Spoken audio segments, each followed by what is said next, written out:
Witamy wszystkich sympatyków portalu dxracing.pl na kolejnej odsłonie wyścigu w serii Formuły 1. Dzisiaj gościmy na torze w Hiszpanii, pod Barceloną.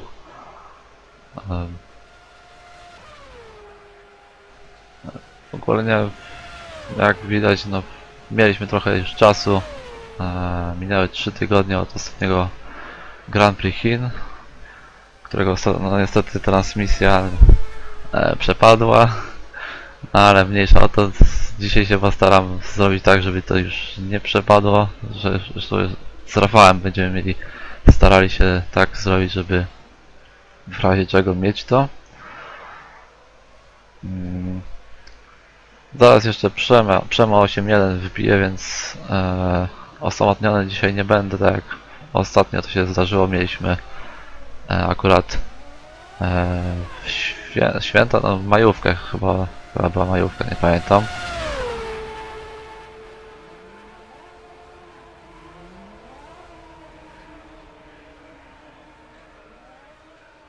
No i na samym wstępie chciałem tutaj też pozdrowić moich dobrych znajomych Rafalskiego oraz Tomasza oraz też innych kierowców z Shelmy Racing, bo wiem, że będą oglądać i oglądają transmisję, więc przynajmniej 2 mam oglądających, no ale może ktoś jeszcze się skusi na transmisję, chociaż ostatnio pamiętam na czacie się udzielały chyba bodaj 2 czy 3 osoby, więc miło mi z tej okazji, że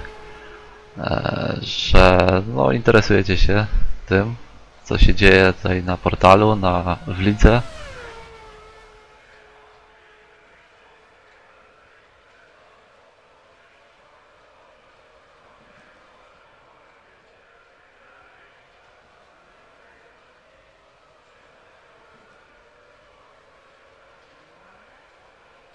No i oglądnijmy może kogoś. Ogólnie jeszcze mamy po niecałe pół godziny czy więcej. Już nie pamiętam, ile to się było do kwalifikacji, ale jeszcze chwilę mamy. O, i witamy Przemo. No hej, miałem problemy z wbiciem, zapomniałem hasła, też mi trochę R-Factor tutaj niestety sprawia problemy i miałem ogólnie problemy techniczne. A grunt, że już pokonałeś się i miejmy nadzieję, że też wóz transmisyjny nie będzie miał żadnych problemów. No, Przemek, 3 tygodnie minęły, kupa czasu. Co tam, jak ci minął ten czas? No mnie bardzo dobrze, pytania minął czas kierowcą tutaj, jak przygotowali się na to Grand Prix pierwsze w Europie. No myślę, że 3 tygodnie było sporo czasu na to, aby potestować po różne rzeczy i posprawdzać setup, także dzisiaj możemy się spodziewać, myślę, na bardzo zaciętego wyścigu.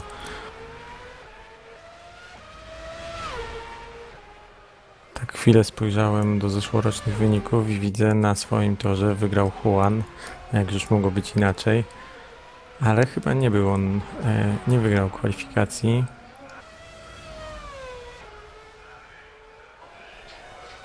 Chyba nie, bo widziałem, że Kamil miał chyba najlepszy czas w ogóle w tamtym roku. Nie wiem, czy to w kwalifikacjach ustanowił, czy nie, ale rzeczywiście Juan zwyciężył. No, można powiedzieć, że dla niego to jest punkt honoru, żeby wygrał na swoim torze, w swoim kraju. No właśnie, warte podkreślenia. Juan Ader jedzie tutaj swój domowy wyścig. Praktycznie chyba żaden inny uczestnik nie może się czymś takim pochwalić, więc dla niego to jest naprawdę wyjątkowy weekend.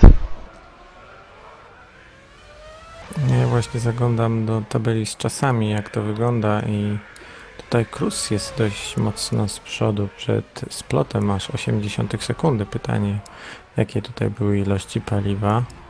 Juan daleko, prawie 2 sekundy straty do Cruza. No ciekawe, jak to się przełoży na tempo wyścigowe. Przemek, a powiedz mi, bo ja mam chyba jakieś małe niedociągnięcie. Czy u Ciebie mają kierowcy opony, kolory tych opon, medy i hardy? Bo ja tu widzę, że średnie to mam na żółto. Czyli jakby na softach jechali. Ja ci powiem szczerze, że ja chyba mam coś jeszcze niedoinstalowane, bo u mnie wszyscy mają ten taki pomarańczowy paseczek.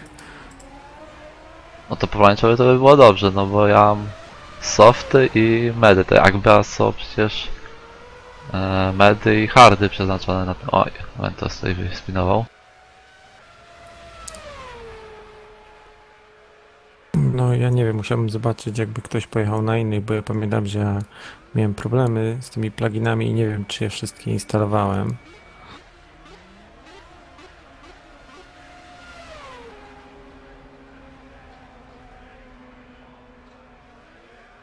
No ale chyba dobra dyspozycja Cruza się tutaj potwierdza, bo widać, że kręci on chyba jako jedyny czasy poniżej 1.20.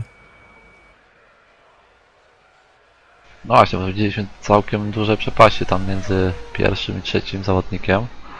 Ogólnie tam duża część stawki kręci około 1.21, a tutaj Cruz no, pokazuje całkiem niezłą formę.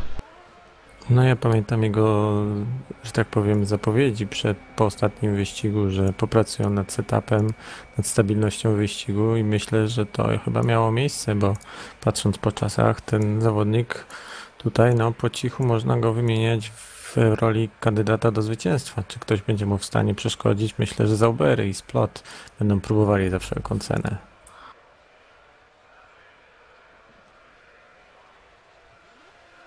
Chociaż tutaj nie ma co rozstrzygać. Widzieliśmy, co się stało w wyścigach, w kwalifikacjach z Maldonado. Nie życzymy nikomu tutaj takich przygód, ale no tor jest niby szeroki, ale bandy wcale nie są tak daleko.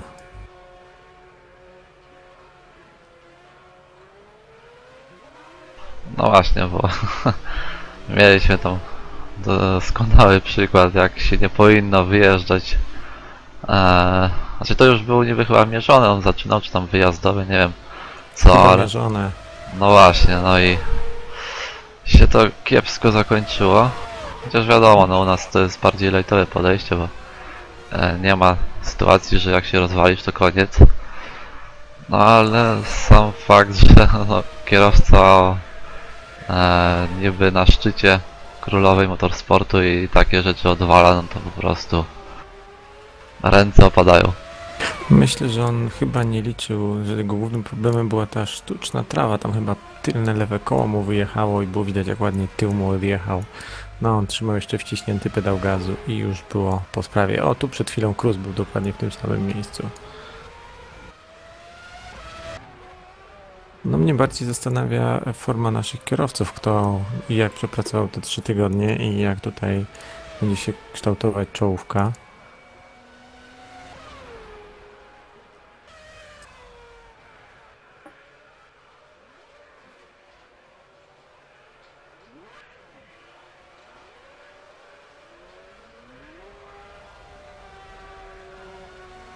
Widać, że Juan tutaj się też bardzo przykładał, bo chyba zrobił największą ilość okrążeń, 355. Więc widać, że zależy mu na zwycięstwie w domowym wyścigu, a tym bardziej chociaż na jakiejś dobrej pozycji, jeżeli nie zwycięstwie. Też zapadł mi w pamięć Wangrel, bo widziałem coś, całkiem się nieźle przyłożył i potrenował dość sporo. A, masz rację, tak, 959 okrążeń, no to już jest naprawdę sporo. No, 3 tygodnie miał chłopak, widocznie się nudził trochę, więc czemu nie? Może to akurat, wiesz, Hiszpania to często obiekt do testu, więc może starał się coś już na przyszłość sprawdzać, no nie wiem. No jeżeli tak, to widać, że całkiem porządne testy, no 1000 okrążeń na danym torze to już można powiedzieć, że zamkniętymi oczami się przejedzie ten tor.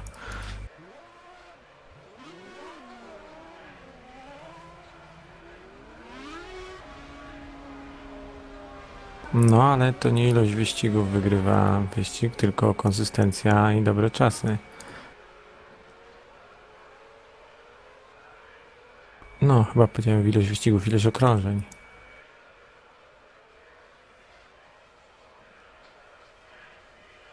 To chwila dla mnie, bo ja będę musiał jeszcze patcha chyba jakiegoś dograć. się dowiedziałem od Rafała. Mówisz tego ostatnie z narzędzi, tą zakładkę? E, tak, no tam to coś, bo właśnie nie wiem dlaczego, a tych opon nie mam. No to zaraz to załatwimy.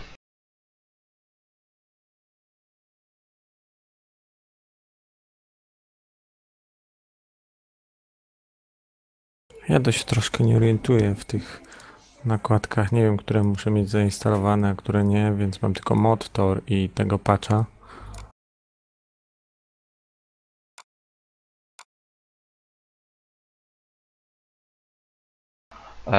To tak, żeby trochę zająć, to Przemek powiedz może coś o torze, ja puszczę tutaj grafikę i znasz na pewno ten tor doskonale.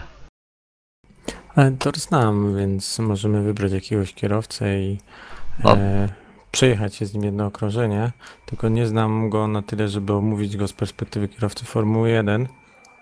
no na razie jestem poza R-Factorem, bo muszę właśnie jeszcze to załatwić, parę spraw.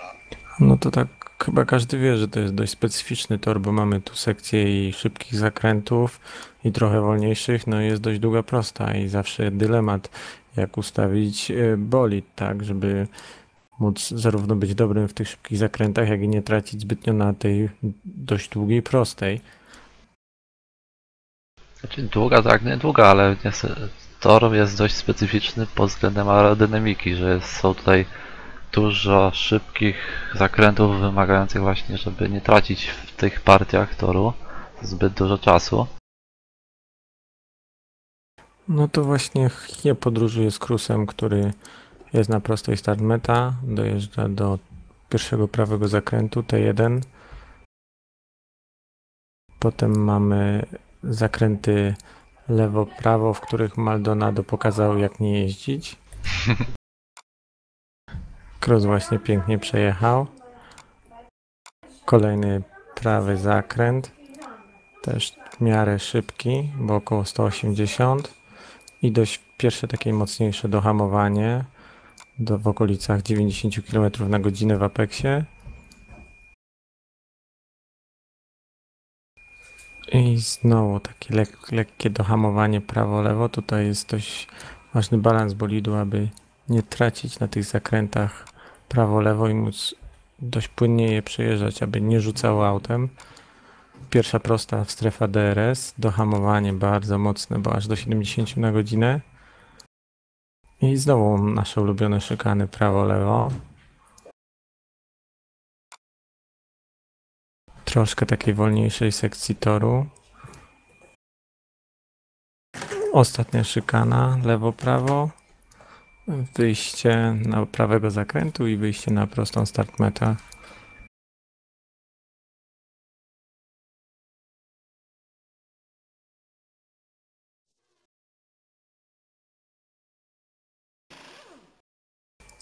No i jak podglądając czasy Cruza widać, że on aktualnie próbuje jakieś tempo wyścigowe.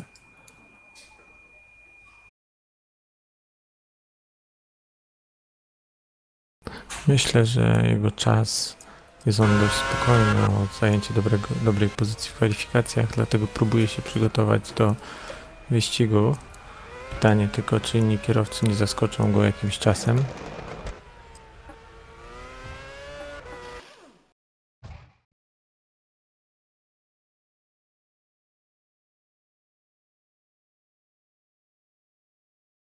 Ja się muszę jeszcze sprawdzić jeszcze jedno coś.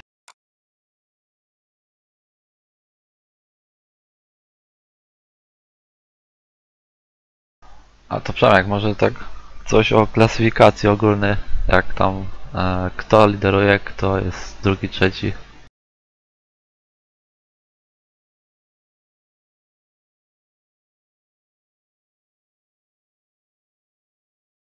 W ogóle czy ktoś pozmieniał, nie wiem, teamy, czy jakieś były transfery między zespołami.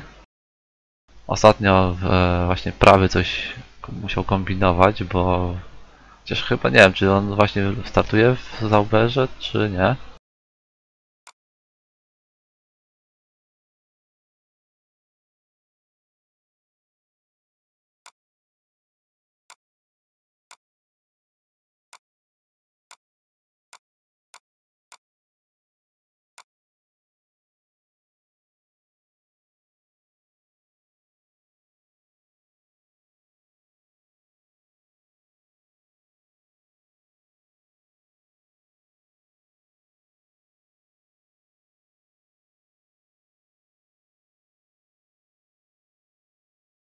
Halo, Przemek?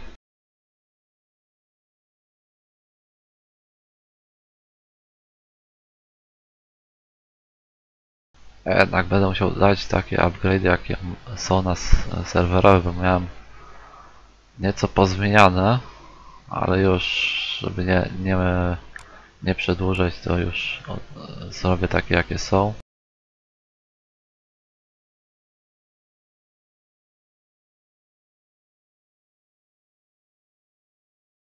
Tam kwestia jest taka, że po prostu niektórzy zawodnicy sobie na przykład mają swoje jakieś ustawienia, a ja chciałem mieć, żeby mieć jednakowo i może będziemy mogli zobaczyć pewną różnicę. Sam na przykład. No ja już jestem z powrotem. O, widzisz. Bo cię tak bym ładnie poprosił, żebyś coś może powiedział o klasyfikacji indywidualnej i zespołowej. Już zaglądamy.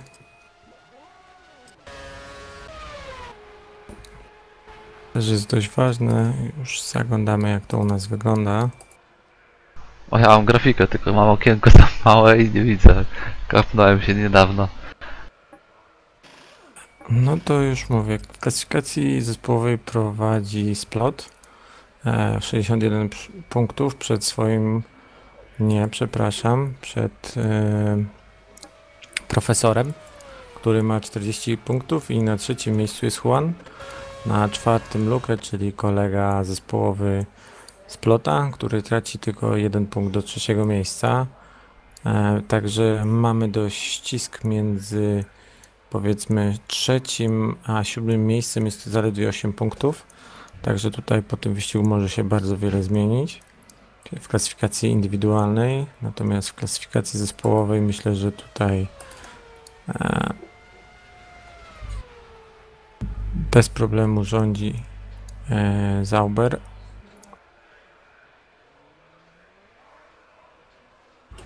Ale coś jest chyba nie tak. A gdzie w SLS-ie? Tak, bo do klasyfikacji, jak otwieram zespołów, otwiera mi się klasyfikacja dla Besa. To tam kto inny chyba jest na Tam prowadzeniu. Kto inny jest na prowadzeniu? Jakiś Myślę, że- kiepski taki zespół chyba. Tak, tak, zaraz tutaj spróbujemy troszkę inaczej. Bo ja z tego co pamiętam, to jest Zauber tam dużą ma przewagę nad Lotusem i trzecie jest Scuderia Ferrari.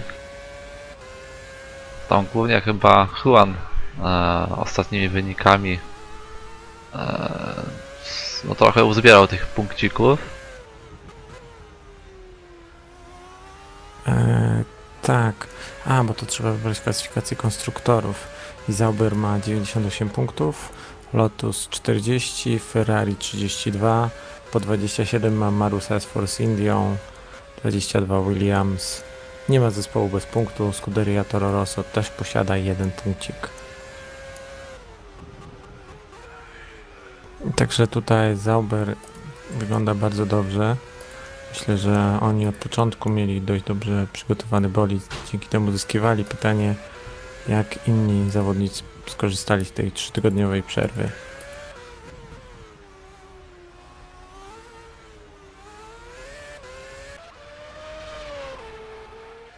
A jeżeli dobrze widzę, to z ekipy Zaubera jest tylko jeden zawodnik. Splot. Pytanie, czy będzie tak jak ostatnio na wyścigu, że jego kolega zespołowy wejdzie tuż przed końcem kwalifikacji, będzie miał problemy z wykręceniem dobrego czasu. Masz na myśli Lukę, tak? Tak, tak. No właśnie, bo to jest zagadka. Nie wiem, czy jest na serwerze prawie albo Lukę. Któryś z nich na pewno pewnie pojechałby Zauberze. Prawie jest, ale z tego co widzę, jest on w bolidzie Williamsa.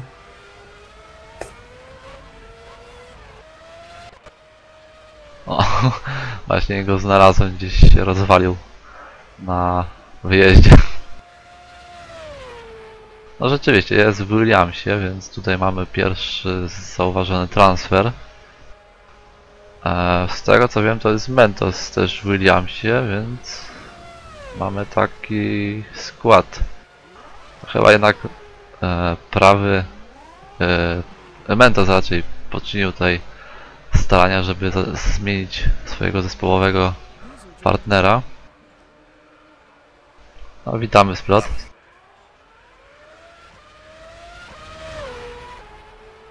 Chyba jakieś drobne problemy ze sprzętem.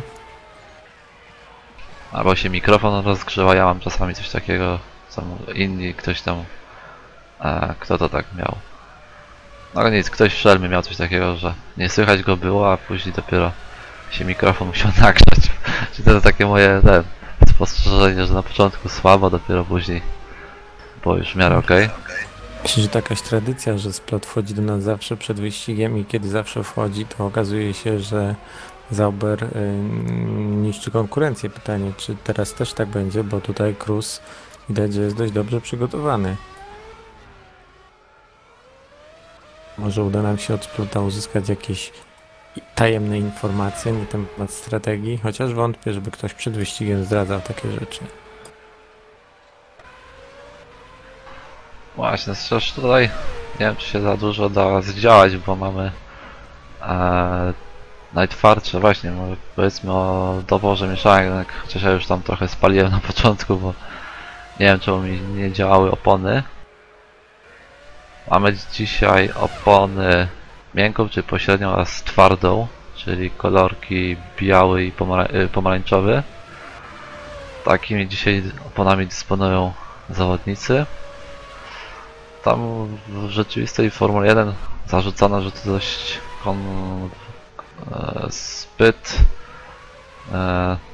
zbyt zapobiegawcze takie podejście ze strony Pirelli.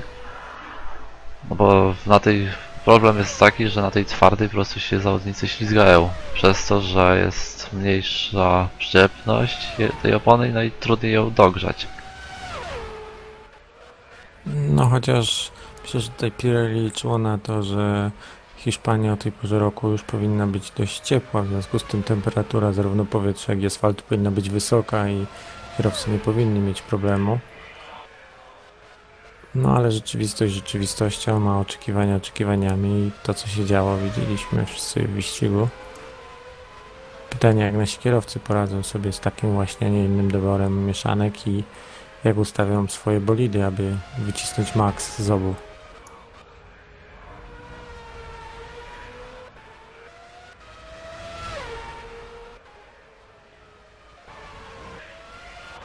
Splot, jesteś? Słychać?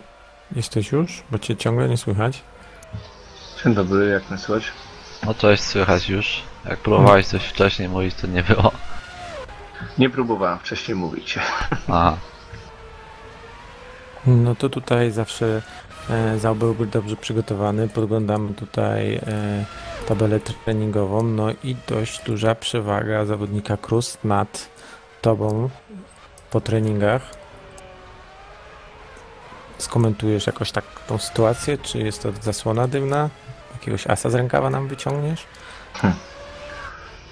Nie interesują mnie to, jakie czasy się robi w hot-lapowni. Ja mam swój program zawsze, który realizuję i oczywiście mam na to czas. I patrzę się na siebie, żeby na swój sposób się przygotować do wyścigu. A co wyjdzie, to zobaczymy, co z tego wyjdzie. No to ja już znam ten głosik, więc spodziewam się tutaj jakiegoś zaskoczenia z twojej strony. Pewnie zaskoczeniem też będzie strategia, że zaczniesz na twardszej mieszance, a później na miękkiej. Na tej miękkiej, na pośredniej. Czy może jednak zaserwujesz nam coś nowego? No tutaj...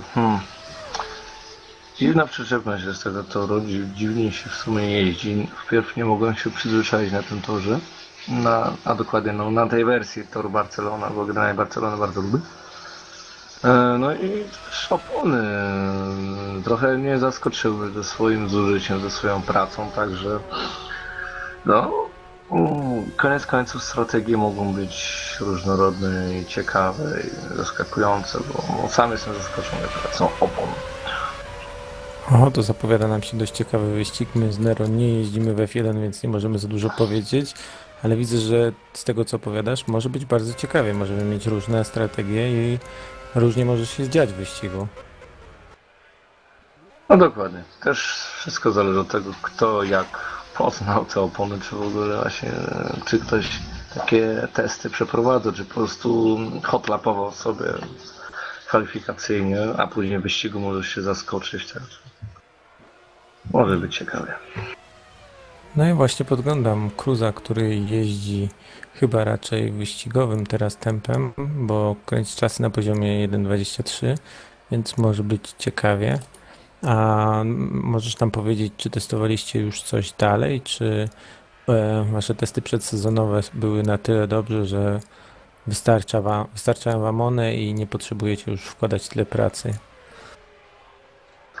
W sumie te czasy Cruza mnie trochę zmotywowały, że trochę dzisiaj potestowałem, coś poprawiłem setup i niewiele co prawda, bo tam tylko prześwit, trochę mam inny prześwit teraz zupełnie.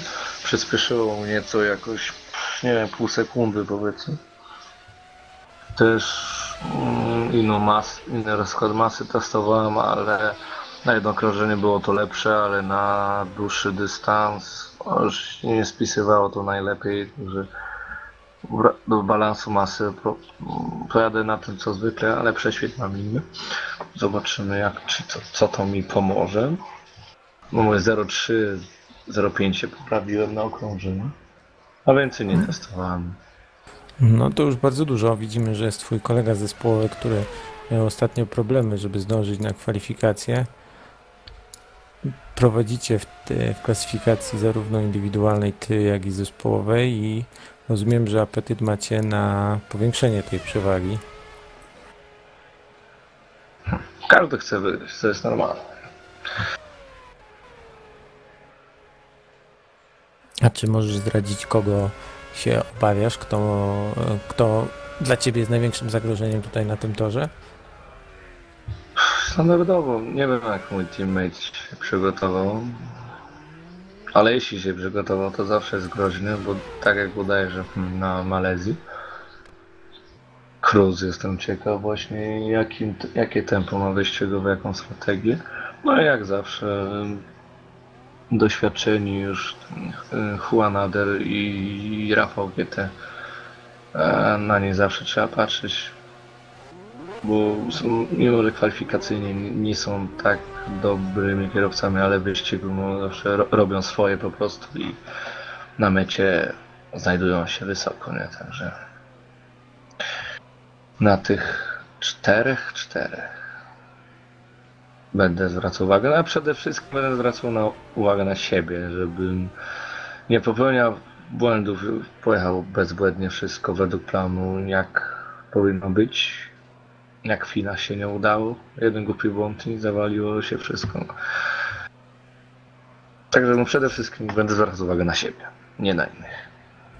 A powiedz nam, bo ostatnio też bardzo dobrze zaprezentowałeś się w Lidze BES. Czy nie przeszkadzają ci, że tak powiem, starczać czasu i będziesz dalej startował, bo z tobą będzie bardzo ciekawie, czy był to taki jednorazowy wyskok? Prawdopodobnie będę startował regularnie w PES-ie, ale już bez zupełnie takiego przygotowania. W sensie po prostu tyle, co by się nauczyć jeździć jako tako i tyle. No. Ewentualnie tam szybko wiadomo, obliczy się w telemetrii, jak tam opony, paliwa, tak dalej. To wystarczy jeden stint i wszystko wiem co i jak. No tak troszkę. Nad setupem pracować nie będę, bo jest dobry. Może być niewiele lepszy, ale no. Generalnie będzie tak, że ledwo będę przejeżdżał z Wrocławia i wprost na wyścig, także no. Będę jechał w BES-ie, ale for fun typowo.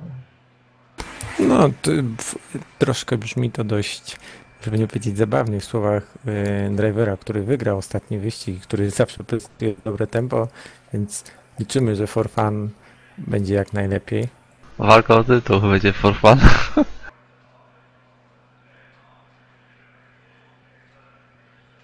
No i chyba tutaj zaczynamy przechodzić do kwalifikacji, bo Rafał już zaprosił wszystkich do boksów. No to życzymy powodzenia i jak najlepszych osiągów w wyścigu. Jeszcze przyjdę. po kwalifikacjach, przed wyścigiem, ile porozmawiamy. No pewnie. A jakie tempo przewidujesz na kwalifikacje? Obstawiasz pole position, ile trzeba zrobić? 19.0? Nie mam pojęcia. Szczerze nie wiem, nie widziałem przejazdu Cruza, jak jeździł na serwerze. Mam różne podejrzenia, teorie spiskowe, tak dalej. Czyżby chłodzenia na niższe ustawienia, czy coś takiego? Niewiele to. 1/10 to ma różnicę, także góra 0,2. Próbujemy tutaj uzyskać od ciebie jakieś informacje, ale strasznie się nie dajesz. Nie ma nic za darmo. No to dlatego jesteś pierwszym driverem, z którym przeprowadzamy wyścig. Chyba zaczęły się już kwalifikacje. Zgadza się, to nie będziemy cię trzymać, chyba że planujesz na sam koniec wyjechać. Chyba że chcesz przyjechać jedno okrążenie i omówić nam je z perspektywy kierowcy F1, to bardzo chętnie posłuchamy.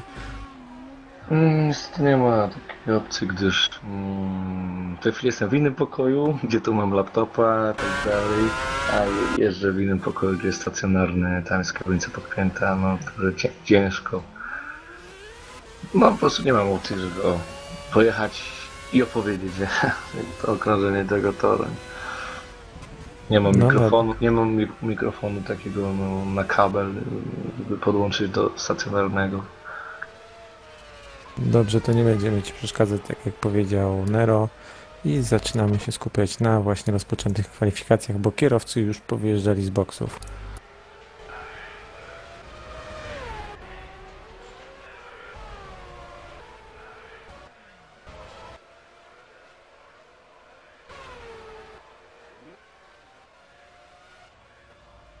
Mamy nadzieję, że tak jak powiedział, Splot może sypnąć tutaj wieloma niespodziankami w związku z oponami, tak jak nam zdradził.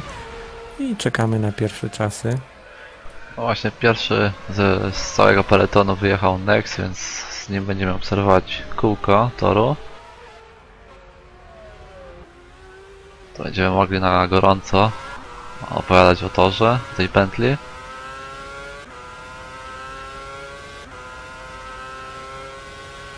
Zobaczmy jaki VMAX 314-15. Już na odcięciu słychać. Jest wejście T1, T2, szybka szykana, T3, długi prawy zakręt.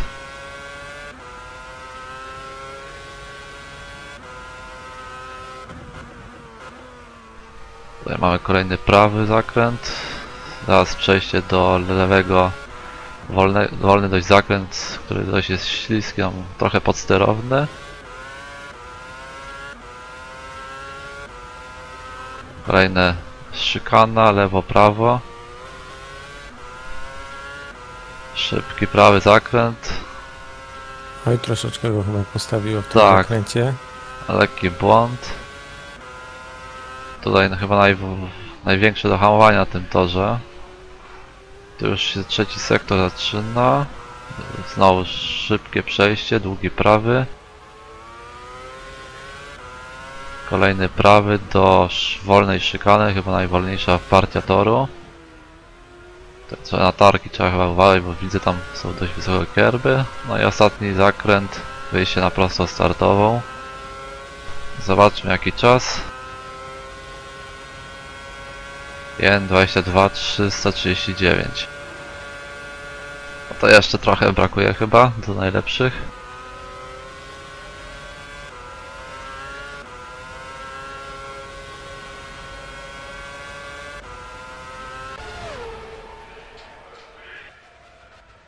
No patrząc na to, że było już 19,5, to myślę, że to tak troszkę można się tutaj poprawić. Oj tu ziomal blokuje Nexta, trochę no właśnie, już Next zrezygnował. A my szukajmy gdzie jest Cruz. A tu ziomal. Cruz chyba był na wyjazdowym, bo rozgrzewał opony i teraz będzie startował.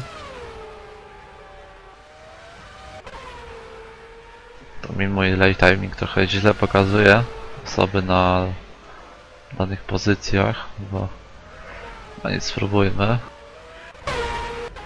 No Mastera mi chwyciło, więc te osoby, które mają czas, mogę łatwiej znaleźć. No jak na razie na pierwszych 4 pozycjach zawodnicy, którzy wykręcili czasy 1:22. Widzę, remiza w drugim sektorze trochę poprawił.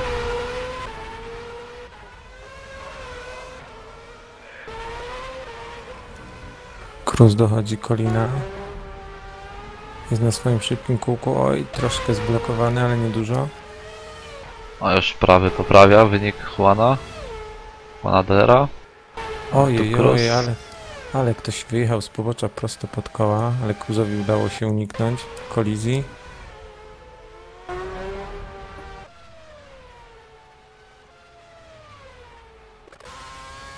No na torze też jest splot. Mamy Rafała w pierwszym sektorze pół sekundy, w drugim 1/10 do swojego czasu, ale to zdaje strata 0,4.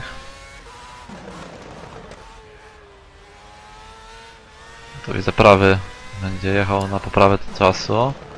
Cruz już wykręca najlepszy czas, sekundę i 0,4 lepszy od drugiego miejsca.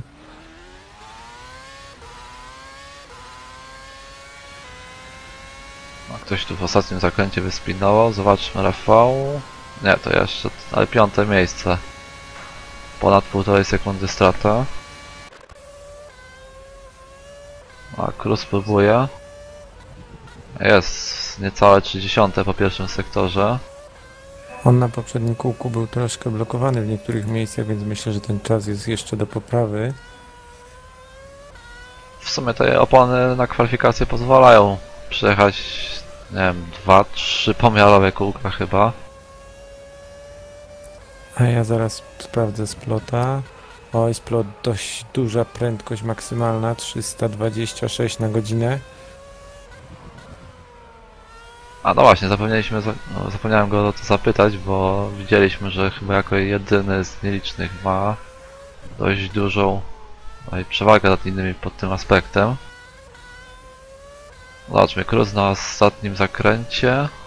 Czy będzie 1:19? No jest, udało się zejść. 1:19,953. Ale na treningach najszybszy i tak był Cruz, 329. Prawie 330, 329,9. Na drugim miejscu bioetanol i master. Naprawdę? Tam mi się wydaje, że 316 miał, chyba że teraz coś jeszcze przed wyścigiem testował.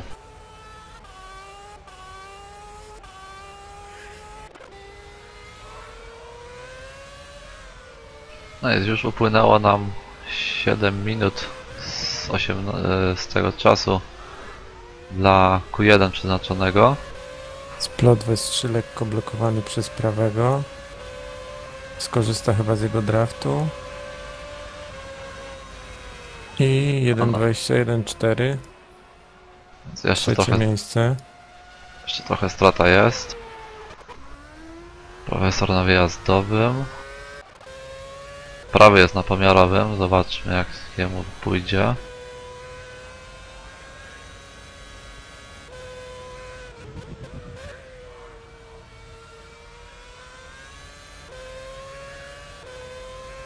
To już troszkę sekunda straty do lidera w pierwszym sektorze, więc dużo dość. Zobaczmy, teammate Cruza, remiza. Chyba na wyjazdowym, tak. Jeszcze tu sobie poczekamy. A ja nie wiem, co się dzieje z kolegą zespołowym Splota. Ciągle stoi w boksie i nie zanotował jeszcze żadnego okrążenia. Chyba jako jedyny. Może rzeczywiście sobie czeka, no może czeka aż się tor nagumuje. No nie wiem, może jakieś problemy jednak są. W międzyczasie podglądałem końcówkę stawki. Colin troszeczkę podbity na tarce zaprzyjaźnił się troszkę chyba z trawką.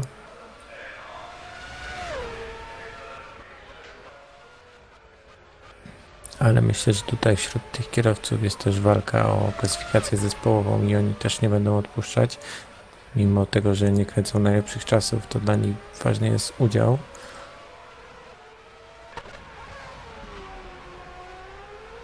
profesor minimalnie lepiej po pierwszym sektorze, ale tam widzieliśmy strata 60 jest do Cruza.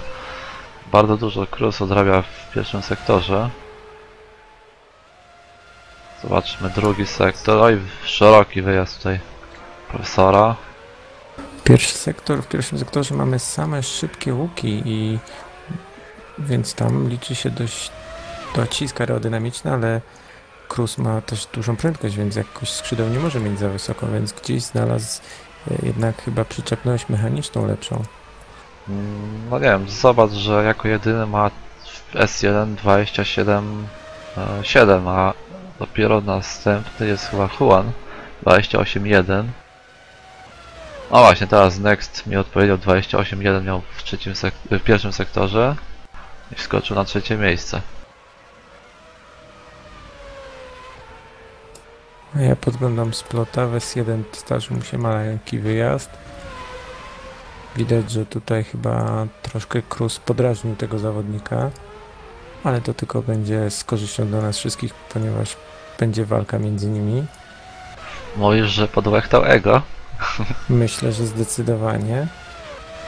No to tylko my na tym korzystamy. Mamy okazję tutaj zobaczyć na pewno ciekawą walkę między tymi kierowcami, ale nie można zapominać o innych też kierowcach. Profesor właśnie też pokazuje, że jest w formie na ten wyścig. Ja chciałem podejrzeć, co się dzieje z Juanem, bo to jego domowy wyścig. Jak na razie na 6. pozycji i nie wiem, czy będzie planował jeszcze jakieś wyjazdy. Myślę, że jego pozycja jest bezpieczna. A odpadnie nam tylko 2 kierowców na razie w pierwszej części. Prawdopodobnie będzie to Luka, który nie wiadomo, co się z nim dzieje, bo do tej pory nie wyjechał. Tu widzę remiza po pierwszym sektorze niecałe 0,2 lepiej. Zobaczmy w drugim. Splot się poprawił, 1,25, czyli wskakuje nam na drugie miejsce, a pół sekundy przed profesorem, ale też pół sekundy traci do Cruza. Tu myślę, że już całkiem niewielka jest strata. Ale rzeczywiście możemy później zbadać to, jaką Cruz ma tą prędkość maksymalną, bo żeby aż 3,4 odrobić w S1, praktycznie cała przewaga, którą ma teraz. Myślę, że to nie jest problem na prostej, że to będzie raczej zysk w tych szybkich zakrętach. To są dość szybkie zakręty, w których można bardzo dużo stracić. Cruz właśnie wyjeżdża z boksu, więc będzie można pod koniec jego w następnym okrążeniu sprawdzić jego VMAX. No a Colin nam teraz na 11 miejsce wskoczył.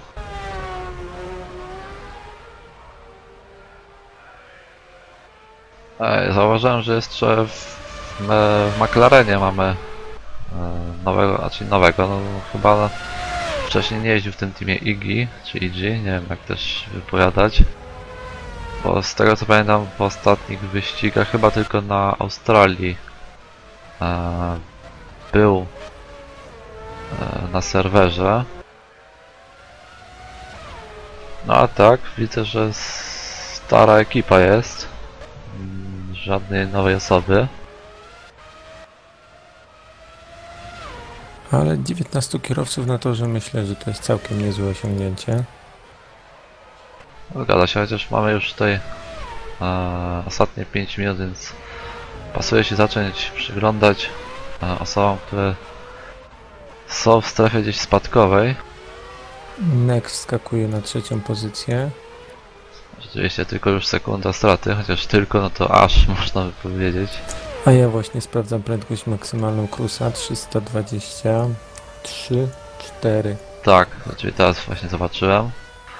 No to rzeczywiście, no to gdzie on to odrabia, to ja nie wiem. Ale patrząc na to, jak prowadzi się jego bolid, jak prowadzą się bolidy innych, wydaje mi się, że to są te szybkie zakręty. Oj, patrz jak to ściął troszkę sobie. Widziałem, ale porównałem przejazd Splota i Splota troszkę bardziej wynosi na zewnętrzną. Cruza jakby bolid lepiej się trzymał, więc chyba znalazł lepszą przyczepność mechaniczną. Albo jest to zasługa wingów, bo te 5-6 km skąd się musi wziąć różnicy w prędkości maksymalnej.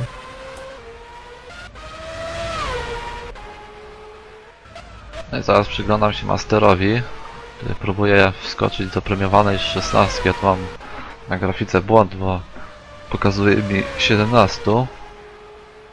Ale mamy jeszcze Lukę, który nie wyjechał. Bangri, nie znam, nie wiem jak się wymawia. Jechał ostatnio na Chinach, z tego co pamiętam. A ciebie nie było, no tak. No niestety mnie nie było, to on.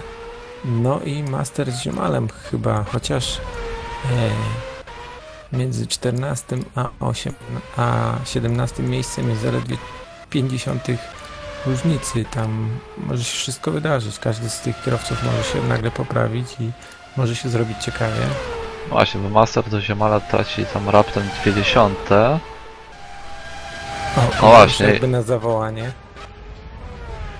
A Ziomal też poprawia. I już jest, a ktoś nam wyszedł. Tata Ziomal, różnica zaledwie 12 tysięcznych. Do Ziomala Fado traci troszkę ponad 1/10. No i Master już 0,4. Fado mi gdzieś znikł. Nie wiem, gdzie się podział. No ja też mam problem z znalezieniem tego kierowcy.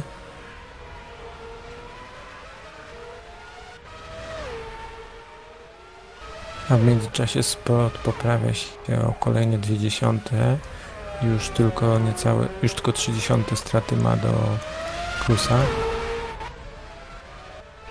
No a Master to widzę poprawia już o jakieś 0,2 w dwóch sektorach w sumie, więc tutaj jeszcze bardziej poprawi swoją sytuację.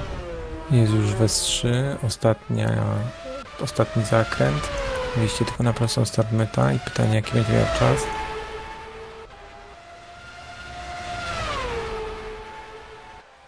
No niewiele chyba poprawił. Nie, chyba poprawił się o pół sekundy z tego co dobrze widzę, ale zabrakło mu dosłownie 50 tysięcznych. No i na Wangre zaczął już ostatnie swoje okrążenie. Oj, tutaj dołożył uścisk, więc Wangre już na pewno nie awansuje. Ale chyba ktoś wyszedł, bo Master jest jako na 16 pozycji aktualnie, Był więc 15? Nie pamiętam właśnie.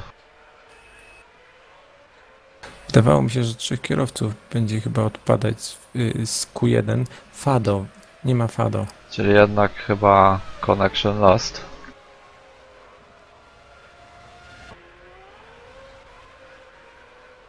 No, tu jeszcze tata poprawia chyba wynik. Czy nie?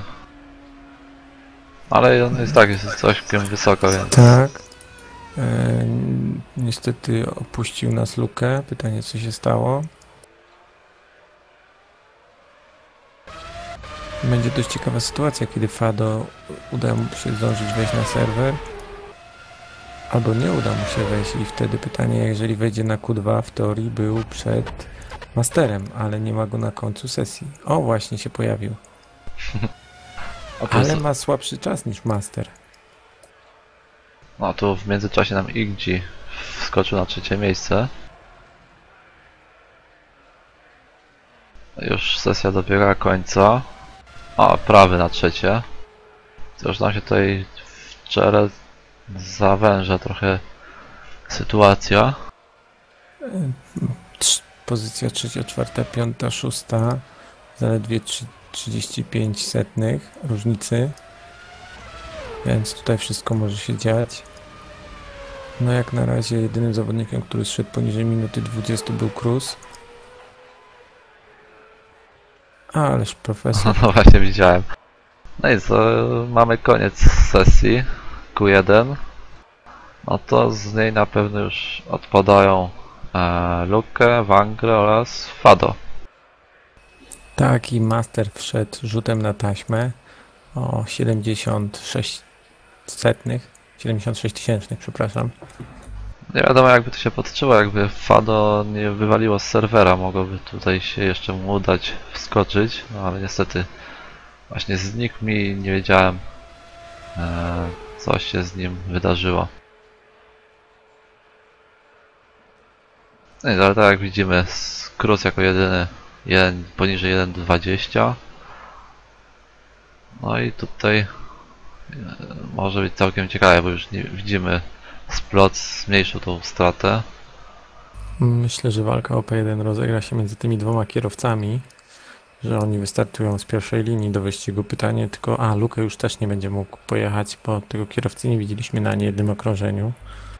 Luke w ogóle nie może jechać kwalifikacji, gdyż nie wykonał żadnego okrążenia na serwerze i po prostu regulaminowo to jest zabronione. No to już nam się wyjaśniło. To czasu zabrakło?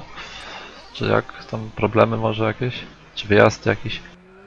Znaczy, raz, że ciągle problemy zdrowotne, dwa, że czas, trzy, że jeszcze bardziej się skupia na innej lidze, zresztą też FNL, na innym portalu, nieważne jakim.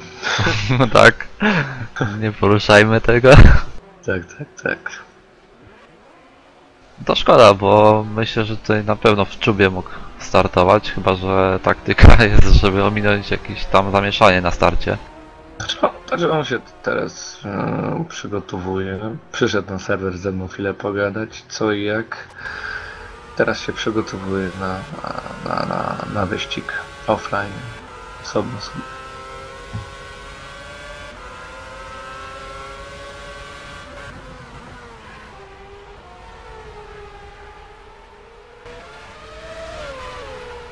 Zaczęła się już kolejna część czasówki, o ile dobrze widzę. Zgadza się, już kierowcy startowali, właśnie próbuję znaleźć, kto pierwszy wyjechał.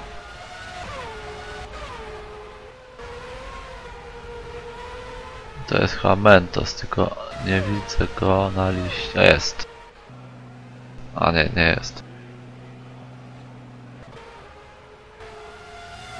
Teraz muszę sobie strzelać, który on był. Jest.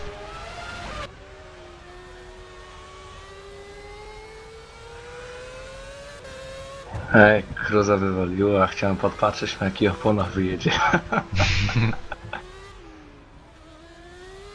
No tak, bo właśnie teraz użyte opony będą oznaczać, na jakich wystartujecie.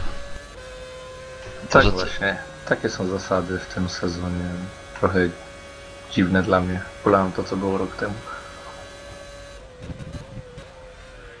W sumie. No, każdy ma tak samo, także No zgadza się, chociaż trochę tutaj szachów może być, chociaż nie aż tak wiele jak to bywało. Myślę, że skoro Splot tutaj jest i chce uzyskać od nas jakichś informacji, to może my na razie nie poruszajmy tematu, kto na jakich oponach jedzie. Nie no, myślę, że widzi. to sobie mogę zobaczyć. No właśnie, bo to tego, Lukego nie ma teraz na serwerze. No tu widzimy, Mentos już drugi sektor kończy.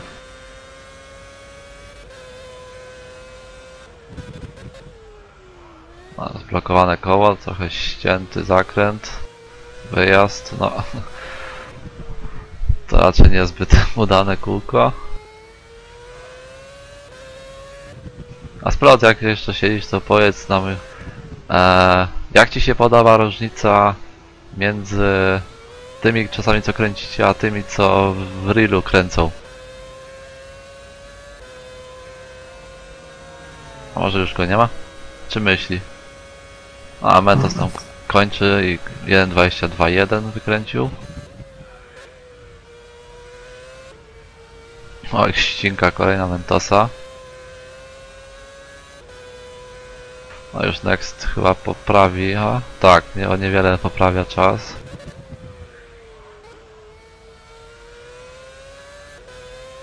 Cruz jest już na torze.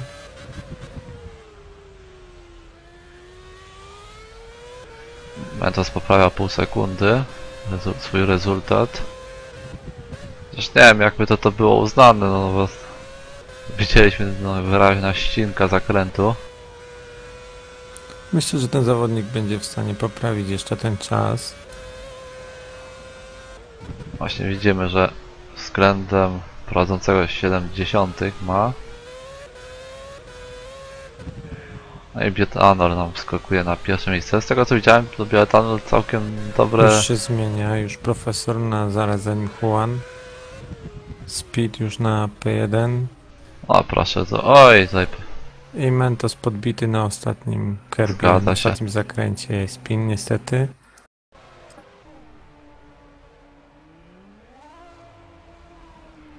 Między Speedem a profesorem zaledwie 3000 różnicy. Aż z ciekawości spojrzę, w którym to sektorze.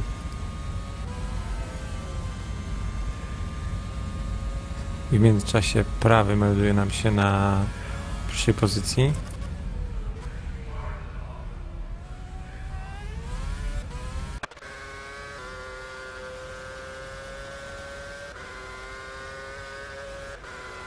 Profesor kończy drugi sektor i widzimy bardzo niewielka strata do prowadzącego prawego. Ale tutaj widać też duże różnice w ustawieniach bolidów, bo Oj. No. profesor jest na przykład 60 szybszy od Speeda w S2. No to by wskazywało pewnie na to właśnie różnicę w skrzydłach, w ich ustawieniu. No zobaczmy, kończy, chociaż tam był duży błąd, uślizg, no właśnie, stracił 40 w trzecim sektorze. A speed poprawia niewiele, gdy traci 20. No ja za chwilkę wrócę. Okej. No to akurat na remisę sobie dałem. A to jest chyba wyjazdowe kółko, więc... No nie, jest mierzone, więc... No właśnie, strata jest przez tamten wyjazd.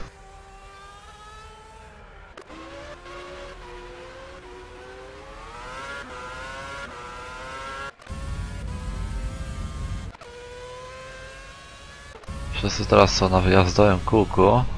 Szukajmy. Master rozpoczął kółko.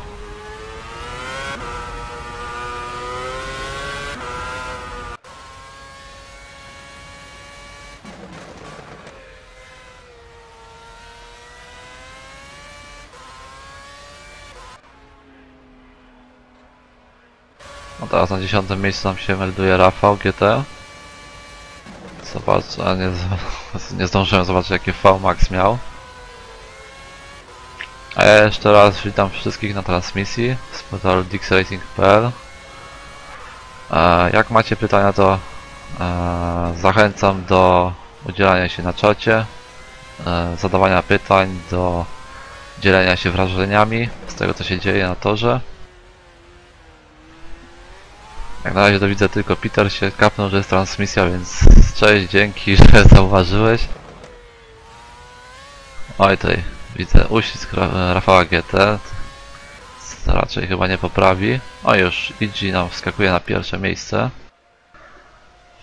W bolidzie McLaren Mercedes.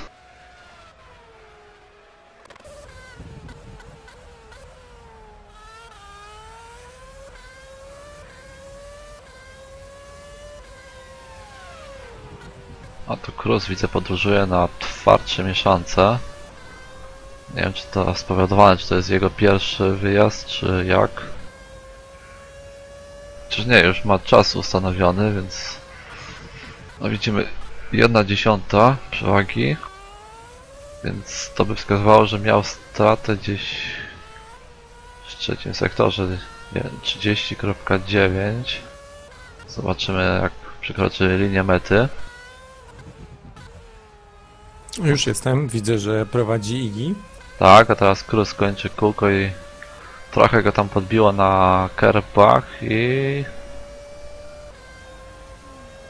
Nie, no właśnie, to było jednak ten błąd decydujący o tym, że nie poprawił wyniku. Właśnie dziwię się, czemu Cruz na hardach jedzie, bo chyba drugi, to jest jego drugi stint w kwalifiku, w tym właśnie Q2.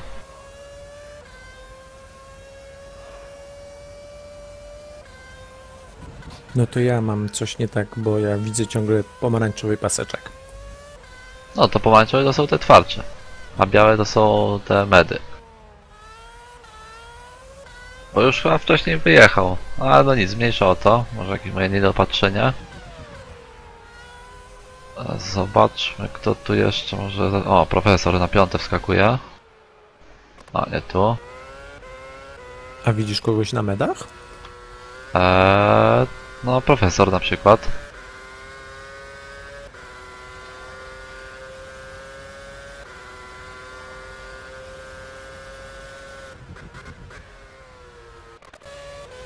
Prawy też jedzie na medach, to jest wyjazdowe. Jedzie właśnie, rozpoczyna kółko pomiarowe. Jego teammate już jest na pomiarowym, też na medach. Zobaczmy pierwszy sektor. No, jest całkiem nieźle. Do teammate'a odrobił 0,2 w pierwszym sektorze. Tutaj troszkę chyba za szeroko w tym lewym. Teraz zobaczmy tutaj też szeroko. Trochę daleko od Apex, zobaczmy jaki wynik. No właśnie, chociaż do swojego wyniku tylko 1/10 stracił, ale widać, że do teammate'a 0,3, więc da się tam szybciej pojechać. Chyba że mają jakieś inne ustawienia, nie wiem.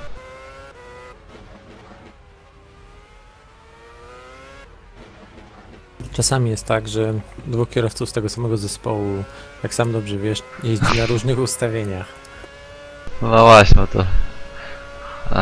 no wiadomo, jeden ma taki no, splot na czwartym skoczu. A mi nie działa coś, nie mogę go pokazać.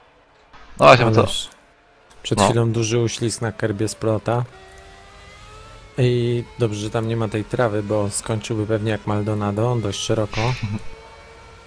No to widzę, Utracjusz się udziela, no ale to wiesz, na czacie można więc zapraszam na czata, mieć odpalonego czata i transmisję na YouTubie. Domyślnie wiadomo, transmisja jest na portalu, a jak tam kto woli, może sobie oglądać gdzie chce, jak chce i w ogóle. No, Rafał G teraz czwarty czas.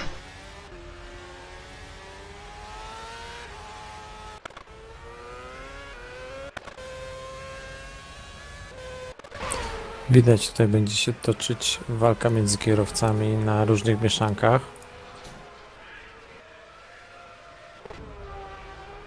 Walka w sensie pytanie, co się stanie w trakcie wyścigu. Jakie będą reprezentować tempo. No, chyba nadal na razie 10. I tutaj musimy się skupić, bo 3 minuty zostały. I to byłoby dość duży cios dla Juana, jakby się nie zakwalifikował do finałowej czasówki. I traci on zaledwie 47 tysięcznych do kierowcy przed nim. Więc jest szansa. Teraz Mentos 11 czas.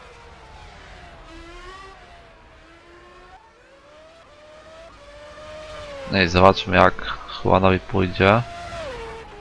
Tam powiewają co jakiś czas żółte flagi.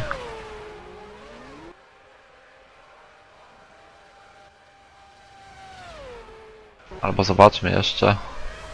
W międzyczasie Rafał nam wskoczył chyba na P4. Zgadza się, już chwilkę temu, ale... Bo on dość odległe miał chyba dopiero później wyjechał. Dlatego tak się pojawił jak Filip z Konopi.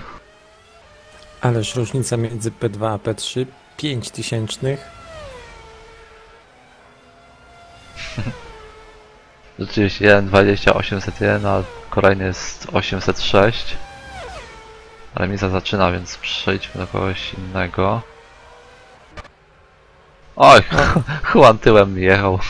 Wykręcił bączka. Ale jeszcze zdąży, właśnie już wyjeżdża, więc zdąży jeszcze wykonać ostatnie okrążenie. No a splot... O, jest splot. 1/10 lepiej.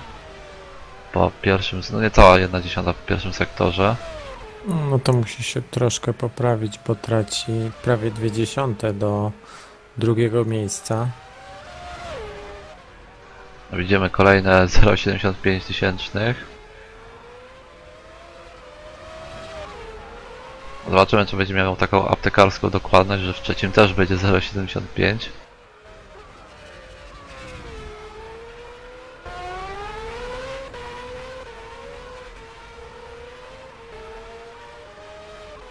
Ostatni zakręt, wyjście na prostą start meta. No i tam już całkiem nieźle. Splot skakuje nam na drugie miejsce.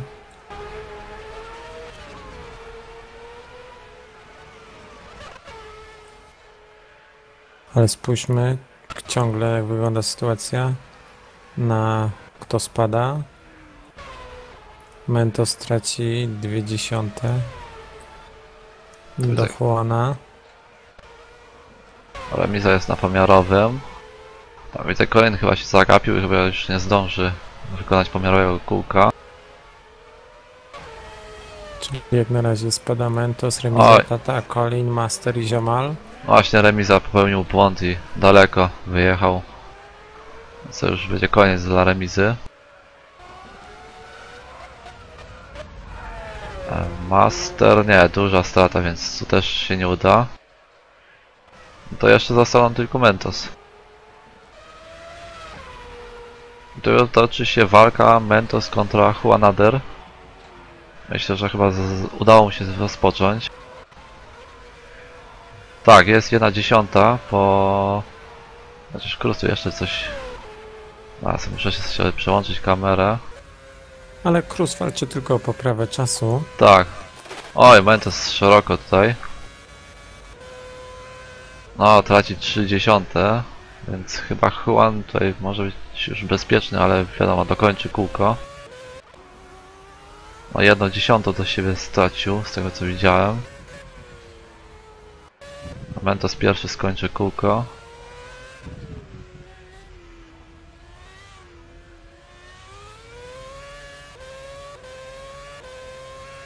Zobaczmy.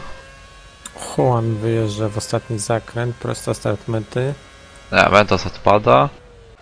A Juan poprawił chyba minimalnie. No, przed bioetanola wskoczył.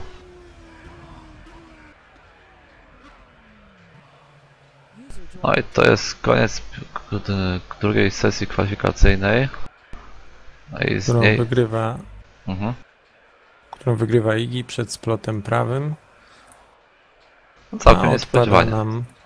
Całkiem niespodziewanie. Liczyliśmy tutaj na trochę lepszy występ Splota i Cruza. Znaczy, to nie jest jeszcze decydująca sesja, ale... No. A odpadają Mentos, Remiza, Tata, Colin, Master i Ziomal. Właśnie, witamy Colina. Witam serdecznie.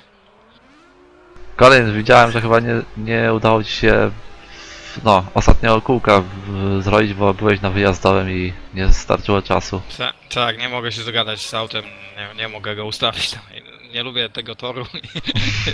Sorry, że jestem taki na nie. Nie jestem na nie, tylko po prostu nie udaje mi się tutaj nic wywalczyć z tym moim setupem. No ale cóż, taka pozycja. Myślę, że w wyścigu coś się uda ugrać, zobaczymy, Życzę powodzenia tam z przodu wszystkim.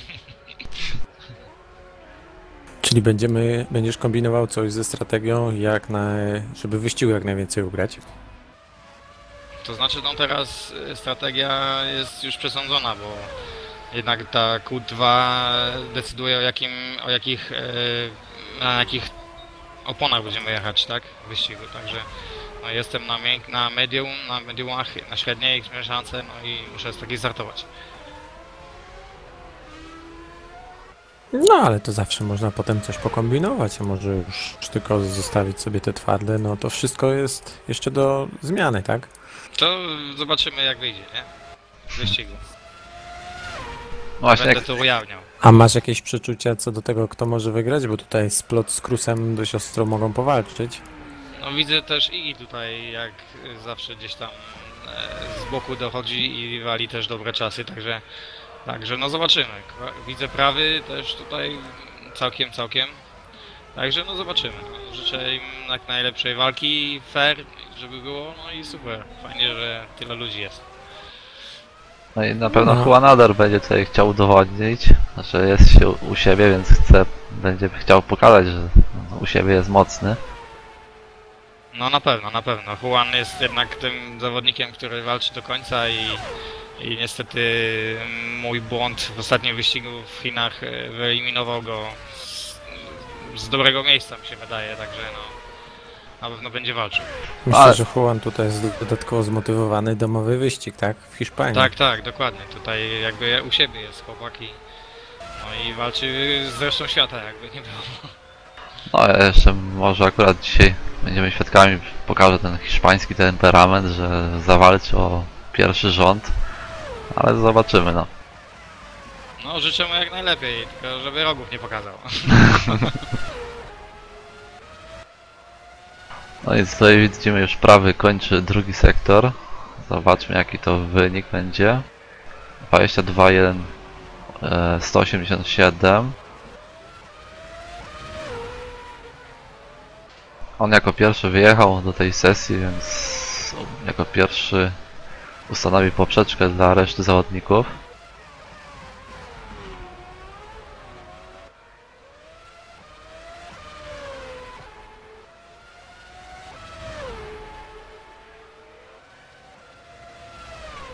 I jest 1.20.674. Splot 0,4 stracił. A to Rafał zaczyna dopiero pomiarowe kółko. Zobaczmy speed trzeci. Z bardzo niewielką stratą do splota. Juan czwarty.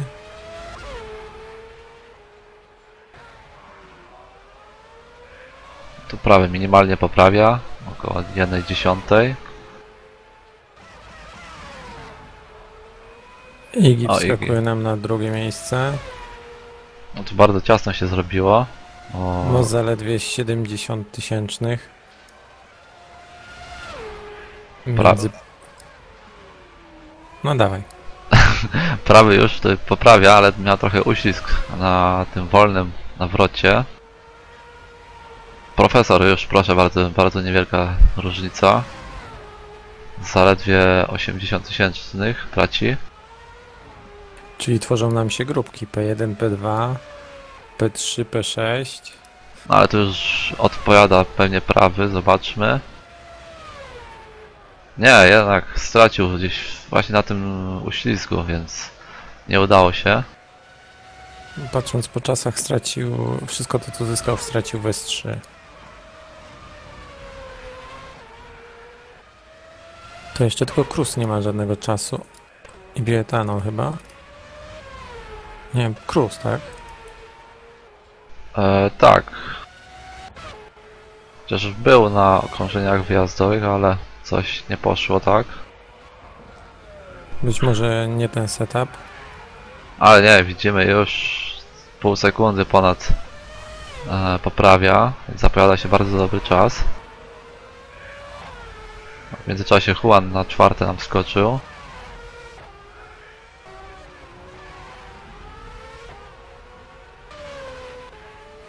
Ostatni zakręt, wyjście na prostą start meta. Czekamy na czas Cruza. Jest. I ponownie poniżej 1.20. Pytanie, czy któryś z kierowców będzie w stanie odpowiedzieć. Widzę, Splot tutaj w pierwszym sektorze dużo poprawił względem swojego czasu. No jest, minimalnie 1/10 po S2. Zobaczmy tutaj kto szybciej jest, czy pojechał, czy Cruz, czy Splot pojedzie lepiej. A Rafał na 7 wskakuje miejsce.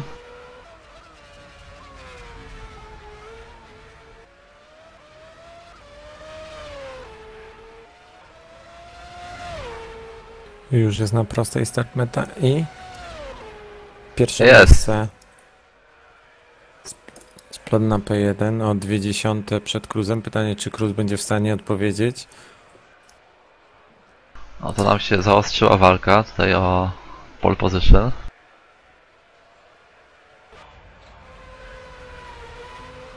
I bardzo dobrze to wróży widowisku. Pytanie, Mhm.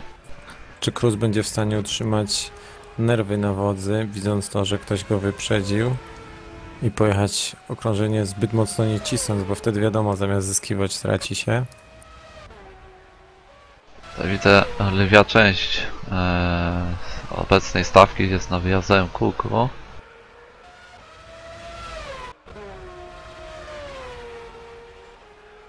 Juan jest No. na pomiarowym. Od pozycji 5 do pozycji 9 zaledwie 75 tysięcznych różnicy. Także tutaj wszystko może się zmienić. Każdy z tych zawodników może awansować, jak i spaść. Właśnie, bo tu mamy akurat podgląd na interwał, czyli różnicę pomiędzy zawodnikami. I tu jest Juan do Idziego traci 9000, później Rafał do Juana 37, Next 0,2 do Rafała i Speed 27 tysięcznych. No masakra, jaka niewielka. Oj, tutaj Juan jednak przestrzelił, więc nie poprawi. Mentos w boksie widzę nie wyjeżdża. Splot też już w boksie. O, zobacz ile Cruz poprawia. Widziałem pół sekundy w pierwszym sektorze. Ale Cruz ma zwykle bardzo dobre sektory. Pierwszy sektor. O, Oj, tuż to wyjazd. jest szeroko. No, jest 1/10. Po S2 jeszcze, więc już w sumie ma 60. Uścisk delikatny był. Myślę, że troszkę Splot go podrażnił. No to sobie chłopaki podłechtali jego i mamy dzięki temu niezłe widowisko. Trochę tam w pierwszym lewym trochę za szeroko. Zobaczmy już wyjście. No i widzimy. Stracił 0,2 właśnie w S3, więc... I Splot właśnie wyjeżdża z boksów. Pytanie, czy będzie w stanie mu odpowiedzieć. Gdzie ja to mam? O, A z tyłu stawki ciągle bez zmian. Ciągle ta mała różnica między kierowcami. Pytanie, który pierwszy z nich się przełamie i wygra. Znaczy wygra walkę między nimi. Poprawi swój czas.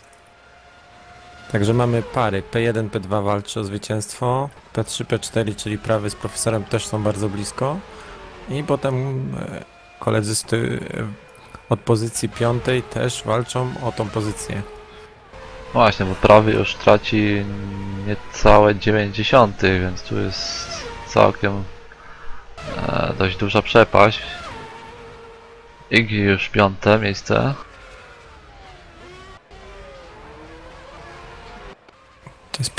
To jest ten pierwszy z kierowców, który poprawił dość znacząco swój czas. Pytanie, jak odpowiedzą pozostali. Czy będą w stanie odpowiedzieć? Widzę, profesor kończy zaraz drugi sektor. Nie, prawie. A, przepraszam, ja z Juanem jadę. No tutaj też aptekarsko dokładnie z 0,74 w obu sektorach stracił do swojego wyniku. I już nie będzie miał okazji do poprawy, bo już... Oj! Wykrakałem już w ogóle tego kółka. Splot właśnie rozpoczął ostatnie mierzone na 3 sekundy przed końcem. Pytanie, czy będzie w stanie odpowiedzieć Cruzowi. A on jest u mnie już w T3, więc chyba jesteś na powtórce. Czy nie? Nie, nie. Bo on już kończy pierwszy sektor. Tak, a jak rozpoczynał, to miał 3 sekundy do końca czasu, jak A. miał linię mety. Okej, to zwracam honor. Ale jest duża strata w S1 do Cruza, ale też wiadomo, Cruz jest jakoś tam alieni w tym pierwszym sektorze.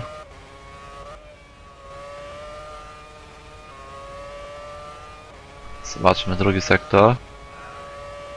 570, ale no w trzecim chyba nie wiem, czy tyle by odrobił. Splot odrabia gdzieś około 2,3 w trzecim sektorze, więc wszystko jest możliwe. Nie wiem, jakie są międzyczasy. Właśnie mi też się nie pojawia, więc nie wiem dlaczego. No tu ładnie po tarkach. Zobaczmy wyjście.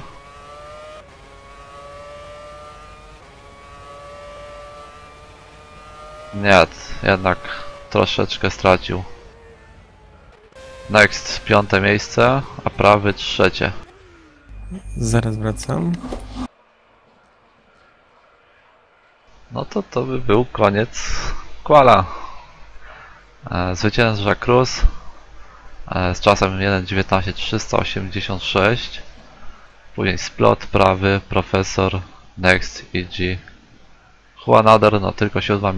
miejsce, ale myślę, że to jest z wyścigu popróbuje się przebić do przodu. Później Speed, Rafał i Mentos. Nie wiem dlaczego Mentos w ogóle nie wyjechał na tor. Nie wiem czym to jest spowodowane.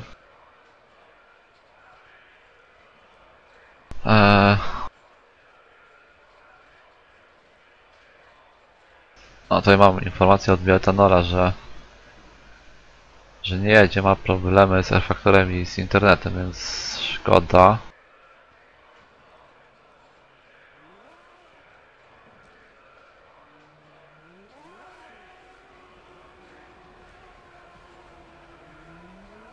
Ultracjusz pyta, jakie mamy porady dla nowych kierowców. Na pewno nie jeździć z tymi ułatwieniami typu ABS, kontrola trakcji i tak dalej. Dla kierowców co nowego, nie wiem, na pewno kierownica. Jeżeli ktoś nie ma jakiejś kierownicy, no to klawiatura czy joystick to coś takiego odpada.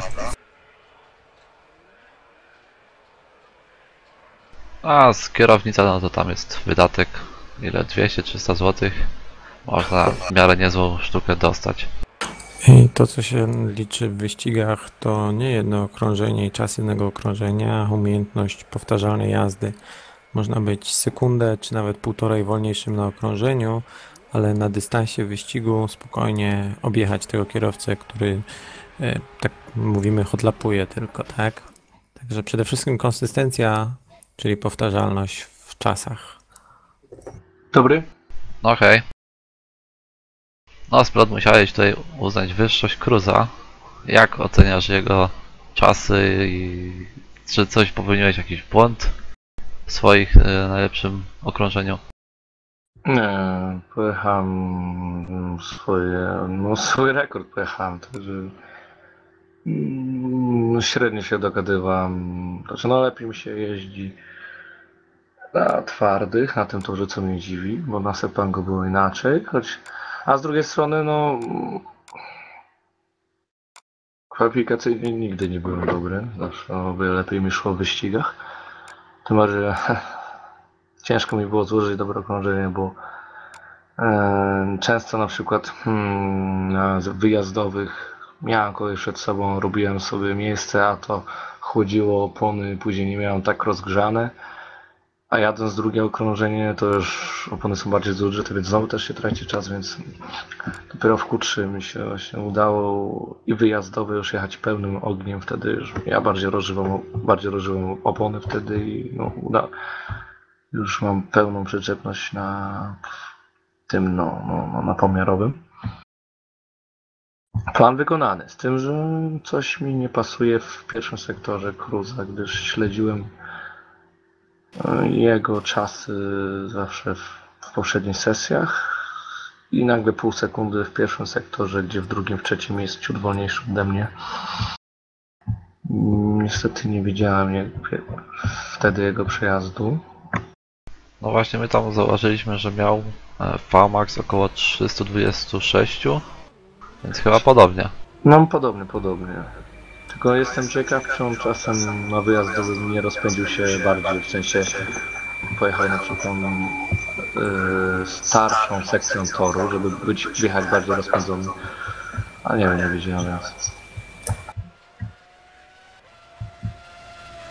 No właśnie, bo to pół sekundy, on, z tego co widziałem, Cruz jako jedyny tam 27 kręcił w tym S1. Więc chyba całkiem nieźle. No jeśli pojechał czysto legalnie, no to niestety no pogratulować, ale tak jak mówię, kwalifikacje jak zawsze mam gdzieś. No właśnie, bo liczy się wyścig. To właśnie, to co tutaj zawsze powtarzamy, za kwalifikację nie raz dają punktów, tylko na mecie, więc tutaj na pewno będziesz próbował odbić tą pozycję i zgarnąć P1. Jestem ciekaw jaką strategię, bo widziałem, że startuje na twardych oponach. Będzie startował na twardy, co mnie zaskoczyło. Znaczy, brałem to pod uwagę, ale zaskoczyło mnie to. Myślałem przez chwilę, żeby miał odegrać się, nie pójść w drugą stronę, wystartować na mediumach, ale skoro rzucił mi rękawicę, no to ją podejmuję i być może, że prawdopodobnie i tak może w wyścigu będziemy mieli różne strategie. Nie spodziewam się, żeby ktoś pojechał tak, jak ja zamierzam pojechać. A no właśnie, powiedz, 3, 2, 3, 4 pitstopów, ile tu ma być pitstopów, żebyśmy tak orientacyjnie tylko mogli tej publiczności powiedzieć, żeby nie wprowadzić w błąd? No, jak na to, że są twarde mieszanki, to pitstopów będzie kilka, no co mnie właśnie zaskakuje. No, Czyli spodziewamy się dość dużego zużycia opon. Nie wiem, czy to właśnie, no to mnie zdziwiło właśnie, ale może tylko ja tak mam, może i inni nie zużywają tak jak ja, no to zobaczymy. Niemniej mniej więcej gratulujemy drugiej pozycji, chyba kończy się już warm-up, za chwilę rozpocznie się wyścig. Będziemy na pewno Was obserwować, jak radzicie sobie w czołówce. Dobra, ja spadam. No, życzymy Powodzenia. udanej wyścigu.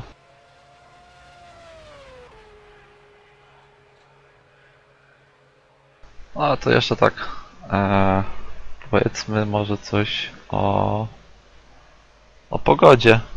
Bo w sumie tutaj za dużo nie ma jakichś rewelacji, ale no zapowiada się słoneczna pogoda, więc nie ma tutaj jakichś przewidywań na deszcz. Raczej będzie wszystko tak jak na Hiszpanię przystaje, więc wiadomo. Tam Ibiza, tam plaże, no to w słońcu to musi się wszystko kąpać i palić w słońcu.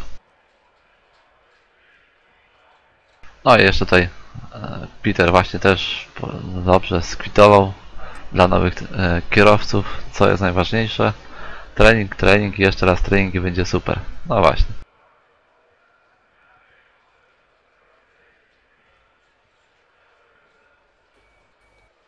Tu jeszcze. Tylko jakiś taki racjonalny ten trening, tak jak chyba powtarzaliśmy, nie upalamy tylko jednego okrążenia i powtarzamy znowu jedno, tylko staramy się co najmniej około 10 okrążeń na danym setupie. Zmieniamy jedną śrubkę, to nie po 2 okrążeniach, tylko zróbmy z 10 okrążeń, żebyśmy wiedzieli, jak to wpłynęło i czy nam to pomaga, czy nie. I nie zmieniamy dużo rzeczy na raz w setupie, bo to też niedobrze wpływa. Tak naprawdę nie wiemy, co nam pomogło albo co nam przeszkodziło. Tutaj coś widzę, że prawy będzie startował z ostatniej pozycji.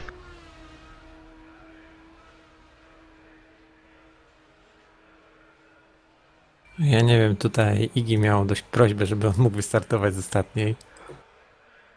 Motywował to tym, iż chciałby przejechać kilkanaście okrążeń, a nie skończyć w zadymieniu na T1. No to zawsze są obawy, no zawsze to się znajdzie jakiś Grosjean albo Maldonado, ale wiadomo, no. To się tak trenuje, żeby właśnie to nigdy się na pierwszym zakrętach nie jedzie na 100%. Wiadomo, hamulce nie działają w optymalnym zakresie temperatur, więc trzeba mieć ten margines bezpieczeństwa. No a z tego co tutaj wyczytałem, no. Nie, chciałem powiedzieć właśnie to, że nie wygrywamy wyścigu na T1, tylko kto pierwszy przekroczy linię mety w czasie, tak? No właśnie. A tutaj wracając do mojej, co chciałem powiedzieć, prawy chyba załadował set na Q3, no i dlatego nie miał ustawionego tego na wyścig, czyli wszystkie ustawienia, które się blokują, czyli całe te, tam chyba zostaje tylko możliwość zmiany steering locka i tym podobnym, czyli tam jeszcze chyba ciśnienia, A chłodzenia już były zablokowane. Wiadomo, że chłodzenia hamulców, tu niektórzy się kierowcy ostatnio przekonali, że hamulce lubią padać. Po prostu nie wytrzymują obciążenia, jakie jest im, pod jakim są poddawane. Ale myślę, że ten temat już był przerabiany na pierwszych wyścigach tego sezonu, więc kierowcy chyba już zdają sobie z tego sprawę i wiedzą, jak ustawiać.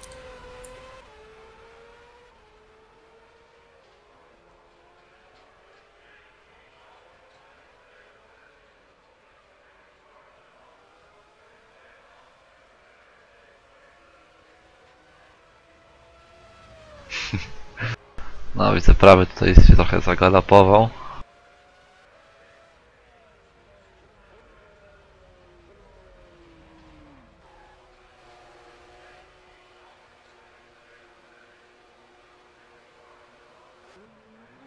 Kierowcy już pewnie przygotowują się do wyścigu, przypominają sobie, jak to jeździć z pełnym paliwem i punkty hamowań, że troszkę się zmieniają. Trwa odliczanie do startu wyścigu.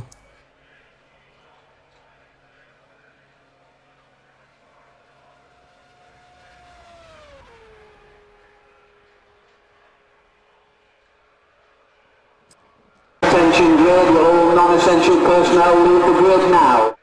No i zaczynamy to, na co tyle osób czekało. Mamy do przejechania dystans 50 okrążeń. Przypomnijmy, że nie jeździmy 100% wyścigu, tylko 75%. Zgadza się. Ja sobie poczekam na koniec odliczenia i zaraz dołączę.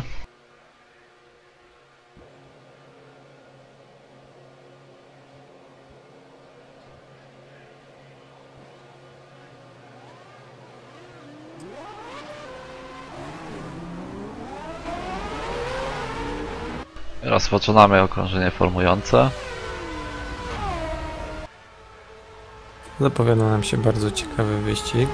Szczególnie może być emocjonująca walka Krusa ze Splotem.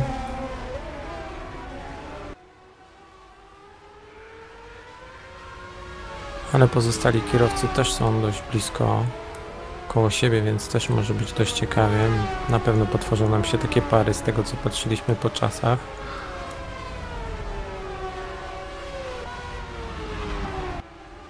Mamy tylko nadzieję, że kierowcy będą walczyć ze sobą jak najbardziej fair. No i zobaczmy, Cruz na twardsze mieszance. Tutaj też widzę splot na twardsze, więc tak jak mówił. Tutaj miękka widzę. Miękka, miękka, miękka, miękka, miękka.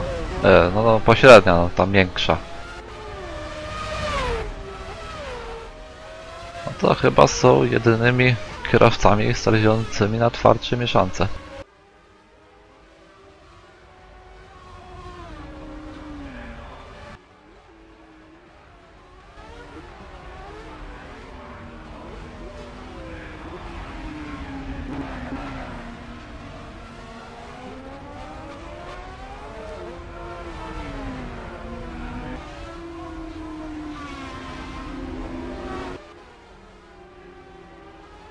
Przypomnijmy, że na tym torze mamy dwie strefy DRS, więc tym bardziej podnosi to atrakcyjność widowiska. Czemu Cruz sobie pojechał poza torem? Ale to widzę w ogóle innym torem sobie pojechali, no nie wiem. Ja też nie rozumiem tej jazdy innym torem. Myślę, że tutaj powinniśmy powinna zostać wyciągnięta jakaś kara.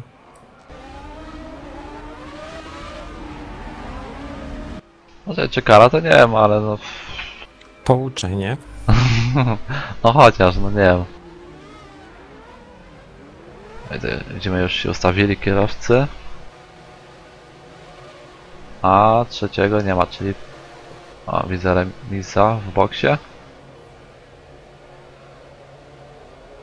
A widzę, już zajeżdża tutaj profesor. Z pit lane nikt nam nie startuje. Już mamy odliczanie.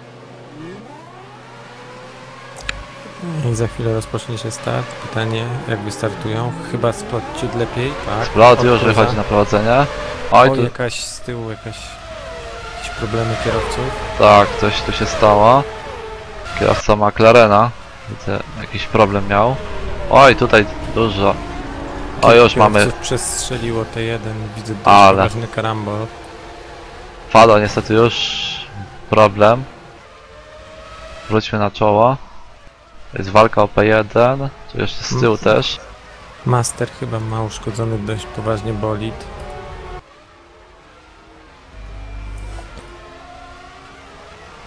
Oj, tam poleciało kilka skrzydeł. No, dużo tu się działo. Juan jest daleko. Oj, oj, oj, ależ tu jeden z bolidów Ferrari pofrunął do góry, uderzył chyba w Mastera, nie wiem kto to był.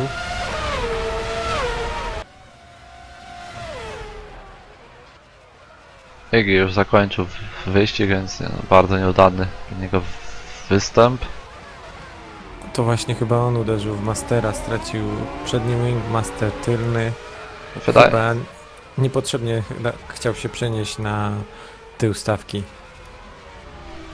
No właśnie, bo ja widziałem, że jakiś drugi McLaren na starcie wyspinował. I to by wskazywało na jego teammate'a chyba. Nie wiem, czy to był McLaren, czy jakiś inny.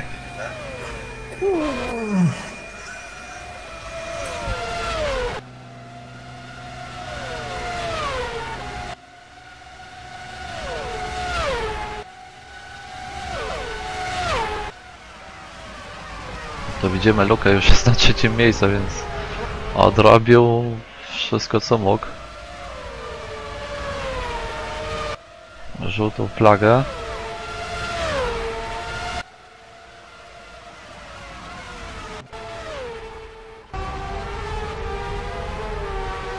Czyli już nie jedzie Fado i Master. Już niestety ucierpieli dość mocno na T1. No a Cruz dość dzielnie trzyma się zaraz za Splotem. Za nimi z 6-sekundową stratą jest kolega zespołowy Splota, czyli Luke, którego dzielnie goni Mentos.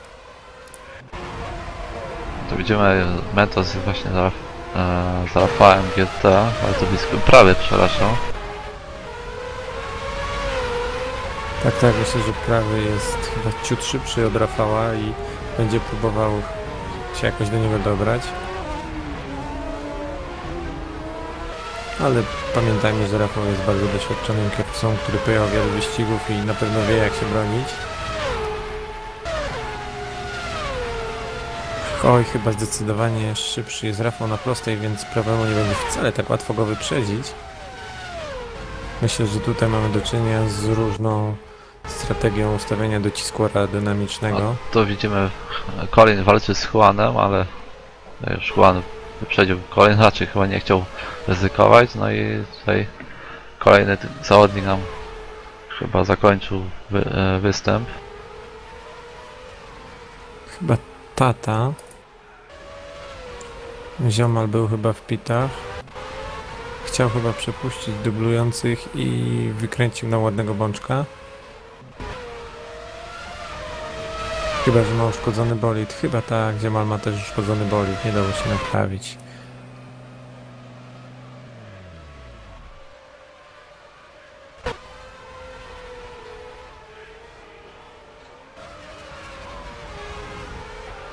Prawy nie ustaje w atakach na Rafała. Myślę, że jedyną szansą dla niego na atak są dwie sekcje DRS.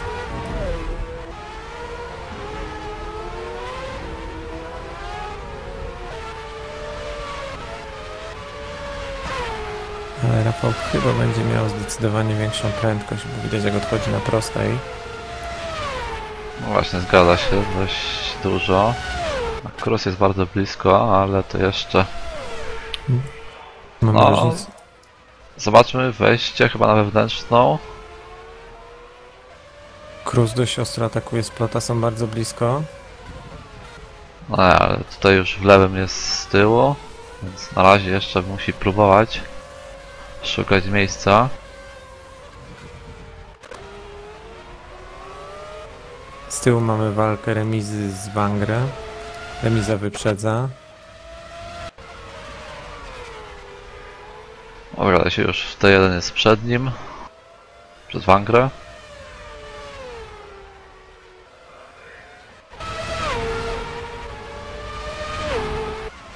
Myślę, że najciekawszą na razie jest walka akurat w tej części wyścigu Cruza, który już siedzi na skrzydle splotowi. Będą wychodzić na ostatnią szykanę i wyjście na prostą start mety. Może się tutaj dojść do manewru wyprzedzania, bo Cruz jest naprawdę blisko. Pytanie jak z prędkościami maksymalnymi.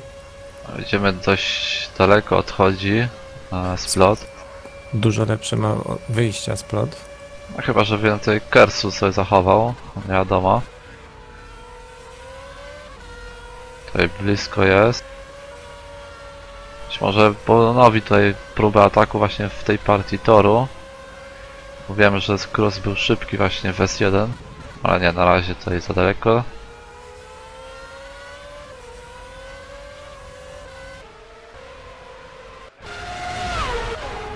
Tutaj na razie. Widać jak Cruz na dohamowaniach w S1, na początku S2 dochodzi do splota.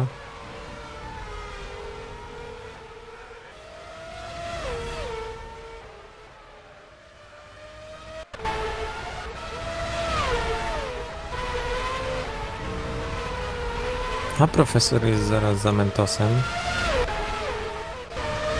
I tak z Rafałem jest prawy, więc tutaj Williamsy mają co robić.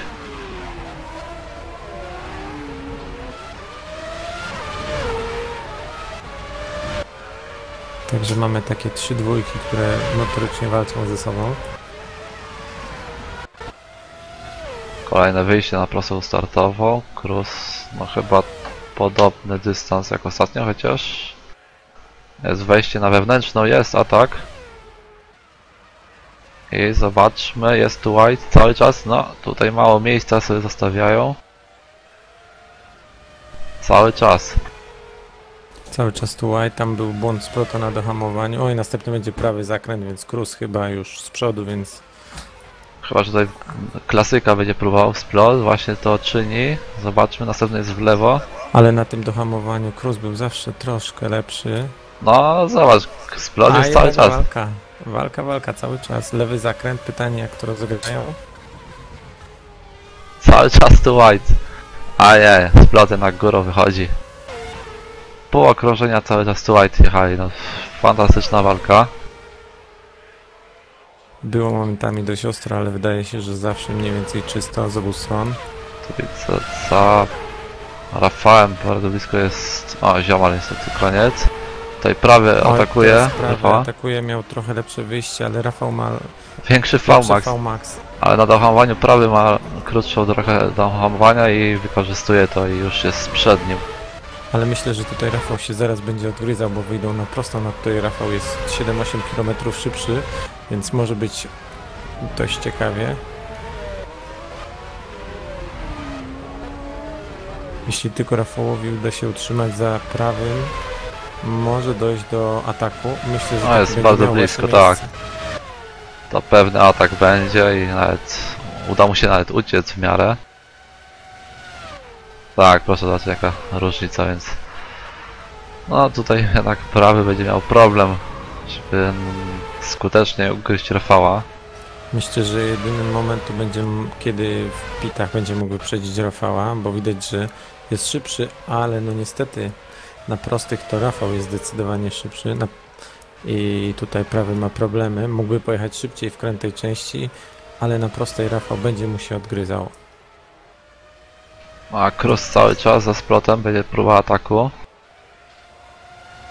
Wchodzi Wejście na wewnętrzną. No. Znowu No, w tym... Oj, dochodzi do kontaktu. Myślę, że tu Cruza trochę wyrzuciło. no i mamy kolejnego pechowca, tym razem Next.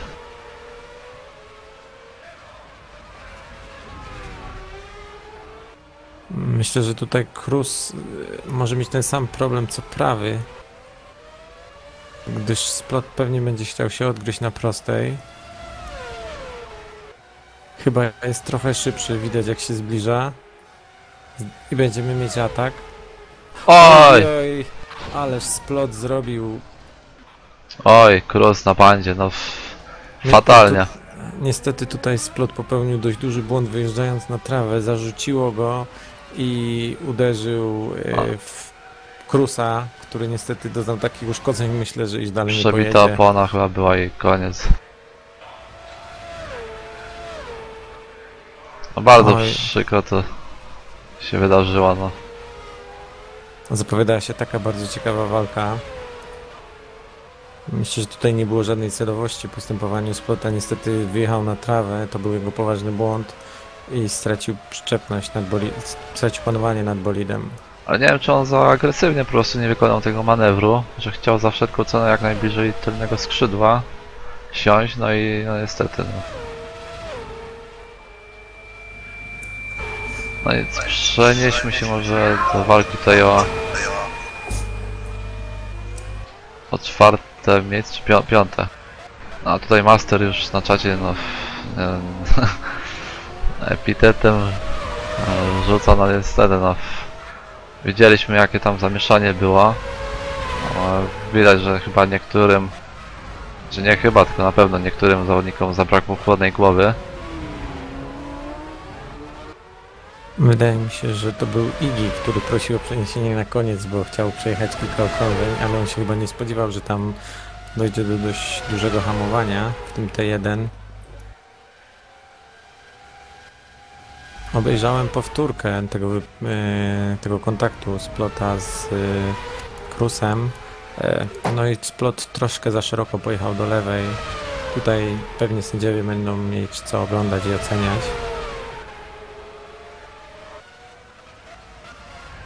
No i no właśnie, już Cruz opuścił tor.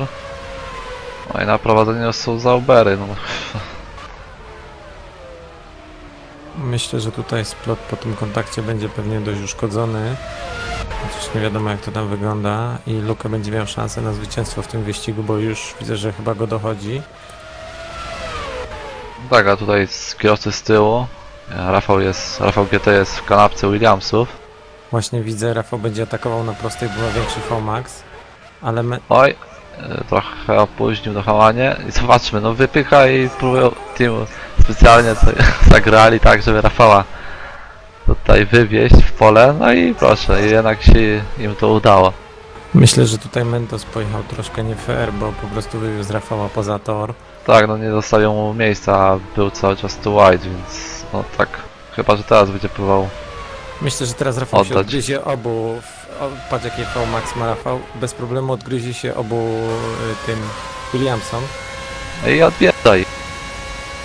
I oba Williamsy już za Rafał z przodu całym bolidem. Dlatego ten tor jest taki piękny, ponieważ trzeba umieć wybrać kompromis między prędkością na tej prostej, która nie jest bardzo długa, ale jest dość długa, a prędkością w zakrętach. No tutaj teraz będziemy mieli normalnie znowu 3 wide, tak jak na prostej. Zobaczmy, cały czas tu wide. Tutaj widzieliśmy zachowawczość Rafała, który dość mądrze pojechał, bo niestety Mentos zgarnąłby go poza Oj, okręt toru. Williams, oj, Williams Mentos wyeliminowany na bandzie. się. Mentos został uderzony przez prawego. zgadza się, no. Myślę, że tutaj menadżer Williamsa będzie musiał sobie porozmawiać dość mocno ze swoimi kierowcami. No i zmienił styl jak siekierkę na motykę. Czy jakoś tak to szło, no. Siekierkę na kijek, ale No. Juan doszedł do prawego. Juan zyskał dzięki tej walce. No niestety to chyba będzie koniec dla Mentosa. Juan, który spokojnie jedzie, jest już na 5. pozycji. Równym, dobrym tempem. Motywacja jednak robi swoje. Tak jak ktoś pytał na czacie, co robić. Jeździć równym, dobrym tempem, co prezentuje Juan.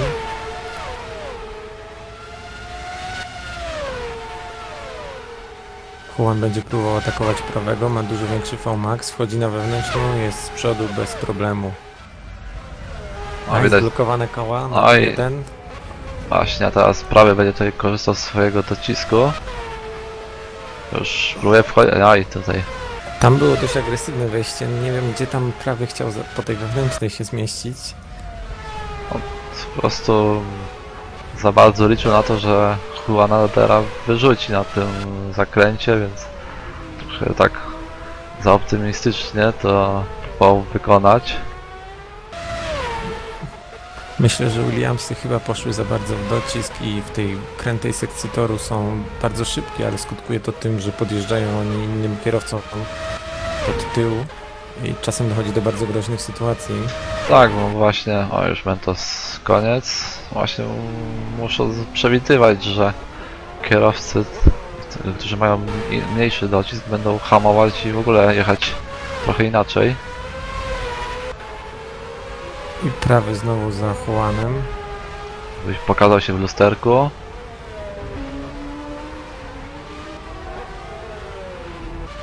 O, to jest... Wejście na prostą start meta. Pytanie, czy da się radę utrzymać prawy za Juanem i na ile zachował sobie Kersu.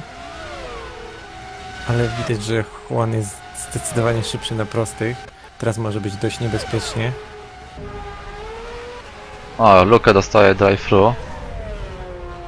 Był w boksie i chyba przekroczył prędkość. Myślę, że tutaj Splot nie będzie zadowolony.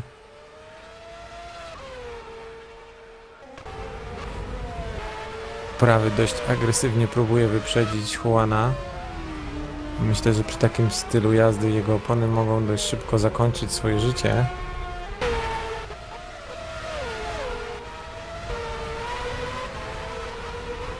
A tutaj Peter roztropnie poleca Masterowi właśnie, żeby żeby pochopnie nie działał, tylko właśnie żeby administracja Prawy, tutaj... tak. Prawy właśnie wszedł na wewnętrzną Juanowi i go wyprzedził. No tu widzę, nieźle się może prawy z Juanem... Oj, tutaj uścisk trochę prawego był, ale jednak się utrzymał. Mogą się tutaj nieźle tasować. Myślę, że za chwilę Juan... Prawy, zjeżdża. tak. Rafał GT też w boksach. Splot właśnie wyjeżdża z boksów. I aktualnym liderem jest Juan. Myślę, że kibice w Hiszpanii teraz szaleją.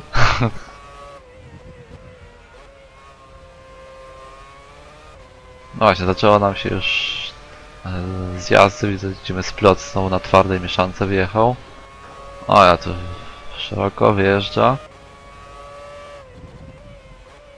Właśnie tutaj w T4 Cruz jeździł bliżej wewnętrznej, jego bolid tak jakby bardziej słuchał i on tutaj bardzo dużo zyskiwał.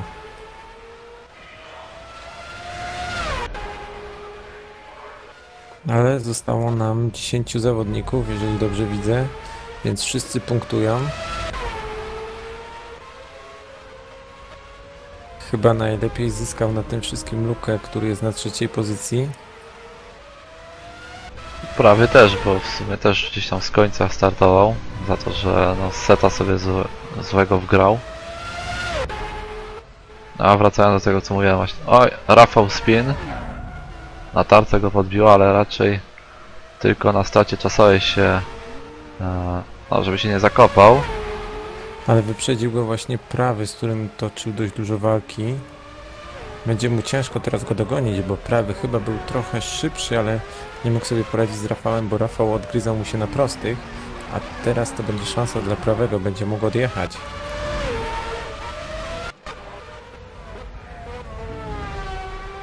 No i Colin, który tak troszeczkę liczył na wyścig, jest już na P7.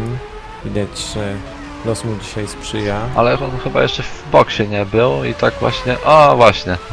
O tym mówię, że właśnie do pit stopu zjeżdża. To będzie 10. Punkty będą dla zespołu, może będzie wyżej. Jeszcze wyścig się nie skończył, dopiero mamy 1/3. Remiza razem z nim zjeżdża, więc będzie pojedynek w pit stopie. Oj, Van Gry coś chyba na prostej zrobił, bo startował z trawy.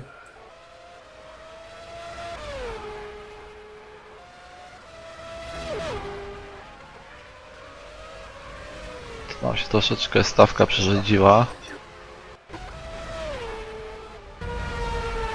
Tutaj na bliżej jest Juan za speedem. Z tego co widzę, to speed też był już w boksie. Remiza już był 2 razy, więc na początku tam właśnie był. Musiał odwiedzić swoich mechaników. I Luke jest już na drugiej pozycji. Ale chyba wykonuje właśnie swoją karę. Bo jest znowu w pit stopie. On chyba właśnie drive-thru wcześniej, a teraz dopiero zjechał na pit stop. Nie wiem, czy się opony zmieniły, bo teraz ma medy. Chyba wyprzedzi go prawy. No to jeszcze nawet chyba Speedy Juan. Właśnie Juan mignął nam obok. No, myślę, że Luke zaraz będzie próbował podgonić. Chociaż będzie miał ciężkiego rywala do wyprzedzenia najpierw, którym będzie Rafał.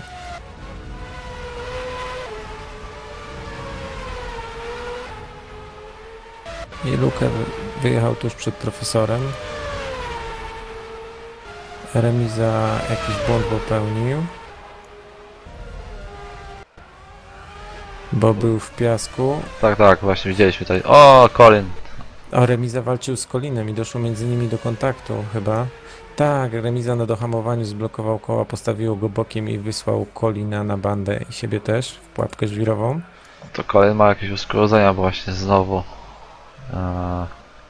Tym razem on był chyba no, na piasku, ale ma chyba przebitą oponę.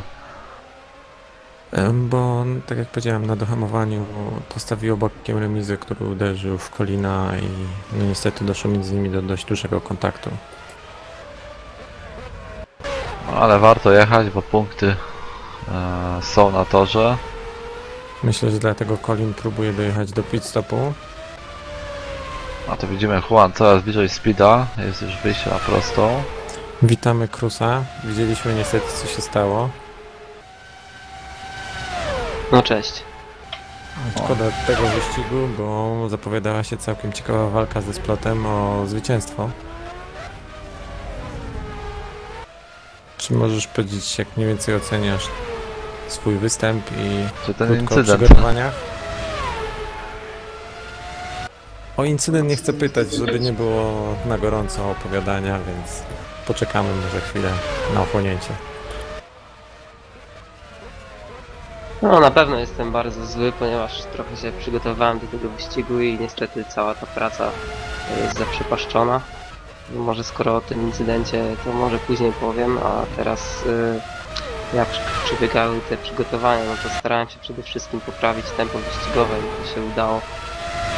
Było widać już, że w wyścigu mimo słabego startu byłem, no myślę, że dużo szybszy i te przygotowania trochę zaowocowały. No, tak samo w kwalifikacjach duża poprawa. Jeszcze w zasadzie w tym sezonie pierwszy raz czułem się tak dobrze na torze. No właśnie widzieliśmy chyba jako jeden z nielicznych kierowców jeszcze Splot tylko wykręcił czas poniżej 1.20, ale raczej twój czas był dla niego, no powiedzmy, nieosiągalny. Bardzo dużo zyskiwałeś w S1, chyba udało ci się znaleźć jakieś dobre ustawienia. No generalnie jak zwykle przywieźliśmy pakiet z wyższym dociskiem niż rywale. Głównie rywale z Zaubera, bo na nich patrzyliśmy właśnie pod tym kątem. No i myślę, że ten docisk w pierwszym sektorze był szczególnie ważny, tym bardziej, że jest wydłużony 7 bieg. Przy wyjściu z ostatniego zakrętu tak naprawdę można się naprawdę rozbujać i nawet przy wyższym docisku uzyskać dużo prędkości, a później docisk zostaje. No i chyba znalazłem jakieś takie dobry styl jazdy na ten sektor. Ale tak znowu duży ten docisk nie mieliśmy, bo widziałem, że VMAX około 326. Niektórzy tutaj mieli ledwo ponad 310, 315. A czy nie mieliśmy małego czy dużego? Wcale takiego... Dużego mieliście VMAX, duży mieliście VMAX. Ale że mówisz, że mieliście całkiem duży docisk. No tak, no w kwalifikacjach docisk duży w miarę, oczywiście nie taki jak w poprzednich wyścigach, ale mówię, po prostu ta prędkość wynikała z tego, że w kwalifikacjach naprawdę łatwo się rozbujać w wyjściu z ostatniego zakrętu, później prawie cały KERS i DRS i można się naprawdę rozpędzić. W wyścigu już jest trochę gorzej. Rozumiem. Tutaj Rafał atakuje Speeda, jak możesz przyłączyć. Właśnie w cały relacji. oglądam. Zbliża, wchodzi na wewnętrzną. Ale nie, jednak z tyłu. To Rafał jest na miękkiej mieszance, a tutaj Speed widzę na twardej. Oj, wyjazd z Rafała.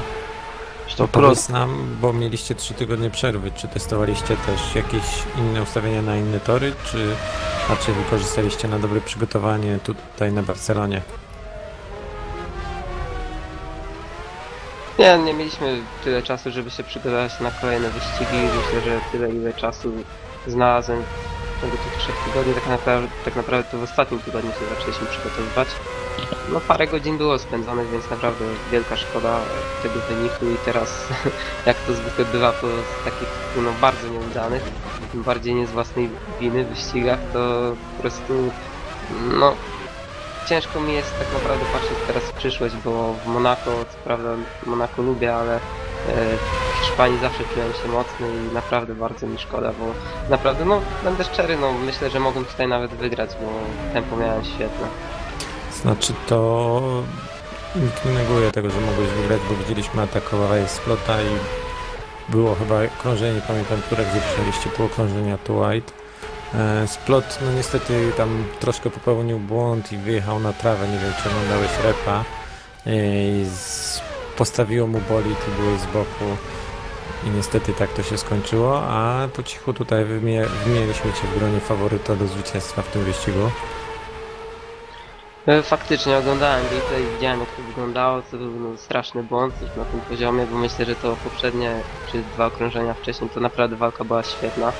Tak jak mówicie, side by side, prawie praktycznie całe okrążenie, pół okrążenia, no i szkoda trochę, no naprawdę walka była bardzo agresywna i później taki błąd, no już no, nie chcę wspominać poprzednich wyścigów, no ale w sumie to już drugi raz z rzędu, także no trochę można być rozgoryczonym albo nawet złym po prostu. No domyślamy się, że takie rzeczy nie należą do miłych, tym bardziej, że sami jeździmy, no ale tutaj takie może trochę mądrowanie się, no takie są czasem wyścigi i tego się niestety nie uniknie.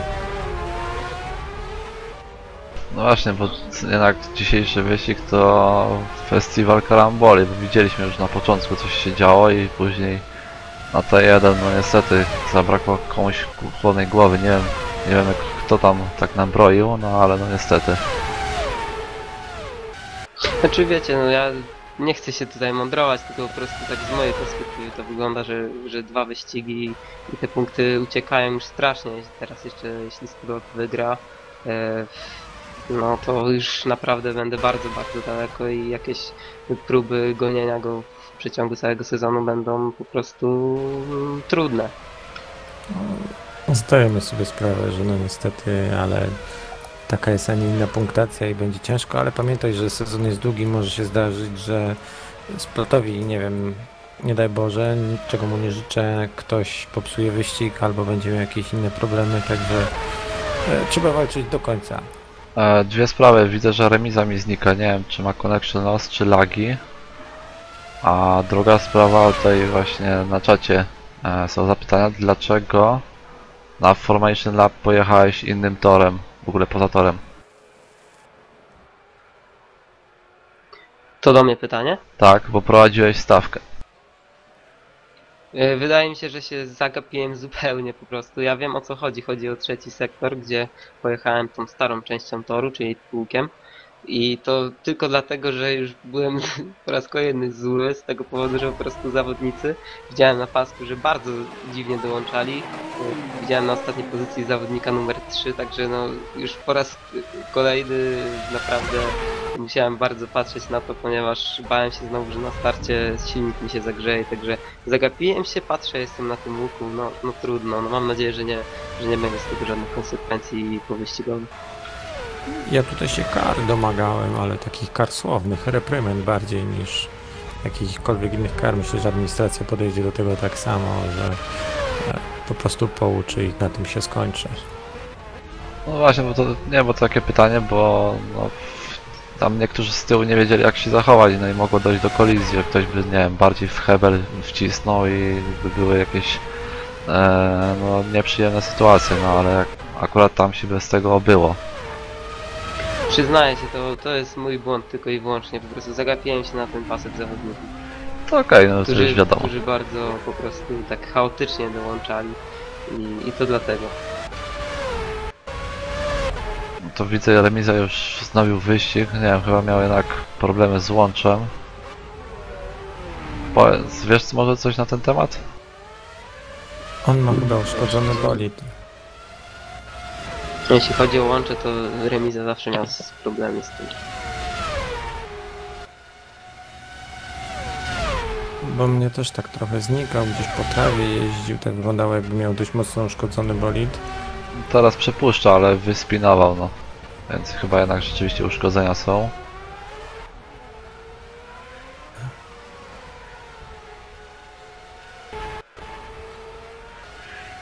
Myślę, że takie przepuszczanie z wyjazdem poza tor i hamowaniem poza torem nie jest dobrym rozwiązaniem. Lepiej chyba trochę wcześniej na prostej odpuścić. No cóż, no. Jest jak jest, widocznie się ciężko prowadzi. A to mamy dopiero 22 okrążenie, więc jeszcze długi dystans przed kierowcami. A taka mała zagadka, kto jest na P3? Fan lokalnej publiki, więc Juanader. Dokładnie. No, początek miał dość nieudany, bo tam widzieliśmy, że chyba spadł trochę przez to zamieszanie.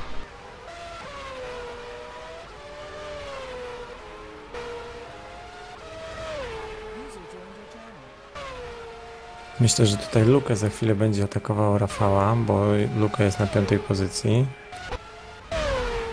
No i niestety punkty leżą na torze, których nikt nie podniesie. Mamy tylko 9 kierowców.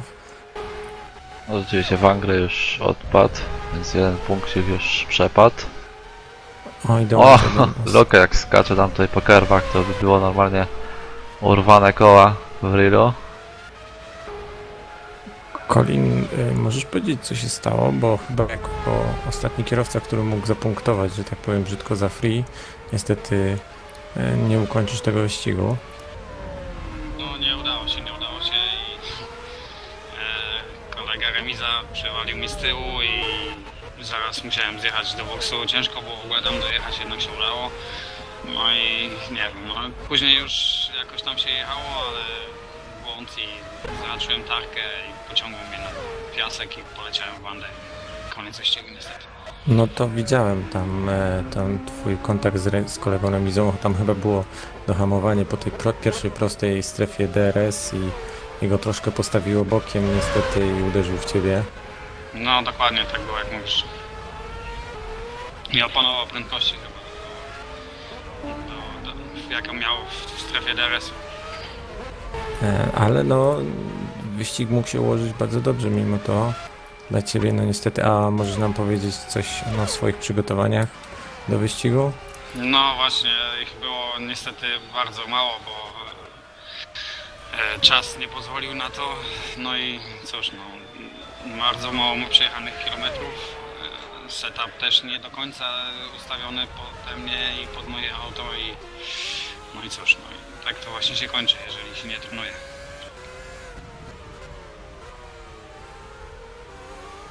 A powiedz mi, z kim ty jeździsz w zespole? Twój teammate jedzie jeszcze?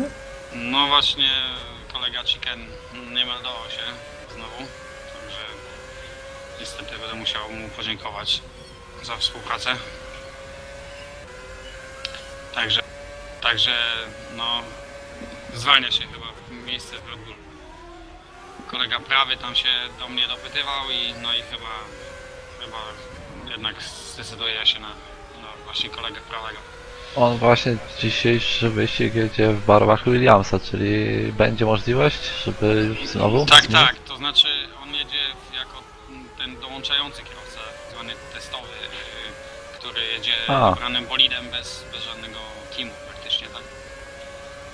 Także jest teraz możliwość już dołączania. Teraz po wyścigu w Barcelonie siądziemy, bo już przed tym wyścigiem sprawdzałem możliwości rotacyjne między zespołami kierowców testowych.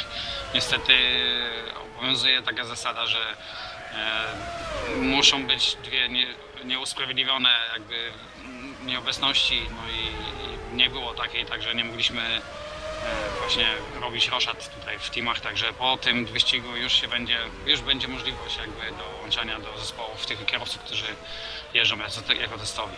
To A twój kolega właśnie atakuje Juana, stracił pozycję na prostej, ale próbuje się odbić w krętej części.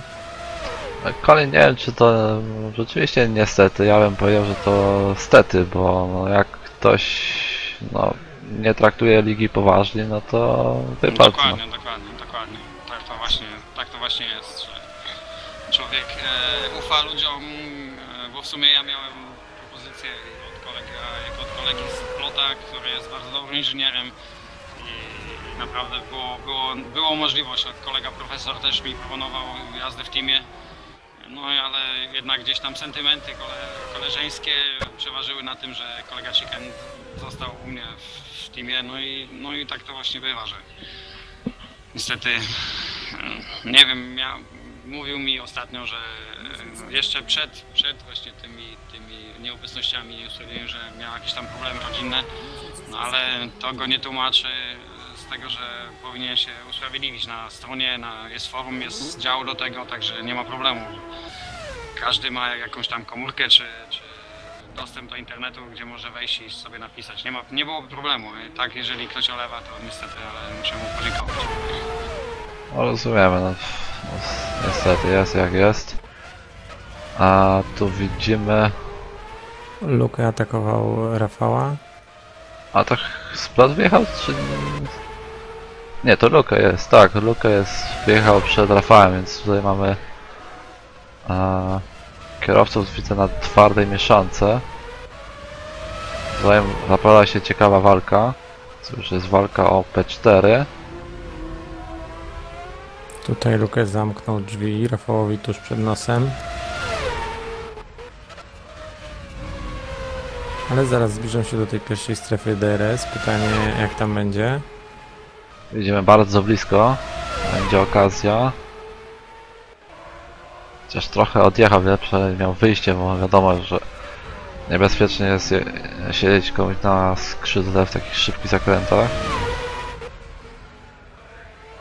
Zauważyłem, że ogólnie Zaubery mają dość dobre wyjścia z zakrętów.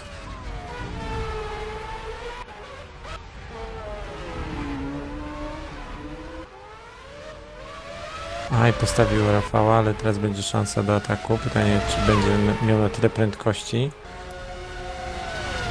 Teraz widzę speed w boksie. O, jest bardzo blisko, jest wejście, ale nie, jednak nie.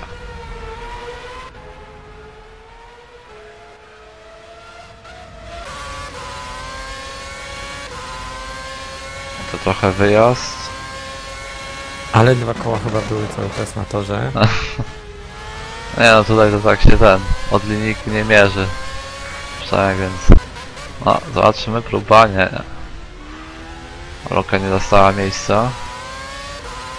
Przecież próbował Rafał tutaj dość... O, tutaj widzimy błąd Lukiego. O, trzeba uważać. Zobaczmy. Rafał będzie chciał mieć lepsze wyjście. Ma zdecydowanie. Pytanie, jak będzie na dohamowaniu. Rafał na wewnętrzną.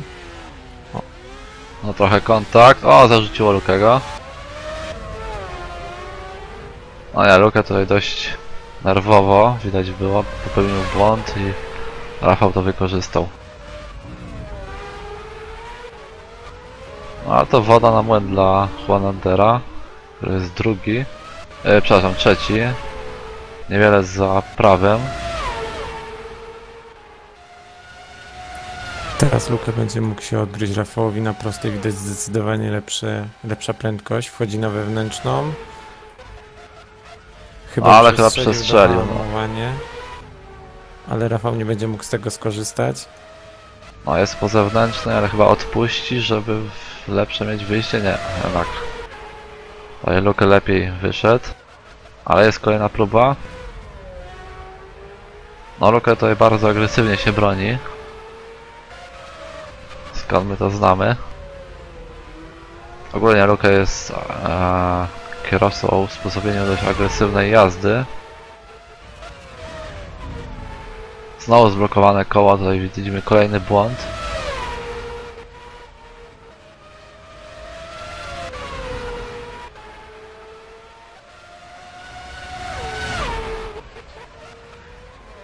No a prawie już traci, przeszło 40 sekund do splota, więc tutaj raczej o pierwsze miejsce walka jest raczej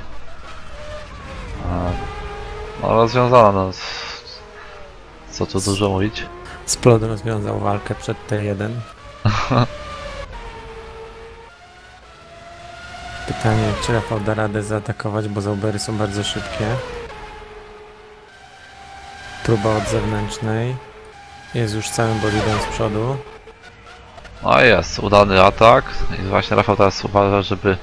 Oj, no błąd z tak, Lukego. trochę go postawiło i już Rafał uciekł mu z draftu. Pytanie od Ultracjusza, czy będzie ten film w archiwum? Mam nadzieję, że tak. Nie no, raczej tym razem nic tam się nie dowalał.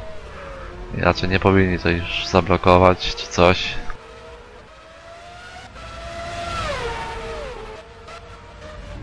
Zobaczmy, Juan chyba jest blisko. No nie, to jest takie korespondencyjna walka. Ale jest już w polu widzenia. Prawie go widzi tam na pewno w lusterkach.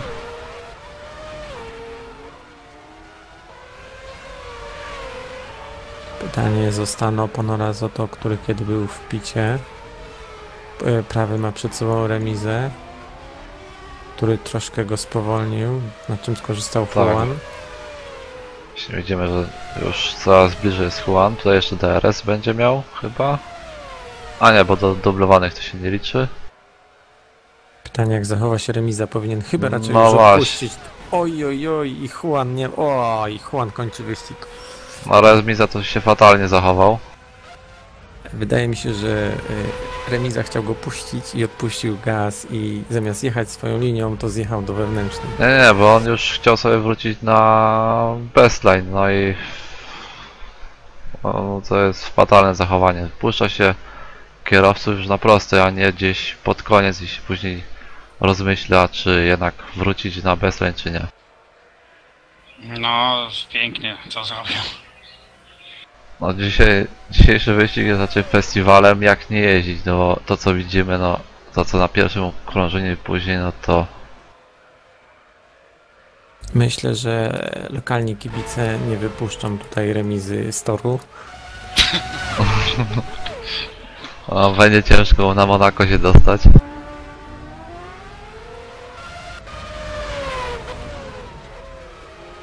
Nawet gdyby to remisa się, nie wiem, walczył o pozycję, no to jest dwukrotna zmiana tak jakby linii jazdy, więc to całkiem go dyskwalifikuje. Ale jeżeli już chciał puścić, to co zrobił nie było złe, że odpuścił gaz, ale troszkę wcześniej wtedy No. nie zmieniam kierunku jazdy, tak? Wiesz, ale nie odpuszcza się jakieś 5 metrów za kimś, jak ktoś za tobą jedzie 5 metrów za tobą, nie? No dokładnie o tym mówię, tak. No niestety. Wydaje mi się, że powinien już wcześniej zjechać na idealnie linię jazdy. O, teraz go wyprzedza profesor. To jest walka, czy wyprzedzanie? A nie wiem, ja teraz oglądam Rafała GT z Luka. Okej. Tutaj była walka, Lukę tam trochę przestrzelił znowu po tarkach, pojechał. Ale koła są na miejscu. Wiesz co, Przemek, chyba zawodnikom tak brakowało tej jazdy, że są tak głodni, że po prostu popełniają takie błędy, no. Chyba za duża spina jest i lambada pod stołem, że no, nogi się trzęsą.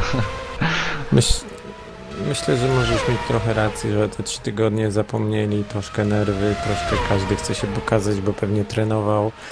No ale nie w ten sposób, wyścigów jest dużo i szanujmy trochę przeciwników. No, zgadza się, trochę tutaj Wzajemnego szacunku zabrakło, trochę chłodnej głowy. No i no tutaj jest chyba jedyna walka teraz na torze, tutaj Lukę z Rafałem są najbliżej siebie.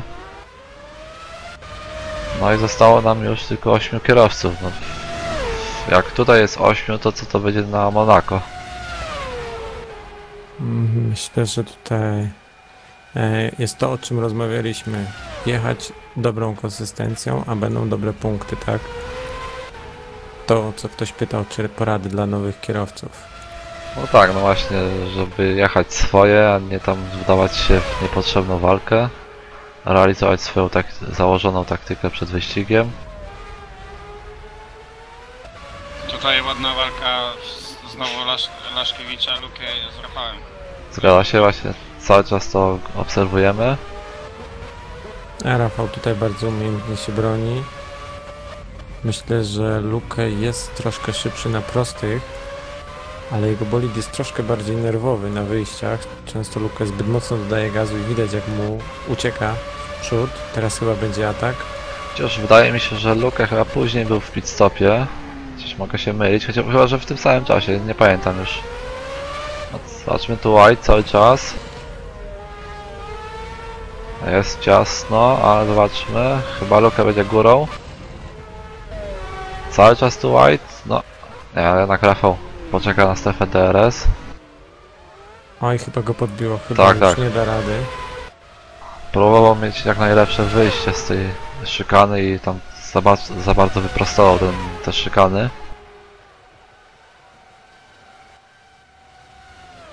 Oj, ależ błąd Rafała. Pytanie, czy stracił hamulce, czy co się stało, że tak pojechał na trawę?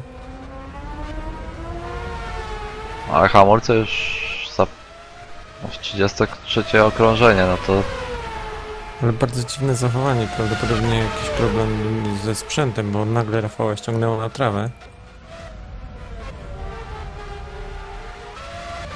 nie wiem, obserwujemy, zobaczymy co się tu się dzieje.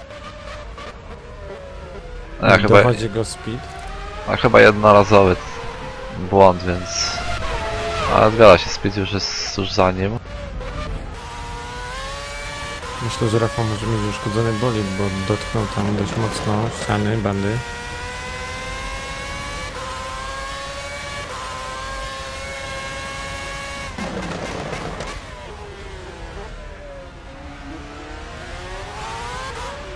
Oj, znowu uścisk Rafała.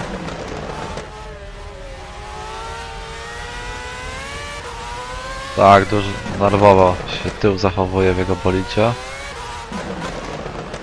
I za chwilę dojdzie do nich profesor, będziemy mieć grupkę 3 kierowców.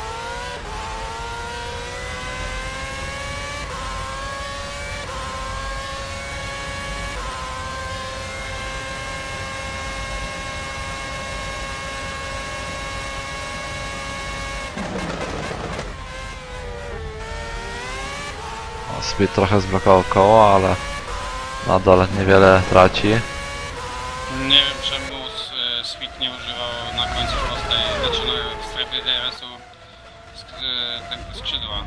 Dopiero pod sam koniec jakby. No może się zagapił, no nie wiadomo, no chyba on już opuścił tor. Pewno kibice chcieli wiedzieć jak się czuje. Myślę, że dzisiaj cenzura musi być bardzo czujna, bowiem kilku kierowców na pewno ma ciepkie słowa do swoich kolegów. No zgadza się, no średnio to wyszło, no z karambol na początku i późniejsze sytuacje. Dla nas to też nie jest łatwe, no bo no, wiadomo, no, takie sytuacje obnażają poziom, bo tak jak i niestety zaprezentowali niektórzy.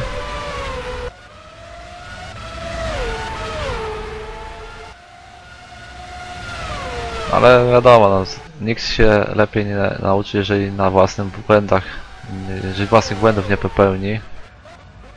I miejmy nadzieję, że to tylko wpłynie na korzyść. No nie wiadomo, Przemek, czy tutaj trzeba więcej od kierowców wymagać, czy to już jest ponad ich miarę. Myślę, że tutaj trochę brakuje zimnej głowy kierowcom i tylko tyle. Pewnie to przyjdzie po pewnym czasie, jakieś doświadczenie trzeba też nabyć i trzeba podejść spokojnie trochę. Mówię to ja z celownikiem na masce.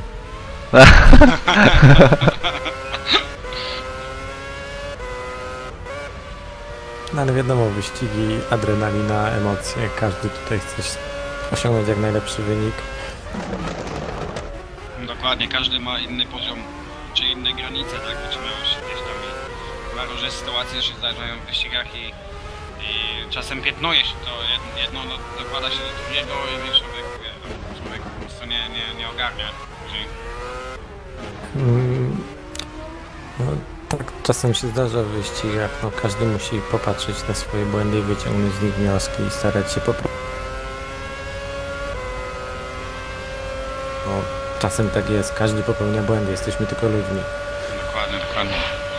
Tu widzimy speed, ma niezbyt taki duży speed na prostej startowej, tam 315-316, więc chyba jednak może zabraknąć trochę, żeby Rafała tam wyprzedzić, więc będzie musiał gdzie indziej próbować. Luka chyba powoli zbliża się do prawego, jeżeli dobrze widzę.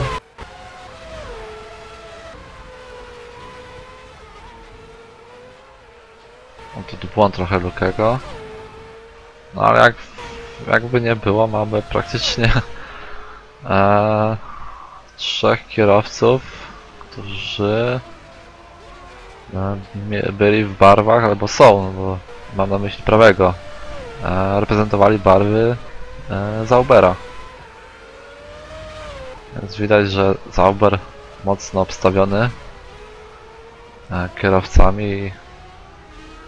Myślę, że tutaj dość dużym magnesem przyciągającym do Zaubera jest Splot, który, no nie ukrywajmy, jeździ dość równo, szybko i ma jakiś myk na ustawienie tego bolidu, chociaż tutaj Cruz pokazał, że nie tylko on i walka między nimi może być bardzo ciekawa w dalszej części sezonu. Tutaj widzę Lukę, odrabia 9,6 i na ostatnim kółku niecałe 30 do prawego. Tam popełnił dość duży błąd, więc to pewnie dlatego tam mniejszy zysk. Tak, czyli tak średnia przynajmniej pół sekundy do sekundy na kółku jest szybszy od reprezentanta Williamsa, no i przyszłego reprezentanta pewnie Red Bulla. Nie będę już obiegał z faktu. A czy jeżdżąc w Red Bullu dostaje napój do każdego posiłku? Wyścigu?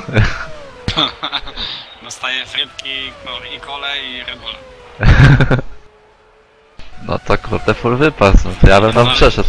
To może ja się I zapiszę. tankujemy Red Bulla do walki. No zapraszam. Nie no, nie zostawię samego Nero, no ktoś musi komentować. No tak. Chociaż jakbym kończył po pierwszym okrążeniu zawsze, to zawsze mogę wbijać na kanał. O, i Lukę pituje. To chyba jego ostatni pit będzie, bo tu mamy 37 okrążenie w wyścigu. A tu jeszcze widzimy tabelę, jak to wygląda DNF, no masakra. Speed też pituje. No to tylko w picie to jakby nie był Splot, prawy, Rafał GT i... Nie, jak Speed jest, no to tylko czołowa trójka niż nie była. Chyba, że jest inna taktyka, ale przy takiej nielicznej już stawce to raczej nie ma sensu kombinować z taktyką. No tutaj profesor korzysta z jazdy za Splotem i przebija się chyba do góry. O, właśnie wyjechał. Oj, coś tu słyszałem, jakieś uderzenie. Będzie próba oddublowania się. Oj, Splot chyba puścił profesora.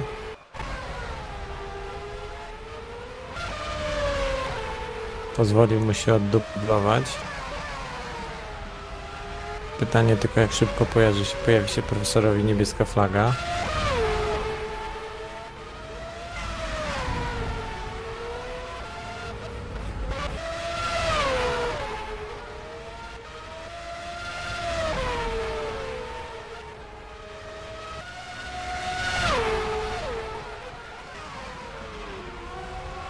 Prawy jest w boksach.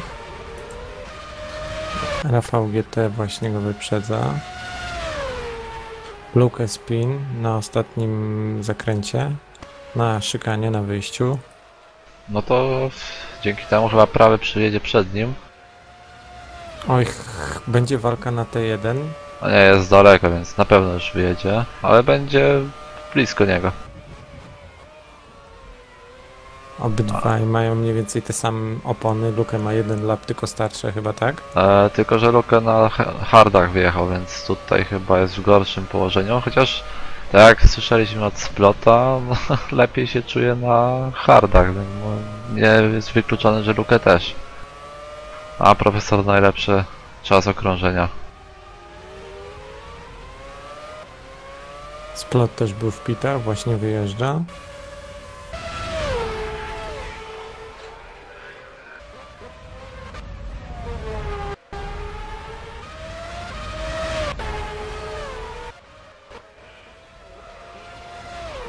Tu widzę w tym trzecim zakręcie sobie kierowcy dość często wyjeżdżają.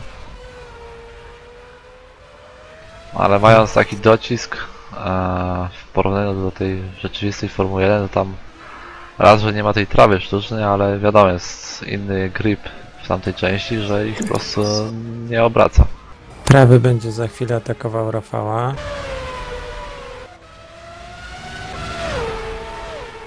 Pytanie, czy poradzi sobie na prostej starmeta, bo Rafał ma mniejszy docisk. Widać, jak ucieka. Oj, tutaj prawie do kontaktu doszło. I Luke trafia w tylne koło prawego, co obraca go, lekko stawia go bokiem. Tutaj może się wiele jeszcze zadziać, znając temperament. A Rafał pewnie jedzie już na dość zniszczonych oponach i będzie blokował tych kierowców, aby nie narozrabiali zbyt dużo. No to raczej nie ma sensu, no bo gra jest warta świeczki. W sensie, że no, punkty na pewno mają na torze, więc kwestia tylko ile. Oj, tutaj no. Będzie atak. I Luke też chyba będzie coś próbował ugrać. Prawy wchodzi na wewnętrzną. Oj, wywozi Rafała. Luke spin. Spinuje. No widać, chyba Luke ma jakieś uszkodzenia, bo bardzo niepewnie tam ogólnie prezentuje się jego jazda. A może niewiele treningu, no nie wiem, albo jedno i drugie. A Rafał po raz kolejny zostaje wywieziony w tym zakręcie. Zjeżdża do pitów. Ściął troszeczkę i przez co go rzuciło. Myślę, że Luke chce tutaj powalczyć z prawym.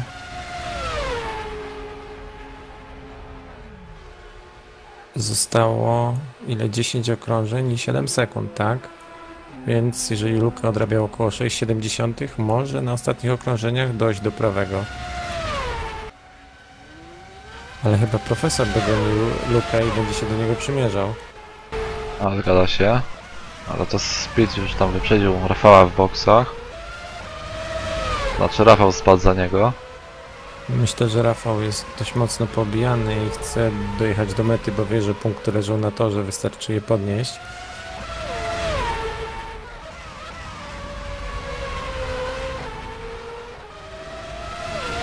Ale profesor troszkę za szeroko na tarki wjechał i go trochę to zawiesiło. Myślę, że walka profesora z Luke jest wodą na młyn dla prawego, który będzie miał szansę odjechać. No, a dla przypomnienia prawy traci 54 sekundy do splota.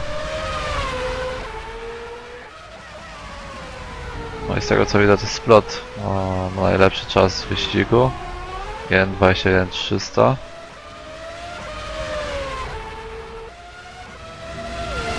Profesor bardzo blisko, ale nie wiem jak tam z V-Maxem stały Lotusy. Obserwuję właśnie profesora. 311, 15, 16, 18. No to w DRS-ie to raczej kiepsko. Myślę, że raczej będzie miał problem z ugryzieniem Luke, bo on będzie się bronił. Oj, Luke bardzo szeroko będzie się bronił prędkością na prostych. Chociaż Luke coś chyba ma nie tak z bolidem, bardzo często blokuje hamulce. Czy właśnie w tym zakręcie co dojeżdżamy, on popełnił tam wtedy z Rafałem 2 razy błąd pod rząd. No właśnie, troszkę szeroko tutaj. I profesor nawet właśnie zapatrzył się na niego i też popełnił błąd.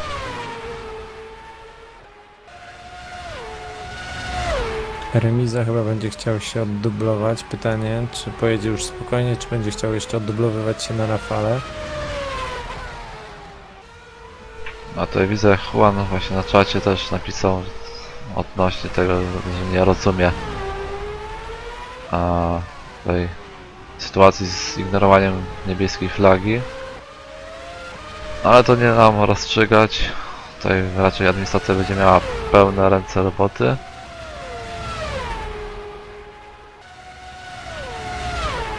No i widzimy, profesor ostatnie 2 kółka stracił trochę do Lukiego.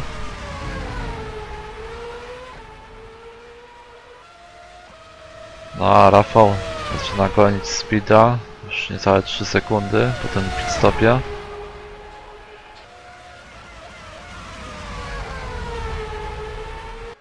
A profesor trzyma się za Lukę, ale Lukę chyba zaczyna powoli mu odjeżdżać.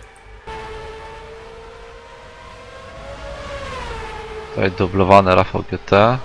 Tu Remiza walczy z Rafałem. No już się bałem, że gdzieś wejdzie na wewnętrzną. Myślę, że Remiza już powinien jechać spokojnie do mety. No ma straty 2 okrążeń, więc no nie ma co raczej tutaj już bardziej się narażać innym kierowcom. Zwłaszcza adminowi. Nie no, każdy jest taki sam kierowca, więc na to, że jest każdy taki sam. A profesor no z około sekundy, ale widzimy, że jednak mu Luke ucieka. Ale Luke stara się dogonić prawego. Zostało 7 okrążeń, 5 sekund. Może dojść do bardzo ciekawej walki w końcówce, jeżeli Luke nigdzie nie popełni błędu. Właśnie z tego co widziałem, Luke teraz swój najlepszy czas w wyścigu wykręcił. On bardzo szeroko jedzie w tym T4, notorycznie jest poza torem. Nie wiem, może tam jest jakiś bóg toru, że jest lepszy grip na tym zielonym czymś.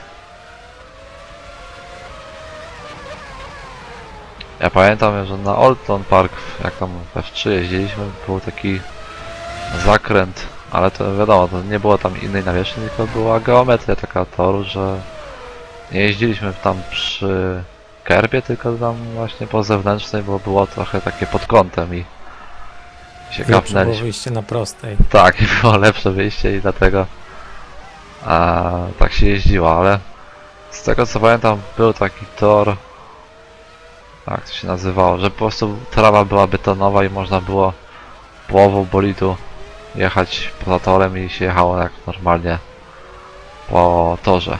No. To ja bym tutaj przytoczył początki chyba jakiegoś racingu, takiego no pseudo sim racingu, bo to PlayStation nigdy do tego nie dorosło. I Gran Turismo jeszcze jeden chyba, to tam się cisnęło po prostu po bandach i lepsze czasy się robiło. Tak, w ten sposób. A to po bandach to mi przypomniałeś, o już Luke znowu wyjazd ten. Dokładnie w tym samym miejscu. Przypomniałeś mi jak na przykład na torach typu jak się jedzie ten puchar na tym stadionie Wembley. Jak to się nazywało? NASCAR czy... Nie, na zakończenie sezonu najlepsi kierowcy tam jeżdżą. Race of Champions. Tak, Race of Champions to właśnie w sim racingu pełen kierowca właśnie jechał po bandach i tak no chciał wyprzedzić po prostu rywala, ale się ludzie kapnęli. A to był serwer ustawiony z niszczalnością? Czy? Znaczy no nie, jakoś tak zrobił, że po prostu się ocierał i wiesz, no i... Aha, nie już, no tak jakiś bug był, tak? Tak. Albo na przykład, że miał bok uszkodzony i nic poza tym. Tak. Musiały być bardzo małe uszkodzenia ustawione też. No widocznie tak, no, jakoś tak się wycwaił, no i próbował ten, no ale... No, Luke się coraz bardziej zbliża, już widzi coraz bardziej prawego. Tak, to już jest to około półtorej Luke sekundy. ma bardzo dużą prędkość na prostej, widzę tutaj ponad 320 km na godzinę. Zaubery są bardzo szybkie, tak, to się zgadza. I po raz kolejny to samo miejsce. No jakby to były liczone wyjazdy poza tor, no to Myślę, że tutaj nawet w realnym wyścigu dyrektor by się zgłosił i powiedział, że notorycznie pan wyjeżdża w tym samym miejscu. tak, no tak jak na przykład mieliśmy, a to była seria Porsche Super Cup na Spa, tam w ostatnich tych zakrętach często kierowcy poszerzali zakręt, no i było właśnie powiedziane o track limits, że nie można sobie tak poszerzać toru. No a tutaj no, tutaj widzę, Luke znalazł jakiś sposób na ten zakręt. Wydaje mi się, że to jest też specyfika ustawienia Zaubera. On jest troszkę podsterowny i nawet splot tam jeździ dość szeroko. A tutaj Rafał coraz bliżej do profesora, tam widzę ktoś przed nim podróżuje. A Luke już chyba może użyć DRS-u. Tak, właśnie użyty.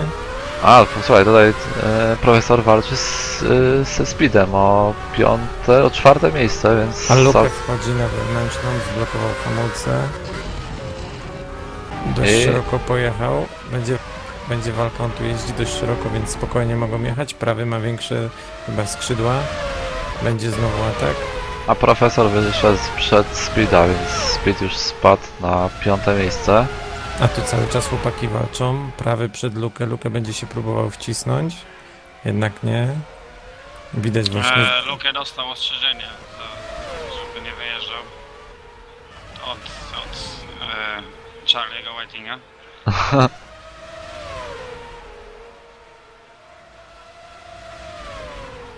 Będzie atak Lukego, widać zdecydowanie większą prędkość. Już jest całkowicie z przodu.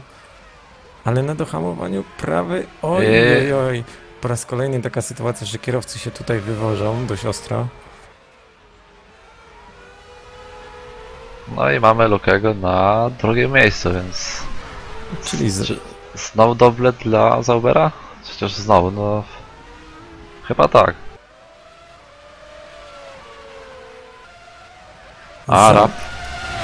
No kontynuuj. Rafał już bardzo blisko do Speeda. Widać jak odrabiał. Lekki uślizg na wyjściu, chyba zbyt szybko gaz. Też się zapowiada ciekawa walka. Rafał też ma dość dużą prędkość maksymalną na prostej, więc może być ciekawie. Nie wiem jak Speed. Oj, chyba będzie atak. Widać, że Rafał się bardzo szybko zbliża. Będzie bezproblemowa akcja wyprzedzenia. Już jest przed nim, przed dohamowaniem, więc... Jest już... Czy Rafał będzie w stanie dojść profesora? No tutaj widzę strata około 4 sekund. No mamy jeszcze około 11 okrążeń. Jak 11?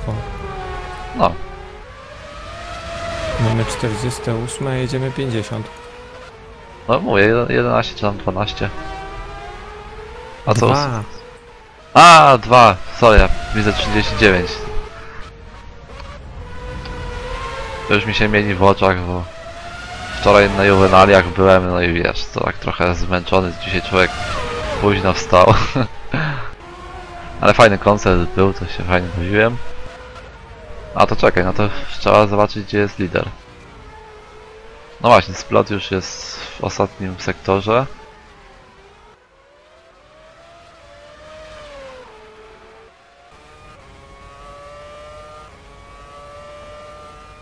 No i to jest finałowe okrążenie już rozpoczęte przez Splota.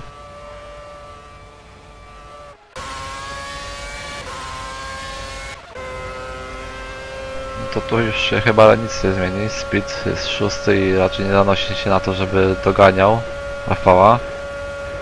Czyli mamy Splota, Lukę, prawego profesora, Rafał, Speed i remiza. który dowiezie punkty dla swojego zespołu. Tak, już jedyny reprezentant Marusi. A jak masz na punkty, ile punktów?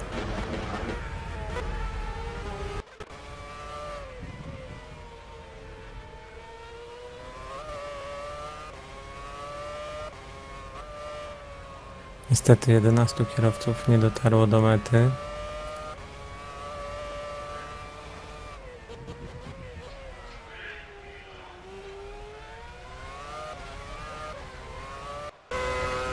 Ale widać, że Luke był dość dużo szybszy od prawego, ponieważ już zyskał 4 sekundy przewagi. A prawy chyba kończy mu się paliwo. Pytanie, czy czeka, aż Splot go wyprzedzi. Dość niecodzienna sytuacja. No, rzeczywiście. A jest, Splot już skończył wyścig. Więc prawy przejechał. Ale czyżby...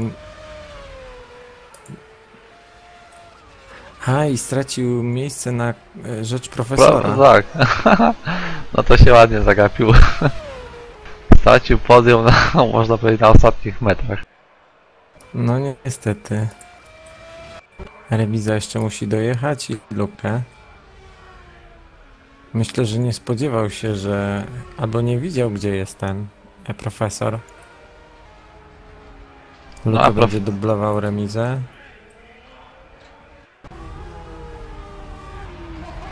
Bez problemów. Myślę, że profesor jest bardzo zdziwiony tym, że skończył wyścig na 3. pozycji. A chyba troszkę prawy za daleko stanął. Nie przy tej linii. Wydawało mu się, że jest bliżej. Zgadza się.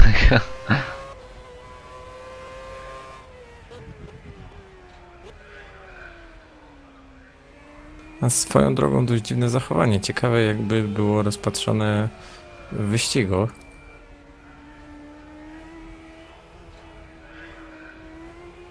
Chociaż tutaj no, nikt nie złamał żadnych zasad, tak?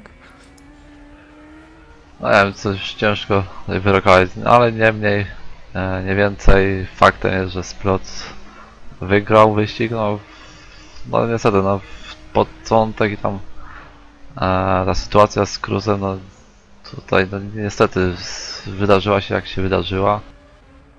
Zobaczymy, jak to będzie jeszcze rozpatrzone. Chociaż tutaj no, widać jest duża przewaga nad drugim Luke, więc... Ale myślę, że tutaj Splot z Cruzem mieli dość podobne tempo i mogła być bardzo ciekawa walka przez cały wyścig. No niestety stało się jak się stało, nic już nie zrobimy. No tutaj mogliśmy mieć całkiem dużo walki, bo kierowcy mieli bardzo niewielkie różnice, z tego co widziałem na live timingu, na live races. Pytanie też, jak ułożyłaby się wtedy strategia jednego i drugiego kierowcy, no ale to już pozostaje tylko gdybanie. Splot wygrywa z dość dużą przewagą nad swoim kolegą zespołowym Luke. Dalej mamy profesora, który rzutem na taśmę, można powiedzieć, skoczył na 3. miejsce. Prawy, który przegrał to 3. miejsce. Rafał poobijany chyba dojechał. Split i remiza zamyka stawkę.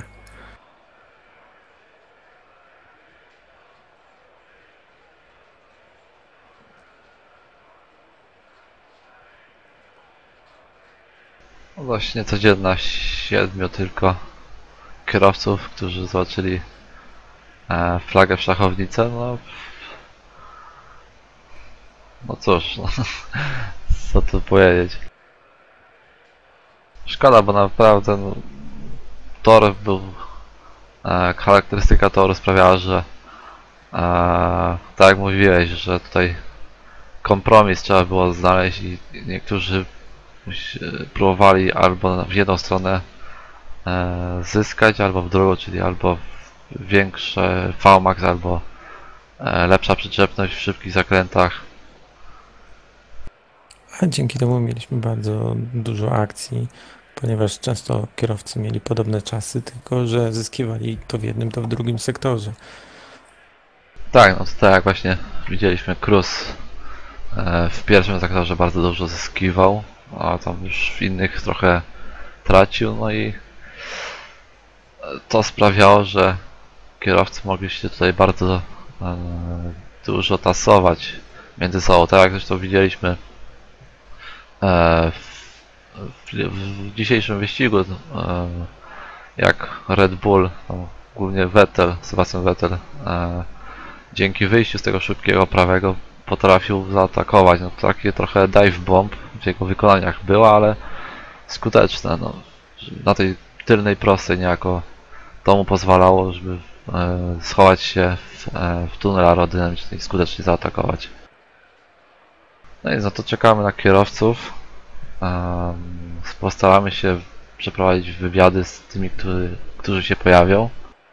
Myślę, że zaraz Splot się przeniesie do pokoju z mikrofonem i do laptopa.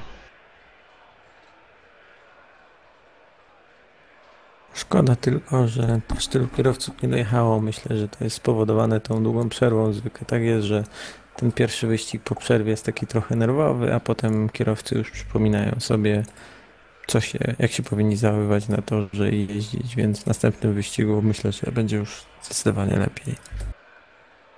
Właśnie, bo też mamy takie sytuacje, że po przerwie w tej wakacyjnej ten pierwszy wyścig też bywa ciepły, że tak powiem, no i jest jak jest. Dobry wieczór. No hej, jak tam powiedz wrażenia z wyścigu?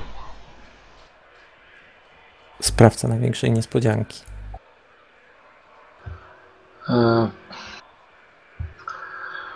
Pierwsze, biorę całą winę na siebie. Jest mi bardzo przykro, że tak się stało, ale mogło być inaczej. W sensie mogło do tego nie dojść, gdyż mnie na innym portalu, wiadomo jakim, uczono to tego, żeby wszystko co robić jakby w odpowiednim jakby czasie, odstępie, w sensie nie robić nic nieprzewidywalnego, czy to przy wyprzedzaniu, czy przy zmianie toru jazdy, czy przy dublowaniu. Zawsze staram się właśnie wszystkie manewry robić przewidywalne, nic zaskakującego. No i w tejże sytuacji wiadomo o czym mówię, było tak, że no byłem w DRS-ie, doganiałem go, już miałem go wyprzedzać, spodziewałem się, że wejdzie na wewnętrzną, ale trzymał się zewnętrznej, no to ja żem zaczął zjeżdżać na wewnętrzną, ale w tym momencie akurat tuż przed nosem Cruz zaczął zjeżdżać na wewnętrzną, więc ja, żeby w niego nie uderzyć, próbowałem wrócić na zewnętrzną. Normalnie byłoby ok, nic by się nie stało, z tym, że miałem DRS-a włączonego i to spowodowało destabilizację i no niestety jakby zaspinowałem, skontrowałem, poszedłem w prawo, uderzyłem Cruza, Cruz poleciał. Myślałem, zwolniłem, poczekałem na niego, myślałem, że to jakoś opanuje i będziemy dalej walczyć. Niestety, no, rozwalił się. I od razu, co tu więcej mówić. A powiedz Splot, czy tam... Biorę całą winę na siebie, ale na miejscu Cruza, jeśli chcę bronić wewnętrznej, to po prostu zjeżdżam na ten wewnętrzny tor odpowiednio wcześnie i się go trzymam, a nie zjeżdżam na wewnętrzną tuż przed nosem, bo ja po prostu w tym momencie jak on zjeżdżałem na to wewnętrzne i się zaskoczyłem, no i mu kontrowałem i z DRS-em no, zacząłem spinać, że wina oczywiście w pełni moja, oczywiście zostanę za to prawdopodobnie ukarany, ale mogło do tego nie dojść, gdyby po prostu Cruz wcześniej zmienił tor jazdy na wewnętrzną. No i tak to mi bardzo przykro, że tak się stało, gdyż walczyło się fantastycznie, byłem bardzo ciekawy jego strategii, jak to wyniknie. No ale niestety, no, tak stało i wyścig się skończył, co się dla mnie, moim zadaniem było dojechać do mety, tyle. Po prostu jestem zdołowany i jest mi z tym źle i szkoda i mam nadzieję, że więcej tak już się nie będzie działo.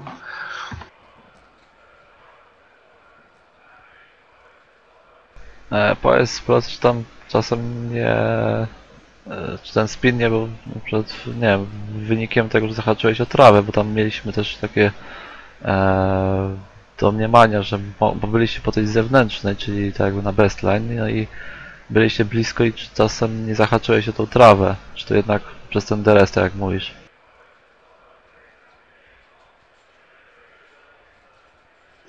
No więc to było tak, że jadę za nim w slipstreamie, spokojnie skręcam na prawo, na wewnętrzną, ale on przed nosem właśnie też zaczął zjeżdżać na wewnętrzną, więc już gwałtownie skręciłem w lewo, żeby w niego nie uderzyć, no i to już ten gwałtowny skręt w lewo, żeby DRS-em spowodowała, że właśnie zacząłem się już straciłem kontrolę, później kontra w prawo, bolid w prawo.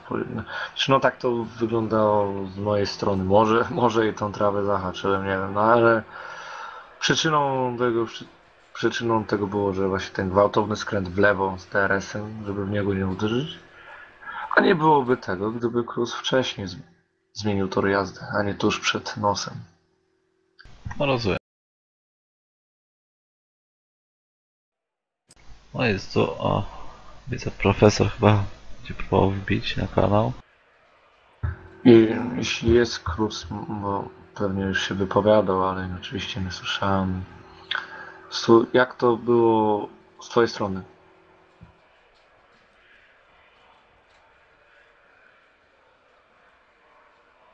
No widocznie go chyba nie ma, więc to nic.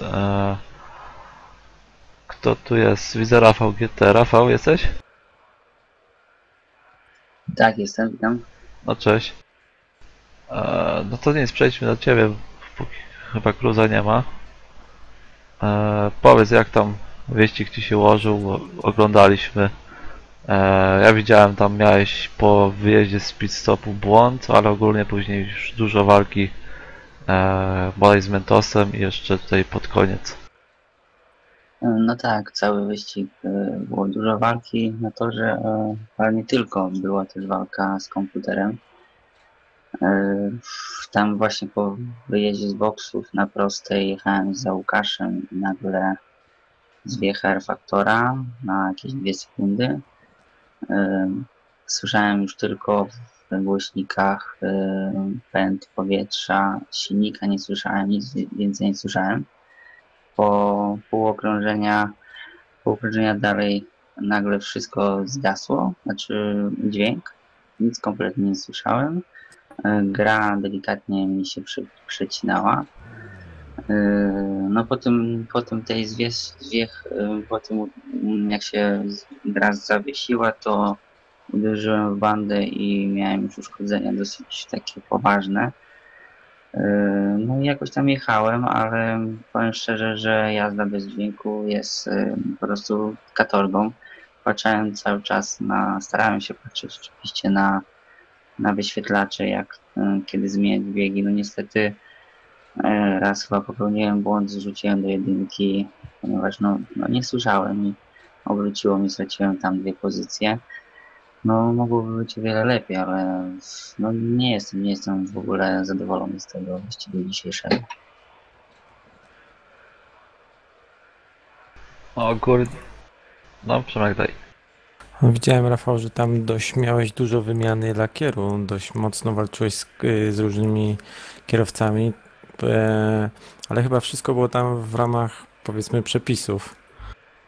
No tak, powiem szczerze, że ciśnienie miałem wysokie już od samego początku, dosyć dużo walki było, dużo kontaktów. Stwierdziłem, że skoro inni kierowcy dosyć agresywnie wjeżdżają, także ja powiedziałem sobie, że nie puszczę i też będę walczył jak tak zwany na lakier, tak? I tak było. No i do czasu, kiedy się R-Factor nie zwiesił, jechało się dobrze, ale bardzo, bardzo ciężko. I no szczerze powiem, że fajnie się jechało, bo lubię adrenalinę, tak? Lubię walkę na torze, zwłaszcza, że ta walka dzisiaj była naprawdę ostra. No właśnie, bo teraz mi Przemek przypomniał, bo tam w nawrocie bodaj to jest zakręt 10 po tej tylnej prostej. Często cię wywozili kierowcy, nie zostawiali miejsca, tak jak właśnie tam widzieliśmy taką sytuację, że dwa Williamsy tak jakby specjalnie zagrały, żeby wyjść przed ciebie. No tak, sytuacja z Williamsami była w ogóle dla mnie porażką. Znaczy była walka tam między nimi, pierw walczyłem chyba z prawym, później dojechał kolejny, później byłem w kleszczach, no i ciężko było się od nich tam wyrwać.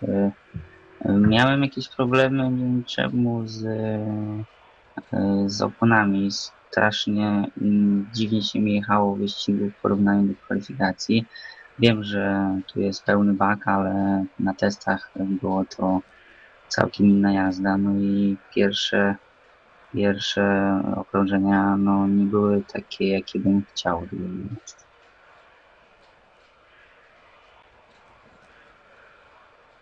My mamy nadzieję tylko, że to właśnie dlatego, że była taka przerwa i kierowcy byli głodni jazdy, takie, a nie inne incydenty powstały. Nie mniej, nie więcej, no gratulujemy dotarcia do mety w takich trudnych warunkach, punktów. Dziękuję. No i mamy tutaj profesora, który rzutem na taśmę zdobył 3. miejsce. Powiedz, była to dla ciebie tak samo duża niespodzianka jak dla nas? Do tej pory nie wiem, co się stało i dlaczego prawy stał przed metą. No, podejrzenie mamy, że chyba zabrakło paliwa. No to miałem duże szczęście. To znaczy nam się wydaje, że też chyba troszkę mu się pomyliły linie i nie przed tą stanął, co chciał. I dlatego on liczył na to, że splot go zdubluje i on tylko ruszy i skończy wyścig. No ale możesz opowiedzieć mniej więcej, jak wygląda wyścig z twojej perspektywy. Nie ma co tu dużo opowiadać. Start zawaliłem na pierwszym zakręcie, opony z przodu to po prostu jakbym nie wiem co tam miał, intermediaty przynajmniej, w ogóle nie skręcały. Później chwilę walczyłem z Mentosem, gdzie doszło do kontaktu, wyspinowałem, nie wiem kogo wina, no troszeczkę może za optymistycznie do tego podszedłem. A później to już festiwal błędów z mojej strony, jeden za drugim. Po prostu jechałem dzisiaj jak nie wiem kto. Znaczy ogólnie chyba niektórzy przecenili możliwości opon na pierwszych zakrętach, no bo jednak te opony są twarde, więc one tak się szybko nie dogrzewają i widzieliśmy, że no niezła zadyma była na pierwszym zakręcie, chyba nawet tam na starcie. No to fakt, kurczę, tam starałem się, nie wiem czy kogoś dotknąłem czy nie, ale faktycznie nie tylko ja przestrzeliłem ten zakręt. A możesz nam powiedzieć, jak wyglądały twoje przygotowania, bo mieliśmy 3-tygodniową przerwę. U mnie im więcej czasu, tym mniej przygotowań chyba jest i z tego względu za dużo czasu nie miałem pojeździć. Było to może 2 noce w takich większych przejazdach, co dla mnie nie jest zbyt dobre, bo nie potrafię jakoś się poprawiać. Wolę sobie po prostu rozkładać to na większą ilość po prostu takich krótszych przejazdów i wtedy lepiej zawsze się przygotuję. No i niestety te przygotowania nie poszły za dobrze, co było widać. Nie, no dojechałeś na podium w punktach, no więc czy tak źle aż nie jest. No, po miejscu może tego nie widać, ale po tym co się działo w wyścigu to widać, że jednak duża strata. Poza tym 2 sekundy straty do czołówki 2 pierwszych, no to jest przepaść. Chociaż nie no, w kwalifikacjach całkiem dobrze sobie radziłeś, tam często widzieliśmy, że byłeś w czubie, kręciłeś dobre czasy, więc tak czy siak, nawet w porównaniu do innych kierowców dobrze ci szło. Ale podium jest, więc gratulujemy, punkty są. Oby tak dalej, więcej takich wyścigów. Dzięki. A jeszcze takie pytanie, bo co tam z twoim teammate'em się stało? Chyba nie zapamiętałem tego, co tam się wydarzyło. Zielonego pojęcia nie mam. Co się dzieje z Blazem? W ogóle nie widziałem go od 2 wyścigów, ani nie miałem w ogóle kontaktu z nim. Ja go pamiętam na Bahrajnie, bo jechał, właśnie tam jechaliście całkiem wysoko No a tutaj to nie wiem. No nic, no. Szkoda troszkę, bo wyglądało, że jeździ dobrze, ja też w miarę powiedzmy sobie tam jakoś radzę, więc moglibyśmy coś tam powalczyć o powiedzmy, nie wiem, 3., 4. miejsce. Myślę, że jak najbardziej w zasięgu takie miejsca są, więc tylko właśnie tak jak właśnie dzisiaj udało dojeżdżać w punktach i jechać swoje, a nie, no niestety tutaj niektórym dzisiaj zabrakło chłodnej głowy. Miejmy nadzieję, że to będzie zimny prysznic dla nich. No, jestem bardzo zdziwiony, że aż tyle osób odpadło. Nie wiem, czy tam coś na samym początku zdarzyło dosyć poważnego. Na T1 był dość duży, no, karambol można powiedzieć, tam chyba od razu 3 osoby odpadły. Szkoda, szkoda.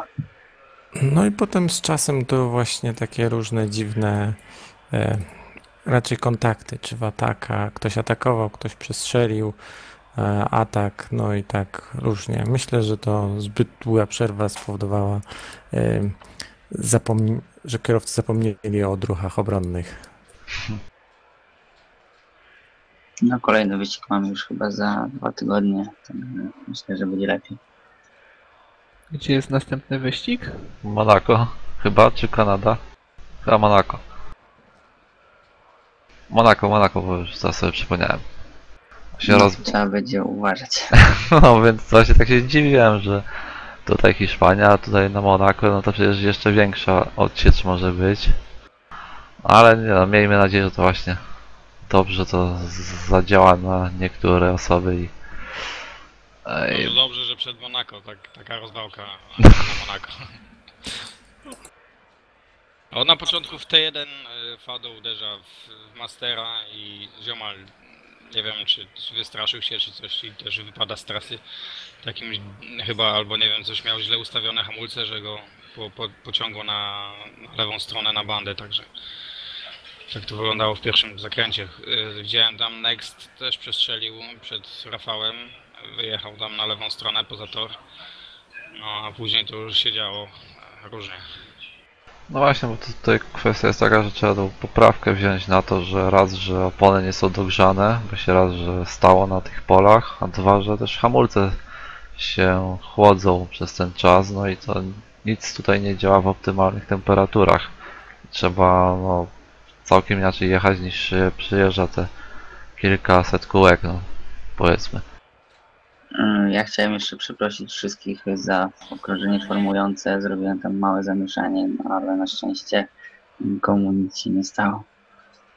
Znaczy no właśnie tutaj w skrócie zapytaliśmy, bo on prowadził wstawkę i mówił, że się po prostu zagapił. No nie wiem, Rafał, czy tam co masz dokładnie? Nie, ja po prostu się pośliznąłem na jednym z lewych zakrętów, za dużo gazu dodałem i no, naprawdę byłem zaskoczony, jak opony medium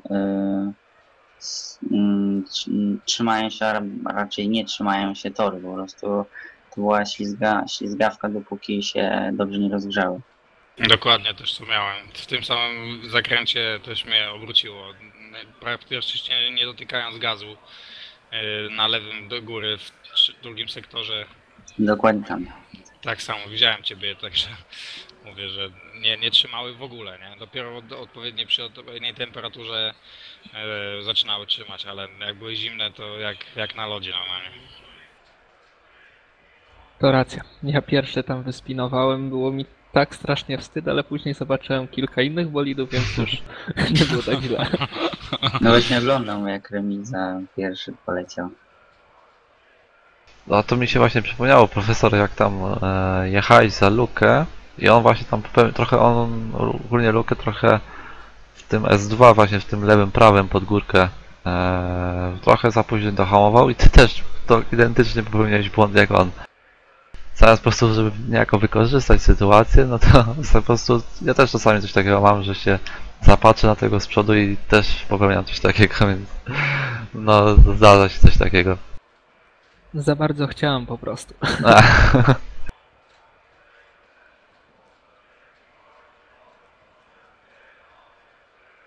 Przepraszam, że zapytam, w którym okrążeniu była sytuacja między Splotem a Cruzem?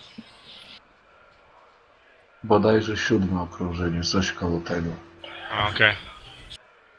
Właśnie jakby ktoś mi mógł, bo jak zawsze nie zapisuję replayów, ja muszę sobie to w końcu włączyć. Czy ktoś mógłby mi wysłać replay? Zaraz to zrobię w kalendarzu systemowym. Okej. No właśnie, jest Cruz już? Cruz jesteś już? Wiem, że tam Splot chciał zapytać o coś. Cruz napisał, że to 8. okrążenie w pierwszym sektorze. Tak, tak. Nie słychać ciebie. Widzę, że coś tam świeci. Jestem. O, już słychać. Okej.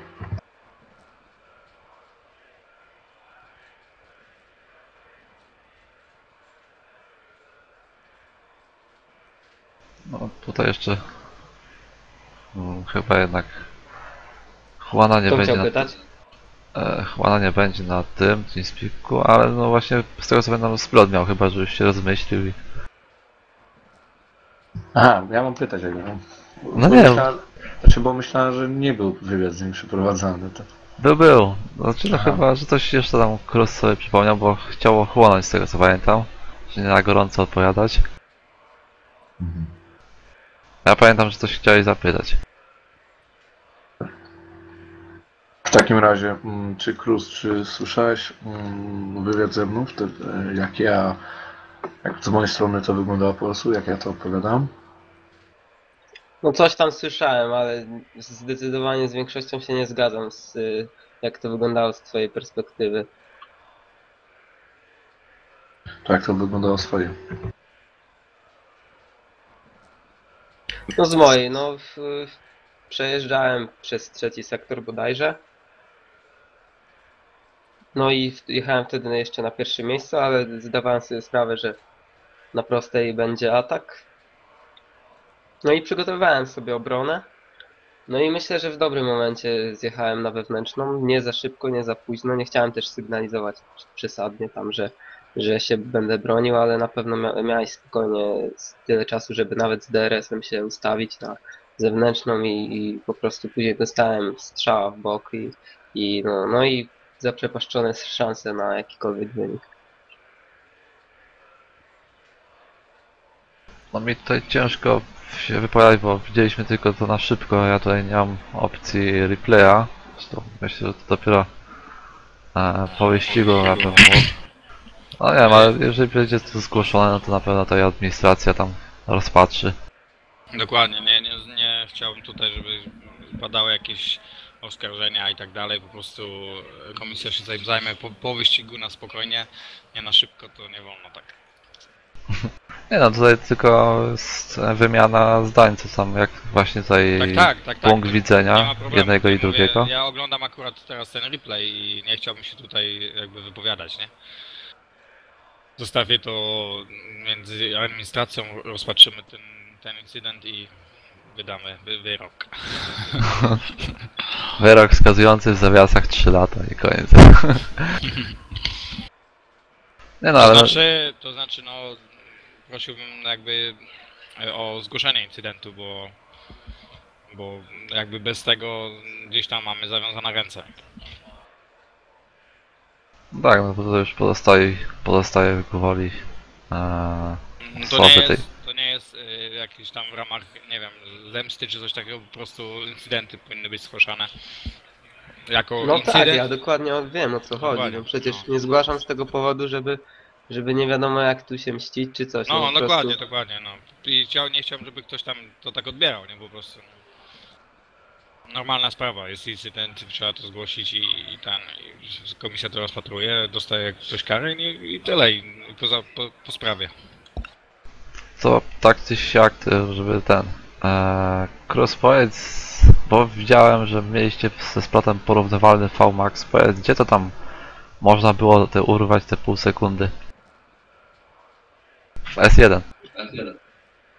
Ja już mówiłem o tym, ja mogę powtórzyć. No właśnie, bo Splot jest, dlatego chcę, żebyś powtórzył. No to trzeba było mieć po prostu, wydaje mi się, że wyższy docisk, żeby po prostu żeby się rozpędzić z ostatniego zakrętu, tam można używać KERS-u, DRS-u i nawet przy wyższym docisku prędkość jest podobna, jeśli ma się oczywiście odpowiednio przedłużone biegi. No i tak naprawdę prędkość podobna jak przy secie o niższym docisku, ale docisk jednak trochę bardziej pomaga później w tych pierwszych szybkich zakrętach. No i też trzeba odpowiednio przejechać. No i właśnie, to jest też tak jak na początku transmisji, tutaj się jedna osoba pytała, jakie są rady dla kierowców. O, hello, wait a second. Jakie są rady dla nowych kierowców? No to widzicie, tutaj już bardzo techniczne, dokładnie wytłumaczone, jak tutaj zakombinować, żeby właśnie zyskać te kolejne dziesiąte sekundy. Myślę, że tutaj się wdzierają jakieś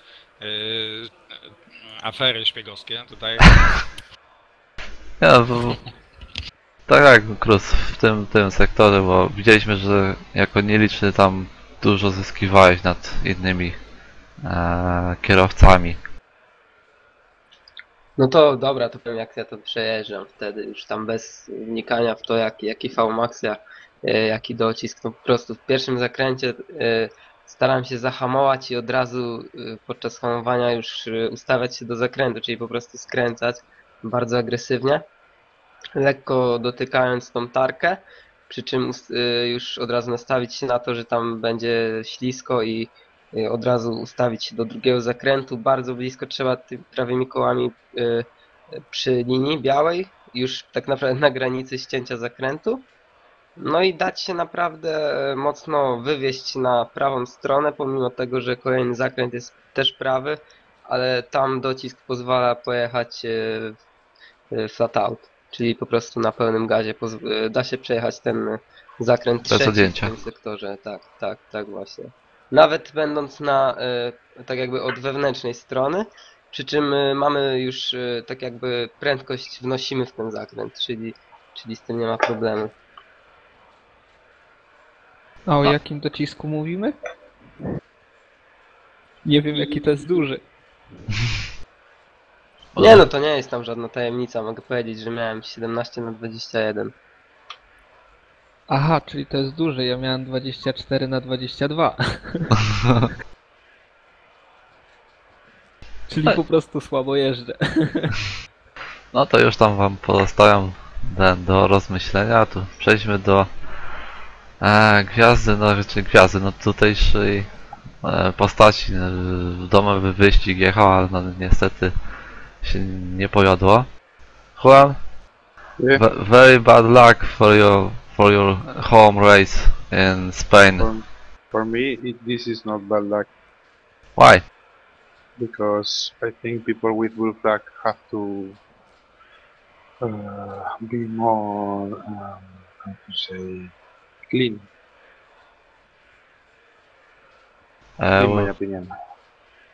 Yeah, but I mean you have your home race and Yes, okay, yes, bad luck for me, but I don't accept this situation. Yeah, this was the...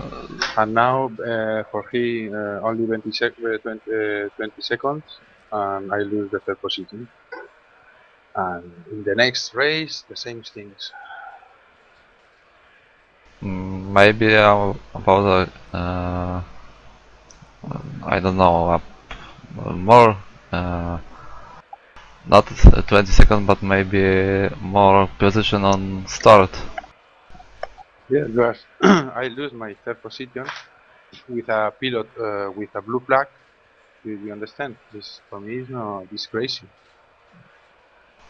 Yeah, no, you lost in real point. life for this situation, I don't know what will happen.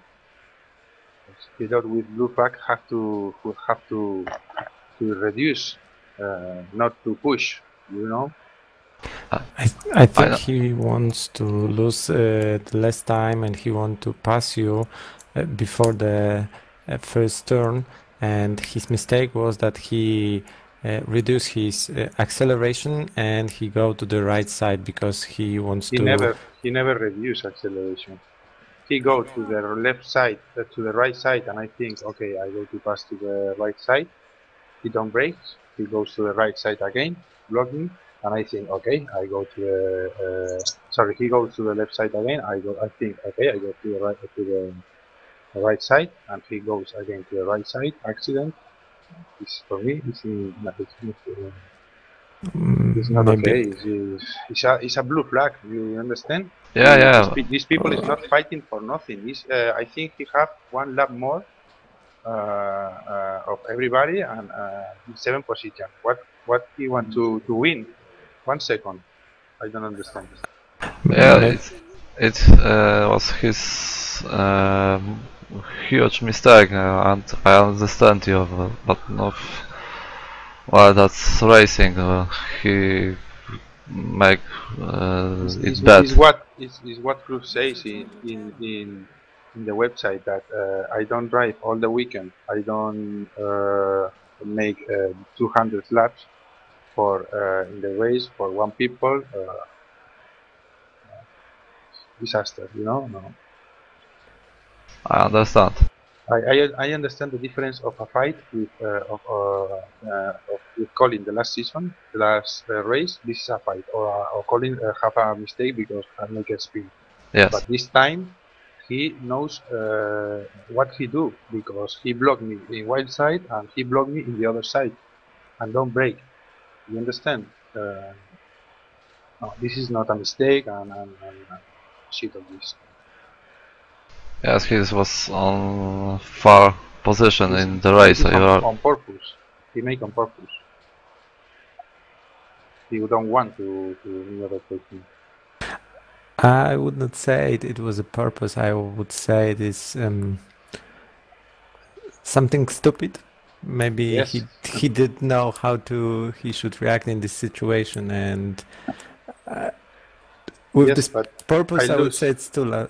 I know, I understand you, and I know I how lose much the you third lose. position, and no, no, I don't accept this. I'm sorry.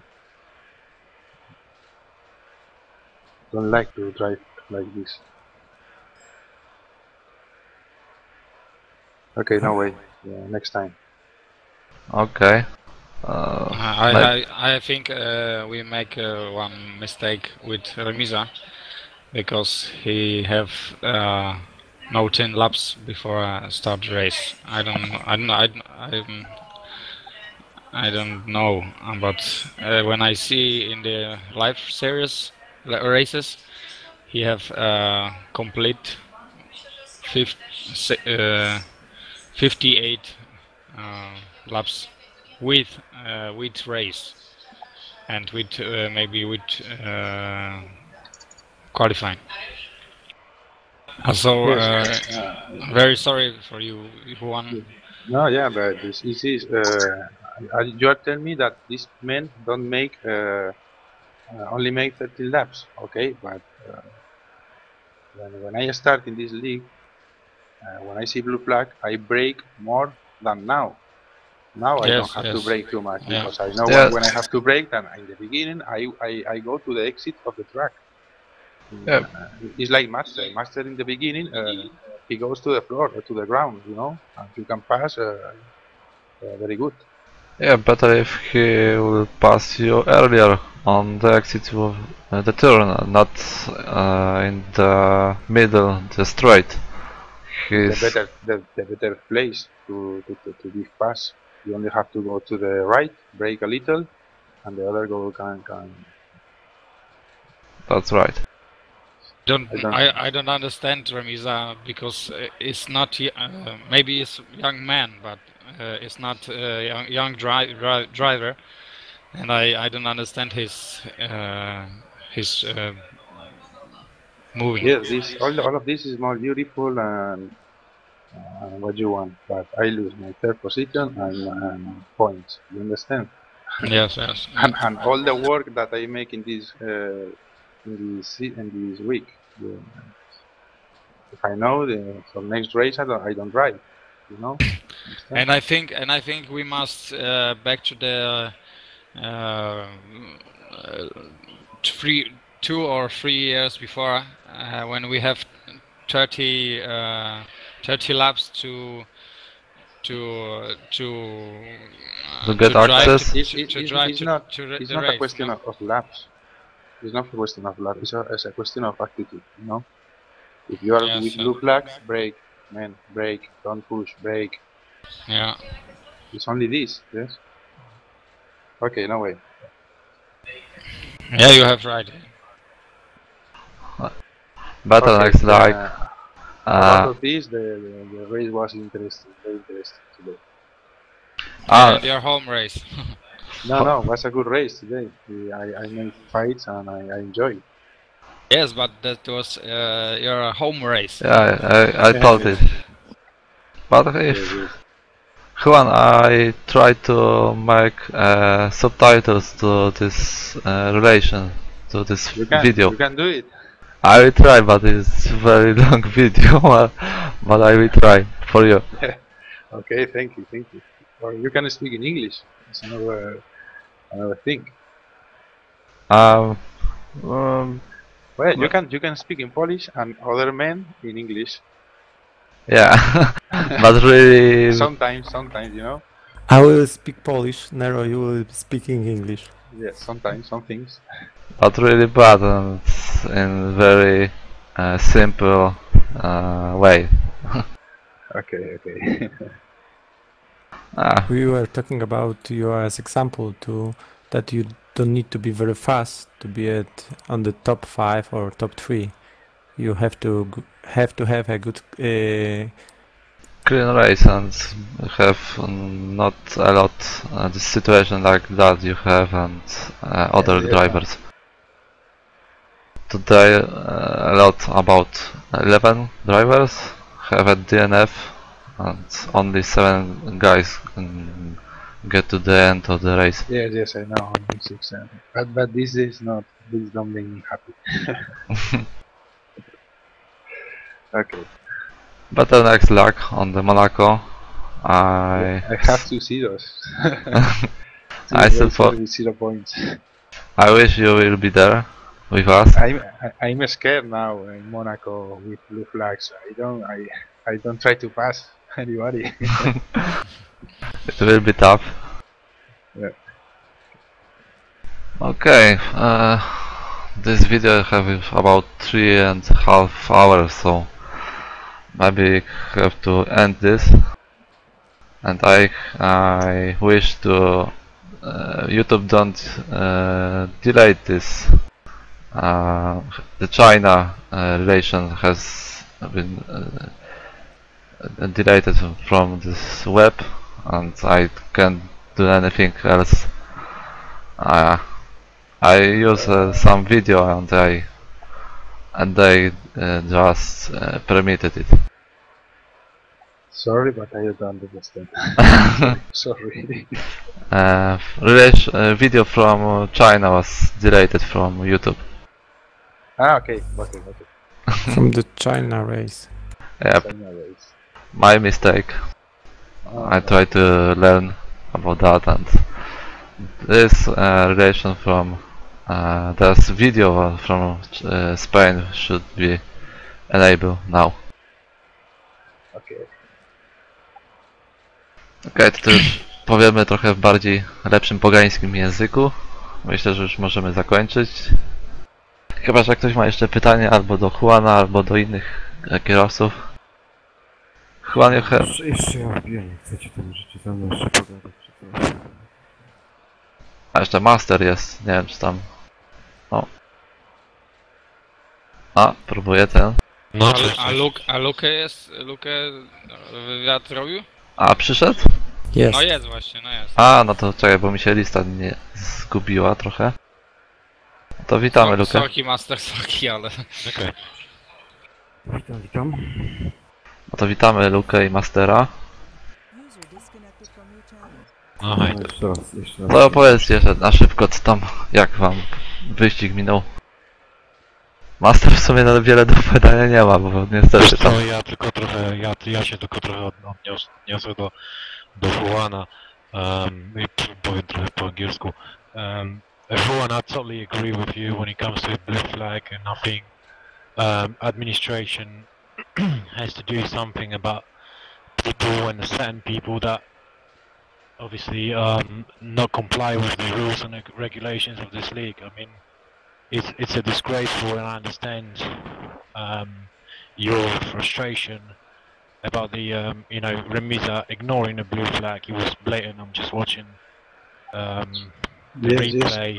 I'm watching the replay now, and you know there's no way that, like you said in your interview, if you get a blue flag, you've got nothing to actually fight for. You're getting a blue flag because someone is actually lapping you. So there's no, it's a total ignorance, and I think there's a bunch of idiots in this league that should be stopped from doing things like that, because it's not right. You were fighting for a good position, and eventually you lost the race because of people like that. Yes. So things has to change, because it's a brilliant league, and and there's certain penalties got to be imposed on those people. Like I said, I'm destroyed, and I'm frustrated when I'm watching the replay yet alone. Putting myself in your perspective is just it's just so annoying. So yeah, I'm so full of compassion to you, and like you said, blue flag is a blue flag. Get the fuck out the way, and just let the person just pass you. And what Remisa does is just fighting with you on the straight line, turning to T1, and blocking you on the left, blocking you on the right, and eventually causing you to crash on the side. So that's unacceptable. Okay, people like that should be coming. Should not racing. We have to do something for this not happen again. Yeah, certainly. I totally agree with you. Like you say, the whole preparation. Perhaps I'm speaking out of my frustration, because it was actually your teammate that ended my race today. And like I said, people sacrifice a lot, and they sacrifice the whole Sunday. They sacrifice a lot of time to prepare for the race, and making all those laps, and all of a sudden one stupid ignorant just makes it finish earlier. So Yes, I think that's not right. Yes, I don't know what happened to you with Fado, but there are many different incidents, and I think my incident of today is unacceptable, because I don't want to make him a penalty of 1 minute or 2 hours. This is not it's not for me. It's not important. Yeah, What it's I not want relevant. is that this thing will not happen again. Yeah, definitely. I mean, it's not relevant. It's what kind of difference is it going to make to impose a penalty on someone? And for the next race he's going to get a three positions behind, or a drive-through penalty. If he's going to do it exactly the same, the blue flag is a blue flag. Get the fuck away, Next time simple could as happen other way. Yeah, precisely. So there's no room in this league for ignorant people like that. And if I have to refer to actually what happened with Fado, I'm annoyed with things like that. Last race it was Jamal. This race it's Fado. Next race it's what's gonna happen. I'm just so frustrated. You cannot be. People need to realize it's a whole race, and Colin, Rafael, they all say, come on, take it easy. You've got to take into account that you've got 20 other people racing in the same race, and when you come into a T1, fully on, that's unacceptable. You need to take into account that someone is going into that turn as much as you do, and is braking because there's other people in front of him. And then if you just crash into someone like that stupidly, it's just it's so frustrating. So yes, it's like the start of today. I have to brake because I was scared, because I think all people around me are too how to say, too fast, to push too much. I'm scared with collisions, Yeah. It's a long race, not a Yeah. one lap race. I mean, I don't know what it is. People here said before, you know, that it's it was a three weeks break and etc. But that's not a people that race in this league, like Remisa, they ignore the blue flag. This is not a people that the newbies, the freshies, you know, that come into the league and never been racing before. Remisa knows what blue flag means, okay? Yet he challenges you in a straight line, you know, and trying to block you and etc. You know, I don't understand. Absolutely, you know, it's appalling. The behavior like that, it's absolutely appalling. And I think the people, Colin, Rafael, Kita, they will need to do things here in this league to for the better and to change things around.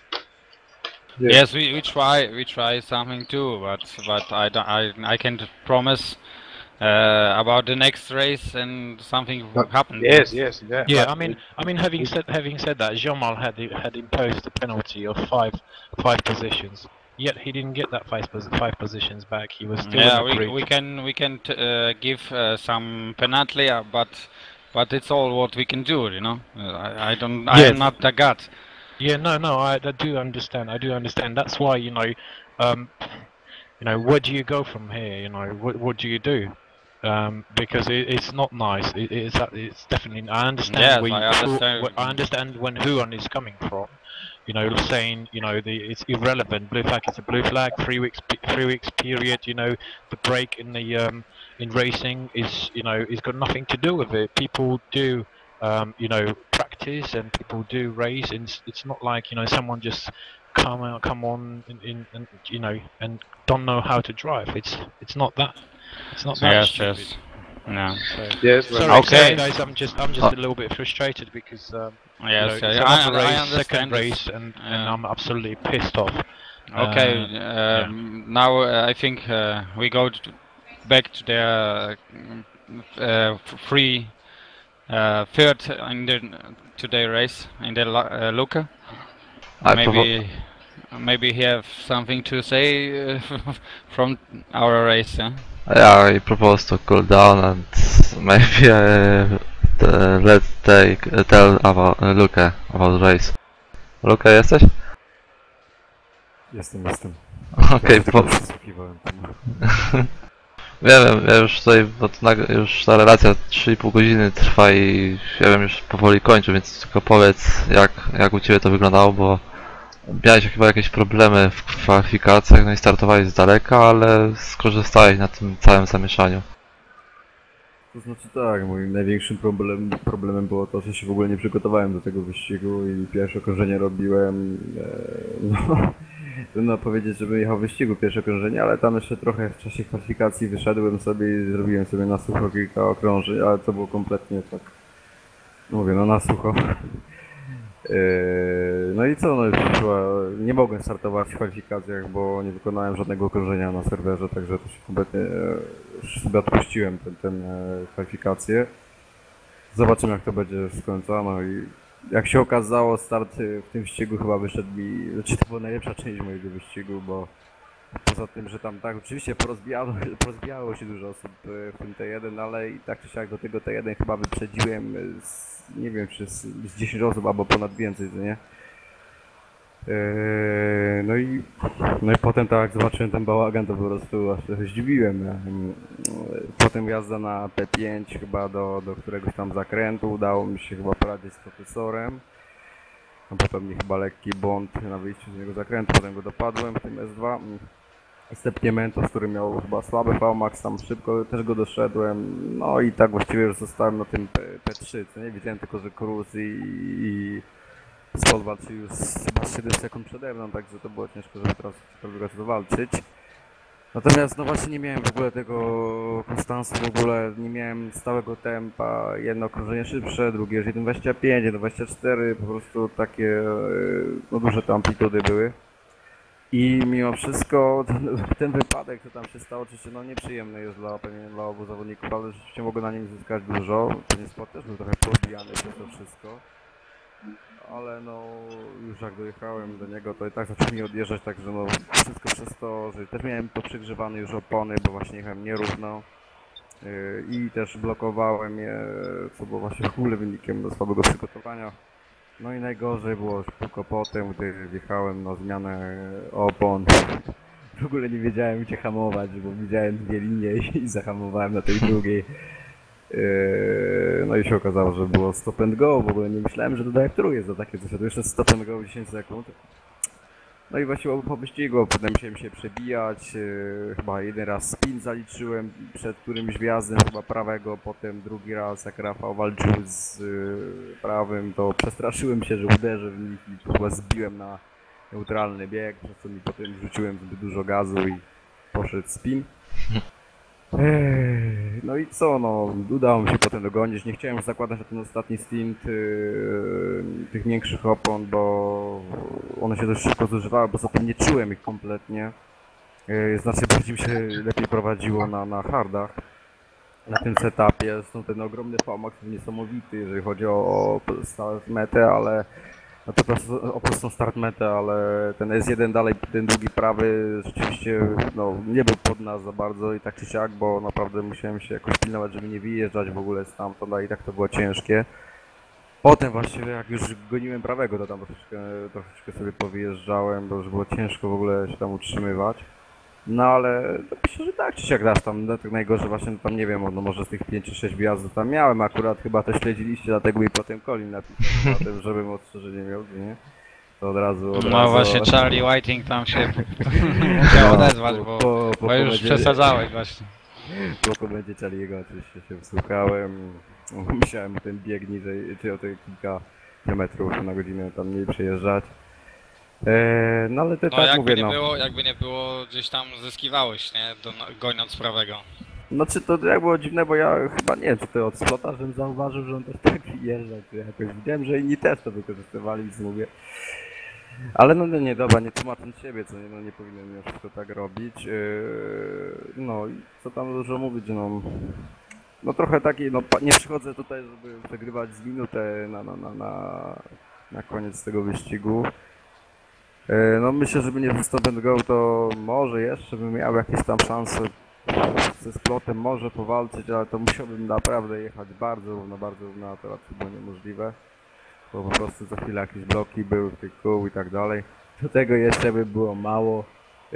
Burza była u mnie. Jeszcze miałem takie flesze po tych... A zawsze mi błysło się, jak miałem najważniejszy zakręt, co nie? I chyba raz tak dostałem jadąc za speedem, bo byłem też w pewnym momencie, jechałem za speedem i lekko go dziobłem przez to. Za to też przepraszam speeda. Sorry też do Rafała, bo trochę mi się wydawało, że może niepotrzebnie tam zbyt szybko tu wide skracałem. Ale tak była chyba ciekawa walka, potem mieliśmy chyba kilka wide'ów w tych szybkich zakrętach, ale także no być może, no mówię, no brak przygotowania, także chłopaki troszeczkę sorry, że coś tam może było nie fair czy coś. Ale no mówię, ta burza do speeda, no to trochę go tam szturłem, widziałem, że on wyleciał, ale no chyba, no ja chyba bardziej na tym dostałem, bo miałem potem żółty ten, chociaż on mógł mieć też żółty tył, także no, może nawet, że tył miał żółty, to może i na sterowność dostał. Także no przynajmniej to P2 w tym wszystkim, ale no nie o to chodzi, żeby dojechać minutę po zwycięzcy w Splocie. Ale i tak gratulacje do Splota. No, to wszystko chyba. Dzięki jeszcze raz. To fajnie, w ogóle nie, no, jak na razie no to tutaj dużo ekipa Zaubera zgarnęła punktów. Jak na razie, no bo nie wiadomo jak to tam się, czy coś się pozmienia. Bo jeszcze bardziej odskoczycie tutaj rywalom, więc jak na razie jako ekipa możecie się bardzo pewnie czuć na fotelu lidera w klasyfikacji konstruktorów. No, dokładnie, to jest najważniejsze, to głównie chyba tylko dlatego jestem, żeby pomagać Splotowi jakoś zbierać te punkty dla Saubera. Szkoda, że mnie w Chinach nie było, bo być może nie musiałbym być teraz na P3 w generalce, a ogólnie może bym też powalczyć jeszcze więcej. Ale no tak się akurat złożyło, też tak wiesz, że jestem trochę może mniej taki dysponowany, ale no jest dobrze, wydaje mi się, że mamy szansę dużo odnieść jakiś sukces tutaj. Sport jest też na dobrej drodze. Może jak jeszcze nie raz przycisnę jakieś Grand Prix, to może też mu zabiorę kilka punktów. Zobaczymy jak to wszystko wyjdzie. No na pewno Cruz tutaj był w niezłej formie, ale tutaj mówię, że trochę zaspaliśmy chyba obaj ze Splotem. Myślę, żebyśmy tam trochę te wingi bardziej dopasowali do tego toru. Poza tym miałem wrażenie, że pływałem na tym torze. Nie czułem w ogóle gripu. Nie wiem czemu tak to w ogóle było. Na tych medach po prostu, okej, one były szybsze, ale wolałem później już jechać na hardach niż na medach, bo po prostu na medach nic nie czułem właściwie i mogłem po prostu na przykład tych szybkich bardzo szybko stracić, co nie, przyczepność. A tak, jeżeli chodzi o Saubera, no to oczywiście pierwsze miejsce po 5 Grand Prix, no to jest ciekawą rzeczą, zobaczymy co dalej, no tutaj Cruz jest też w dobrej formie, może, ale myślę, że może jeszcze dopakujemy troszeczkę i będzie jeszcze szybciej. To jak najbardziej wam życzę tego, żeby tutaj dalej tak dobrze szło. No nic, ma ktoś jakieś pytania? Coś by chciał zapytać, coś zapomniał dopowiedzieć? Dzięki za relację. No, też dzięki. Mam nadzieję, że tego nie usuną. Fajnie, bardzo fajnie. No, ja muszę gdzieś wyczuć, jak to obejrzeć tutaj w Niemczech, bo YouTube nie pozwala. Znaczy może nie YouTube, ale ta cała gema, coś takiego jak ZAX. Colin, zobacz sobie na... Nie, Colin, zobacz sobie na na Shoutboxie, tam chyba Mentos chyba, czy któryś tam z kolegów pisał, że można to obejść i pokazywał tam, dał linka jak to obejść, bo chyba też jest... No to super. Także zobacz sobie. Co zmienić? Proxy, musisz obejść ten, proxy, ale... No tylko, że to jest płatne, żeby to zrobić przez internet tam jakoś, to trzeba tam zapłacić, to jest jakiś taki subscription fee, to jest takie, wiesz, płaci chyba tam 5 euro czy ileś i to wtedy można zrobić, ale ten kolega tam napisał na Shoutboxie, także zobacz sobie w archiwum i wytłumaczył, jak to można właśnie oglądać. No to fajnie. No Nero, dzięki jeszcze raz za wspaniałą relację, tutaj chłopakom się też podobało, pisali na czacie. No to miło. To jeszcze trzeba Przemkowi. Warto mieć takie nagranie, kiedy można sobie popatrzeć później na co, jak się walczyło i tak dalej, jak nasze komentarze. Tak, no dokładnie. Tylko szkoda, że nie było mojego startu dzisiaj. No jest dobra, to myślę, że tu już zakończymy nad tym i miejmy nadzieję, że się zachowa. Okej, to również dziękuję wam za wyścig, za fajne tutaj rozmowy, dyskusje i do następnego, do Monako.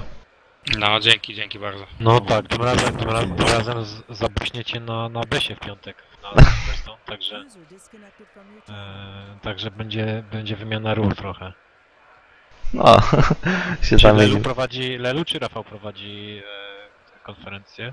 Lelu ostatnio chyba prowadził. A Silverstone ale chyba Rafał będzie. Na Brands Hatch ostatnio prowadził Lelu, na pewno. No, a może to był komentarz Lelu, ale na pewno Lelu był komentatorem, a może Rafał dogrywał, wszystko nie wiem. Ostatnio Lelu prowadził i komentował, a tym razem postaram się ja troszeczkę pomóc. Czyli będziecie razem, czy...? Nie, postaram się sam to ogarnąć, zobaczymy, może się uda. Czyli tym razem będzie Nero i Przemo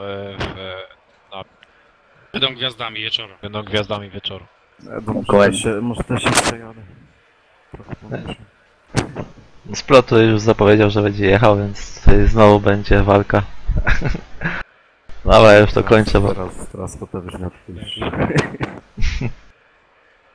Okej, na razie. No, dziękujemy, cześć.